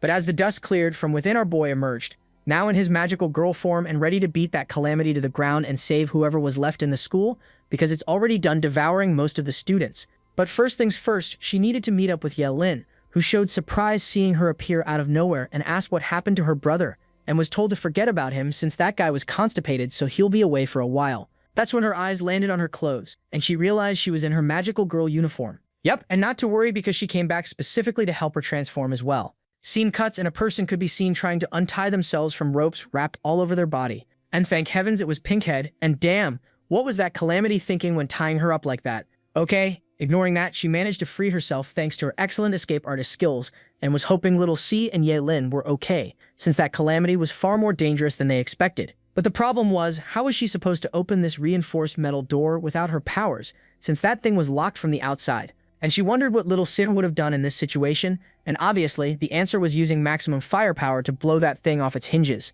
Yeah, well, the moment that thought crossed her mind, a loud explosion rocked the whole place. And yup, our hero and Yeilin, now in her magical form as well, who was reminding the fool they could have just used that handle to open the thing instead of causing such a big mess. Thankfully, that explosion didn't turn our pink head into pink paste, as she ran out after seeing who came to rescue her. But first things first, she needed to warn them about the calamity and what it was planning. That's when she noticed both girls in their uniforms, so she asked how they did that inside the calamity's domain.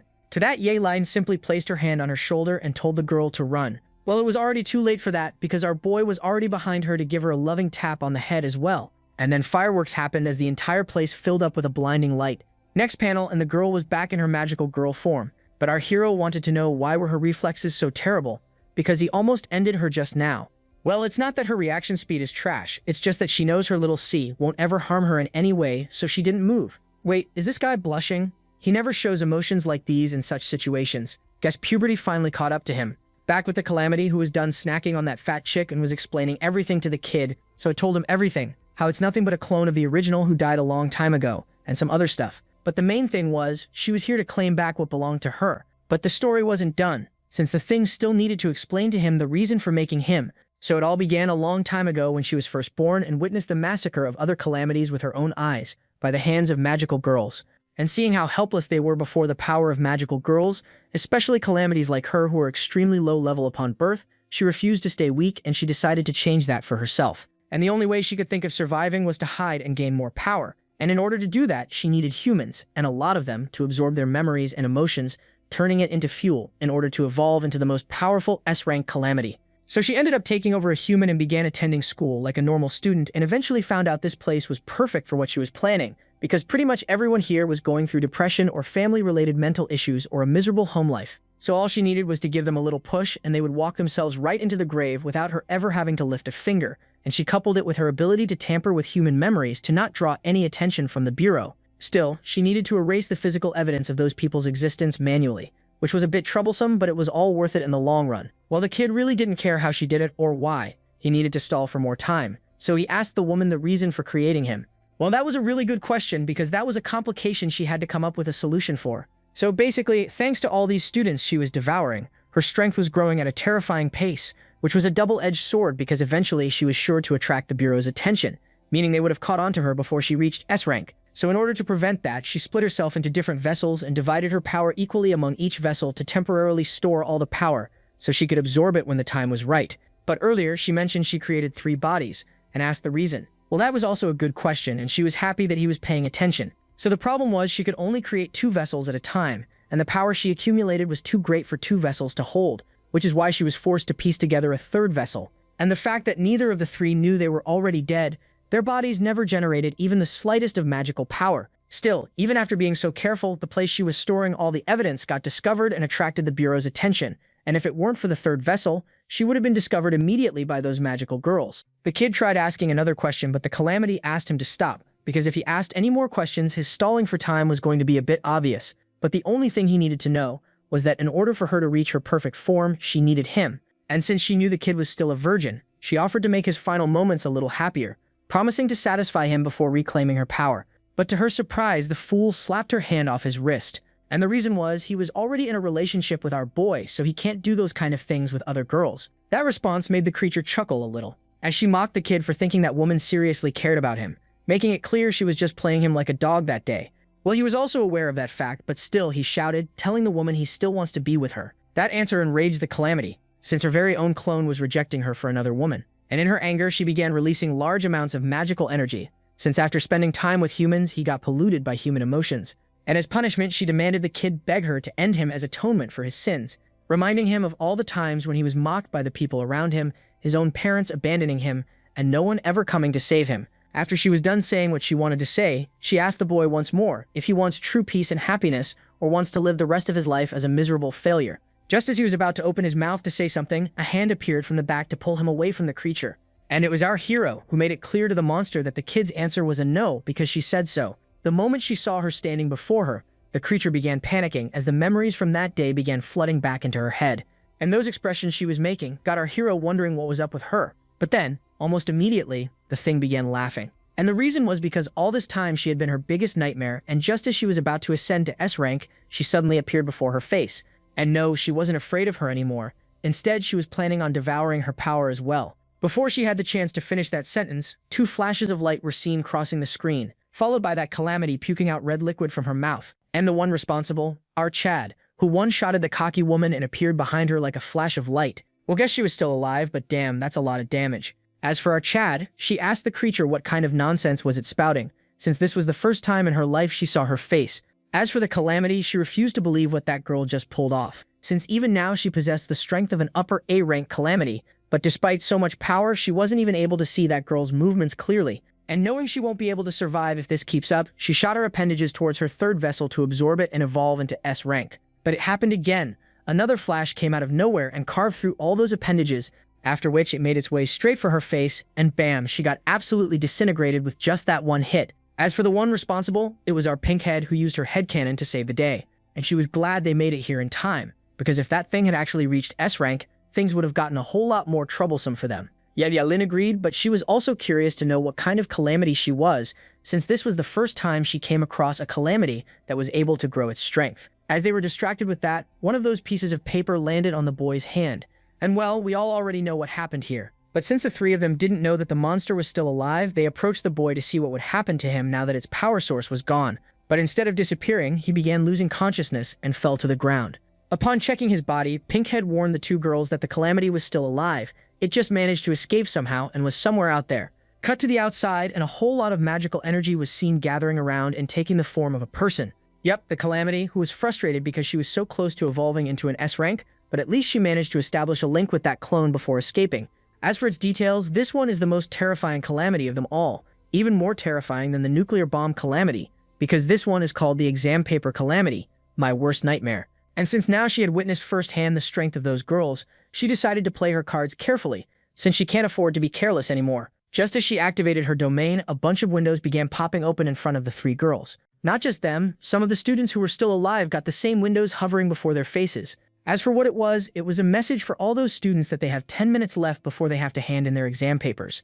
And if you are wondering why she was sending that specific message to all of the students, well, I'm wondering the same thing, but it's probably because she needed to absorb all of their fears to make herself stronger. Scene cuts and we are in some other place, with a female admiring an old painting of a female warrior from old times. But the thing was, that woman was wearing glasses, something that definitely didn't belong in that era.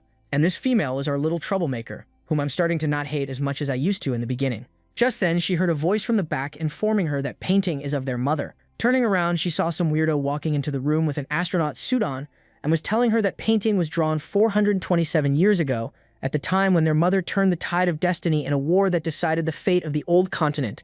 Okay, so not sure if horses are extinct in this world, but that person sure as hell was making it seem like it, as they told Purple Head that thing she was sitting on was something called a horse. As for Purple Head, she had no idea what this old continent was that the woman was talking about, and seeing her making that face, the person burst out laughing since they just made up that whole story. As for that picture, it was made using AI. While on the outside, Purple Head just laughed it off like she also found that joke funny, but on the inside she was cursing at the person for trying to make a fool out of her. Just then, some kind of a magical circle suddenly appeared before the person's face, and they brought out a ring of some kind and tapped it in the middle of that magical circle. So this was some way of confirming their authority. So Purple Head apologized to the person and properly introduced herself. After that was out of the way, she herself activated a magical circle, and a massive screen manifested behind her, and here is where things began to get disturbing. Following this person's instructions, the Bureau allowed that Calamity to target 12 schools, meaning this wasn't that Calamity's first feeding ground. As for why she came to see this person, it was because their detectors have picked up on a massive amount of magical energy being emitted from the location where that Calamity was believed to be hiding, meaning it was close to reaching S rank, which was good news for this person, so they thanked the Bureau for their cooperation. And the reason I said earlier that things are about to get disturbing was because these people allowed 48,600 people to be sacrificed at the hands of that Calamity, just so it could reach its ultimate form, meaning they knew exactly what was going on from the start, and they sent our gang in there as well, even knowing that this mission could most likely end all three of them. All because this person had planned something which they even hid from the Bureau. And since Purple Head was asking too many questions, the person asked if she came here to question their decisions, so the woman quickly apologized, explaining how it was just that their Director General sent her here to report the situation and to ask for their next instructions.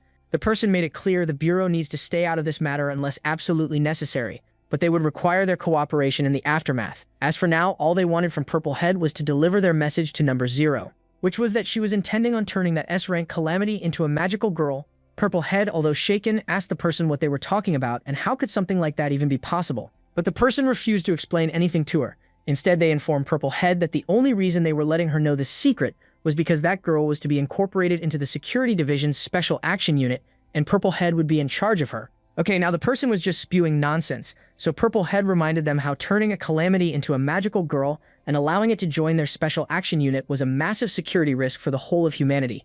Okay, first, the reason they allowed that Calamity to consume so many innocent people was for the sake of humanity, and second, that wasn't a suggestion but an order. Oh great, now we even got ourselves a goth mommy. I'm not sure if it's her gothic drip or that glare, but the moment Purplehead saw her face, she immediately lowered her head in terror and agreed to do as the woman was saying. Cut back to the school, and damn, the whole place was getting freaky. Like out of control freaky. And not just that, those screens that appeared before their faces earlier. Yeah, they were turning these students into magical energy and absorbing them inside to be transferred to the freaky woman. And well, sure she was asking for more, because even that much wasn't enough for her. Just then, as she was distracted with that, something blasted straight through her body, leaving a massive gaping hole in the middle of her torso. And the one responsible for hurling that thing was our hero, who had had about enough of her nonsense, so he was planning on putting an end to her horny exam arc. Well, apparently that was going to be harder than he had expected, because that last attack wasn't even able to leave a scratch on her body, and she instantly began healing herself. Well, it turns out the one standing before him was nothing more than a clone. She was using the same tactic as the computer lady he faced when he first transformed, meaning her real body was hiding somewhere else. Plus, she was forced to answer that woman's questions in order to not get affected by her freaky authority. That would turn her into that same energy that'll get absorbed into that woman. Lucky for the rest of the students, they had our brainiac Pink Head, who came in clutch and was helping them answer all the questions correctly, and thanks to that, they were unaffected by the authority as well. But the one who wasn't happy about all of them cheating in the test was the Calamity, since they managed to find a loophole in her authority and were now exploiting it. So she decided to crank up the difficulty of the questions to teach all of them a lesson. Try also got a new question on her screen, and let's just say not even a single person in the school was happy seeing what it was, because they were supposed to accurately answer how many strands of hair are currently on the head of their school's dean. Same thing for Pinkhead. How on earth was she supposed to answer that question? That's when one of the students who answered 0, since that person was bald, realized the answer was incorrect, and her scores instantly dropped into negatives. As she was asking our Pinkhead what she was supposed to do now, a hand suddenly appeared and grabbed her by her chin. Turning around, she saw her own face right next to her and was getting closer to her lips. And boom, just like the students before her, she also turned into that same magical energy and began getting absorbed by the Calamity. Well, she wasn't the only one. A lot of students answered 0 to that question, and that resulted in that Calamity gaining even more strength. Lucky for our boy, he had some points to spare, so even though he lost 100 points, he was still in the game. Plus, he saw that the Calamity also answered that question, and she added 800 instead of 0, which was the right answer. Well, that made sense because according to Pinkhead, even though that dean was bald, he still had some sparse hair on his temples. Suddenly, hearing the girl's words, a thought hit our boy's head, and he wondered if that could be the key to stopping this monster. As for the monster, it was getting ready to give all of them a final question for 800 points, which was they were to accurately determine the global population of humans on Earth. Well, that was another question Pinkhead didn't know how to answer, because who on Earth could possibly know the exact number of humans, because that number keeps changing with each second, with people dying and being born. Same thing for what little students were left in the building. They had all lost hope and pretty much accepted their fates of turning into freaky fuel for that monster. But our Chad, on the other hand, was a different story, because he actually added a number on that answer sheet. And the number he put was so absurd that the Calamity began mocking him for giving up so easily. That was until it saw that the answer he submitted was the right one, and he ended up gaining 300 points. Furious, the woman cursed at the kid, since how on earth was that the right answer? Well, simple. It wasn't. She was just using that same mind trick from before, how she managed to suppress their transformation, so he just used that against her. So the answer doesn't need to be correct. You just need to convince yourself before answering that the answer you are putting is the right one. That was exactly what happened to those students earlier when they added 0 for the previous question. They weren't entirely confident that was the right answer, so her authority registered it as wrong, and they got turned into magical power. Yeah, the creature realized her little secret just got exposed, since she was using that same trick to answer her questions earlier. Still, that didn't mean she was going to go down without a fight. After all, she had already attained her S-rank form and possessed enough power to deal with the likes of her. So she began gathering up all the energy she absorbed into the palm of her hand, and bam, a gigantic ruler manifested out of thin air. And just as she got ready, she hurled the thing called her exam-taking big stick towards our boy. Well, apparently she has no idea the kind of calamities our hero had already dealt with, and since she was still underestimating his strength, he got ready to teach this loudmouth freaky lady a lesson. And instead of moving out of the way, the dude supercharged every single cell of his body with magical power and charged straight towards the incoming massive thing, and bam, that was all it took for him to shatter that entire thing into chunks, leaving the freaky woman in complete disbelief as she refused to believe her eyes, And at that moment, after realizing the kind of power he just used, she could only wonder whether she was facing off against a magical girl or a calamity, because only calamities possess the power to infuse their bodies with magic. And boom, Sean landed a brutal right hand on the woman's face, causing her to go flying as she crashed into the roof of the school building. As the dust cleared, Sean was seen standing over the broken body of the calamity, who was in no shape to fight anymore. And using what little strength was left in her, she asked just how absurd can one person be. But completely ignoring her, Sean contacted Pinkhead, telling her to blast a full-power laser beam straight over her head. The girl obeyed, charged up her headcannon, and unleashed a beam so powerful that it shot straight through the clouds while hitting both of them in the process. As her body was being disintegrated, the calamity asked if she had completely lost her mind, because by doing something so reckless, she ended herself along with her. That was until she saw that the person she was unable to even scratch was actually a healing-type magical girl. Just then, Yelin's penguin suddenly appeared and blasted all the remaining pieces of paper with an ice attack, followed by a fire blast by her cat, causing every single one of her shards to be destroyed completely. Well, this was their plan. The reason she was hiding herself this whole time was because they wanted to catch that calamity by surprise, to destroy all its shards and prevent it from regenerating, and they succeeded. Good news from Pinkhead's side as well, since those screens disappeared and the remaining students were finally safe. But our boy reminded both girls that the creature's domain was still up, meaning it was still alive, so they would need to find its original body before it managed to escape. Cut back to the masked kid who was still in the toilet, sulking over the fact that he was nothing more than a copy of the original person who died a long time ago. As for the calamity that had been hiding inside of him this whole time, it explained to the kid how both of them were the same person. It's just that the memories of that other person were messing with his head, but it was all too much for his mind to process. And that angered the woman, since all he had to do was accept the fact that both of them were one. Plus, the only reason they weren't able to beat that girl was because they still don't fully understand how their powers worked. So she suggested he get off his butt so they could escape, after which she was planning on coming back for revenge. But the kid was still hung up on our girl and refused to leave with her because of his feelings for C. And that annoyed the calamity, because even after finding out the truth, this person was still hopelessly smitten for a human. But she also knew using force wasn't going to work against him, so she would have to change her approach and coax him into leaving. And well, her methods were extremely persuasive, as she promised the kid she would always stay by his side, so she needed to forget about that girl. Plus, she promised if he agrees to leave with her right now, she would transform into all sorts of shapes for him.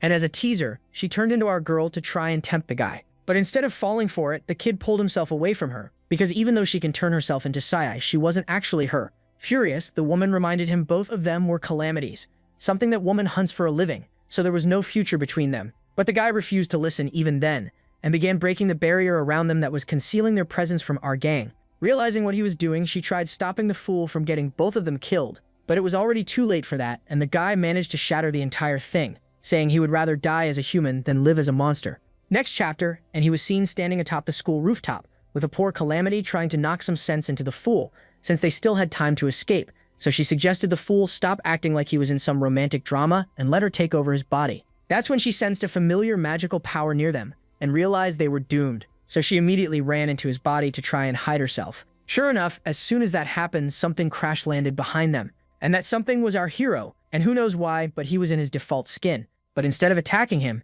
he asked the reason for voluntarily showing himself. Well, that was a bit complicated to explain, but all he could say was that he can feel that Calamity's instincts to kill rapidly raising in his body, so he probably doesn't have a lot of time left. So he decided to use this chance to tell the girl exactly how he felt about her. And boom, struck a cringy Bollywood pose as he told the girl he wanted to die by the hands of his one true love. Yeah, well, that was exactly why Sai came all the way here, so she began choking the fool without a second thought. Okay, so he was hoping for a proper farewell scene where Sean gets all emotional hearing his confession and refuses to strike him, but apparently he forgot who he was talking to. So the girl asked what gave him the stupid idea that any of that was going to happen. Well, because that's how they do it in movies. They don't just outright lunge in to take the person down. They have a proper romantic moment before everything goes wrong. As the fool was rambling about all that nonsense, Sean noticed something behind her, so she immediately released her grip from the guy's throat and jumped back as something crashed in front of her. Turning around, she saw that the thing was a sword made out of magical energy, and the one who summoned that thing was the weirdo himself, who had lost most of his control over his own body. Next panel, poof, he transformed. His pants disappeared, and he turned into the female version of himself. So he was still aware of what was happening. It was just that he wasn't able to control his own body. So he ended up lunging at our girl to end her using her weapon, but CY managed to move out of the way using her super speed. And using the chance, she manifested her staff, knocked the thing back, and using all her might, she propelled herself using the thing as Thor's hammer to pierce through the guy. But the calamity inside of him managed to erect a shield on time, which stopped her attack. Yeah, well, apparently that thing was like a sheet of paper in front of City. So she just gave it a little more force, causing the whole thing to shatter into pieces, and she landed a direct attack on the Calamity. As the dust cleared, he was standing before the already defeated Calamity, and showing no hesitation or mercy, he lifted his staff to end the fool once and for all. Seeing that, the creature thanked the girl one last time for ending its misery, and with that, red liquid was seen splattering all over the place. And yes, this time he truly managed to take down that Calamity, because its domain began to collapse, signaling that the nightmare was finally over. So both girls landed to check up on our hero and noticed her making that serious face. So Pinkhead asked if everything was alright. Well, even he wasn't exactly sure, because even though they managed to eliminate that Calamity, he was still getting the feeling that this battle wasn't over yet. Just as he said that, a large amount of magical energy began gathering into a massive ball before them. Before they could make sense of what they were seeing, the thing popped like a bubble, causing it to launch all that energy in every direction. Okay, so good news, apparently all the people that creature took out over the course of its lifetime began returning back to life. Same thing for the bully and her friends. They also came back. Well, surprisingly, Weirdo also came back to life, although he was still unconscious and dreaming about being stepped on by our girl. Not sure how, but unlike the rest of the students, he appeared in that same goth woman's home instead, who were both listening to the fool's weird blabbering in silence. Having enough of his nonsense, the woman pulled at his collar to wake the kid up. And the kid, retaining all his memories, was convinced he was dead, and the creature before him was here to guide him to heaven. Okay, that was the last straw.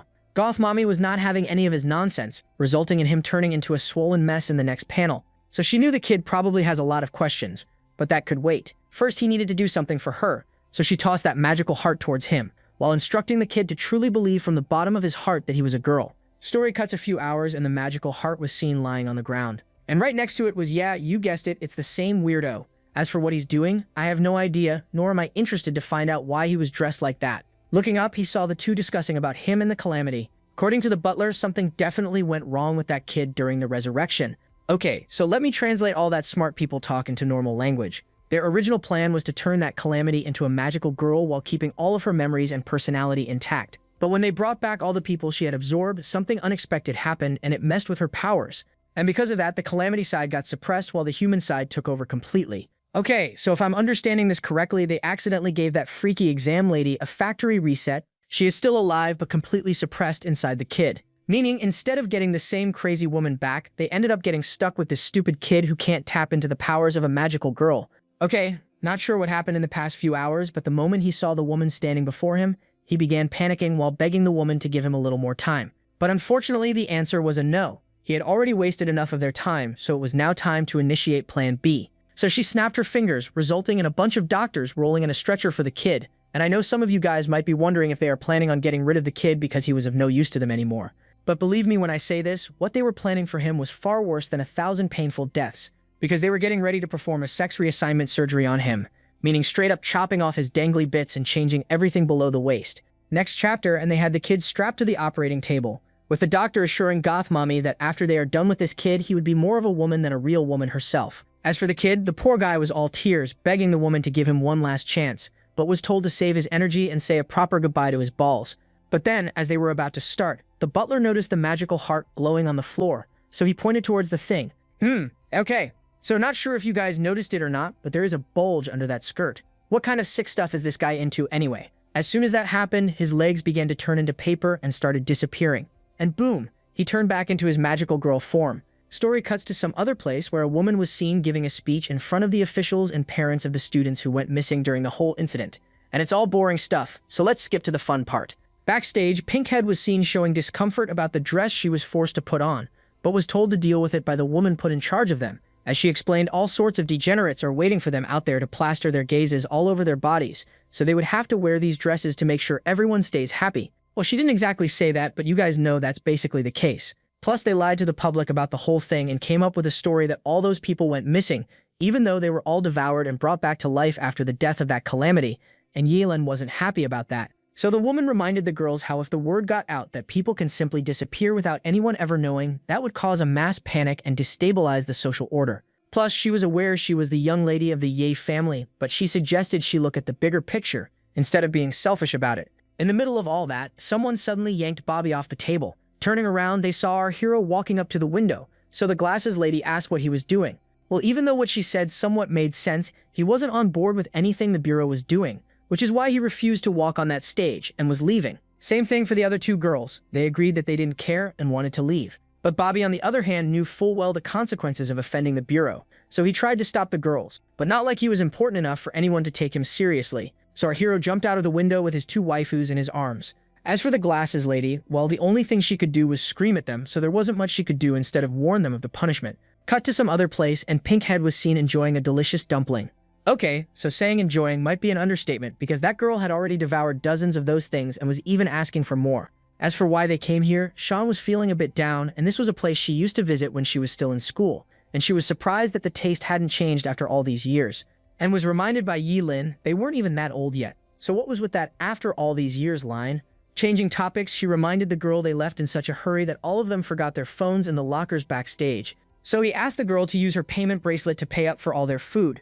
Yeah, no, the girl snapped and asked if this was the reason she brought her along, and obviously the answer was a yes. As for Pinkhead, she didn't want anything to do with their little squabble, so she suggested they stop shaking the table, because she wasn't done eating yet. Fast forward a few days, and what Bobby was fearing the most finally happened. Their bonus was entirely gone as a punishment for running away that day, plus they were put on administrative leave for 3 weeks, unpaid. To the side, our hero was seen enjoying the view, working out with Pinkhead, as she was reading the report for that mission. And surprisingly, even though they reported everything to them how it happened, the Bureau didn't list on the report that the creature they took down was the exam paper Calamity. Plus, they classified that thing as a B rank instead of an S rank. Just then, C noticed someone else walking into the room, so she turned around and found Yi Lin asking what on earth were the 2 of them up to now. So Pinkhead asked if she also wanted to join them, because I quote, going up and down was really fun for her. But the girl passed, so our hero asked the reason for this sudden visit, and was reminded she doesn't need a reason to visit her own squad. Plus, she confessed she could have easily overturned their punishment by talking to her father, but what's the fun in that? And since this was a well-deserved vacation, she was planning on taking the 2 of them to have some fun. Next panel, and they were standing before a theme park, completely speechless at the sight before them. As for the girl, she wanted to explain herself, but she had no idea where she was supposed to start. But luckily, before things got any more awkward, they saw one of the demonetizers of channels walking out of the park to greet them. And apparently some sections of the park were closed off due to renovations, so no one was allowed to enter those areas, which is why she was here to take them to the special attraction. Yi Lin was never informed about any changes made to the park, so she asked what kind of changes was she talking about. Well, it was a request from their master himself, so she couldn't say much. Yeah, the moment she heard her father had a hand in this, she knew exactly the kind of changes he wanted to make to the park, so she pulled out her phone to give that pervy old man a piece of her mind, but was stopped by Pinkhead as she suggested they just head in there to have fun. Next panel, and I guess their first stop was the changing area or cosplay section perhaps, because after that they went on the bumper carts in their original clothes. Then came the shooting range, and damn, our boy was dual-wielding rifles in both hands like he was born for this. And finally the roller coaster, which Yi Lin was seriously rethinking, so Pinkhead suggested she grab onto her hand since she seemed scared. That's when her eyes landed on our hero's hand as well, and she noticed she was also shivering, which was strange behavior from her. But before she could say anything, the ride started moving, and they went screaming all the way down. After a while, they were seen walking around the park having the time of their life, but our hero was awfully quiet for some reason, so Pinkhead asked if everything was alright, and well, apparently he had a weak stomach when it comes to roller coasters, which was especially strange since he flies much faster than that thing. Well, that's all for today, folks. I hope that you enjoyed it. If you did, please give the video a thumbs up, and if you want to know what happens next, hit the subscribe button. Until next time, take care.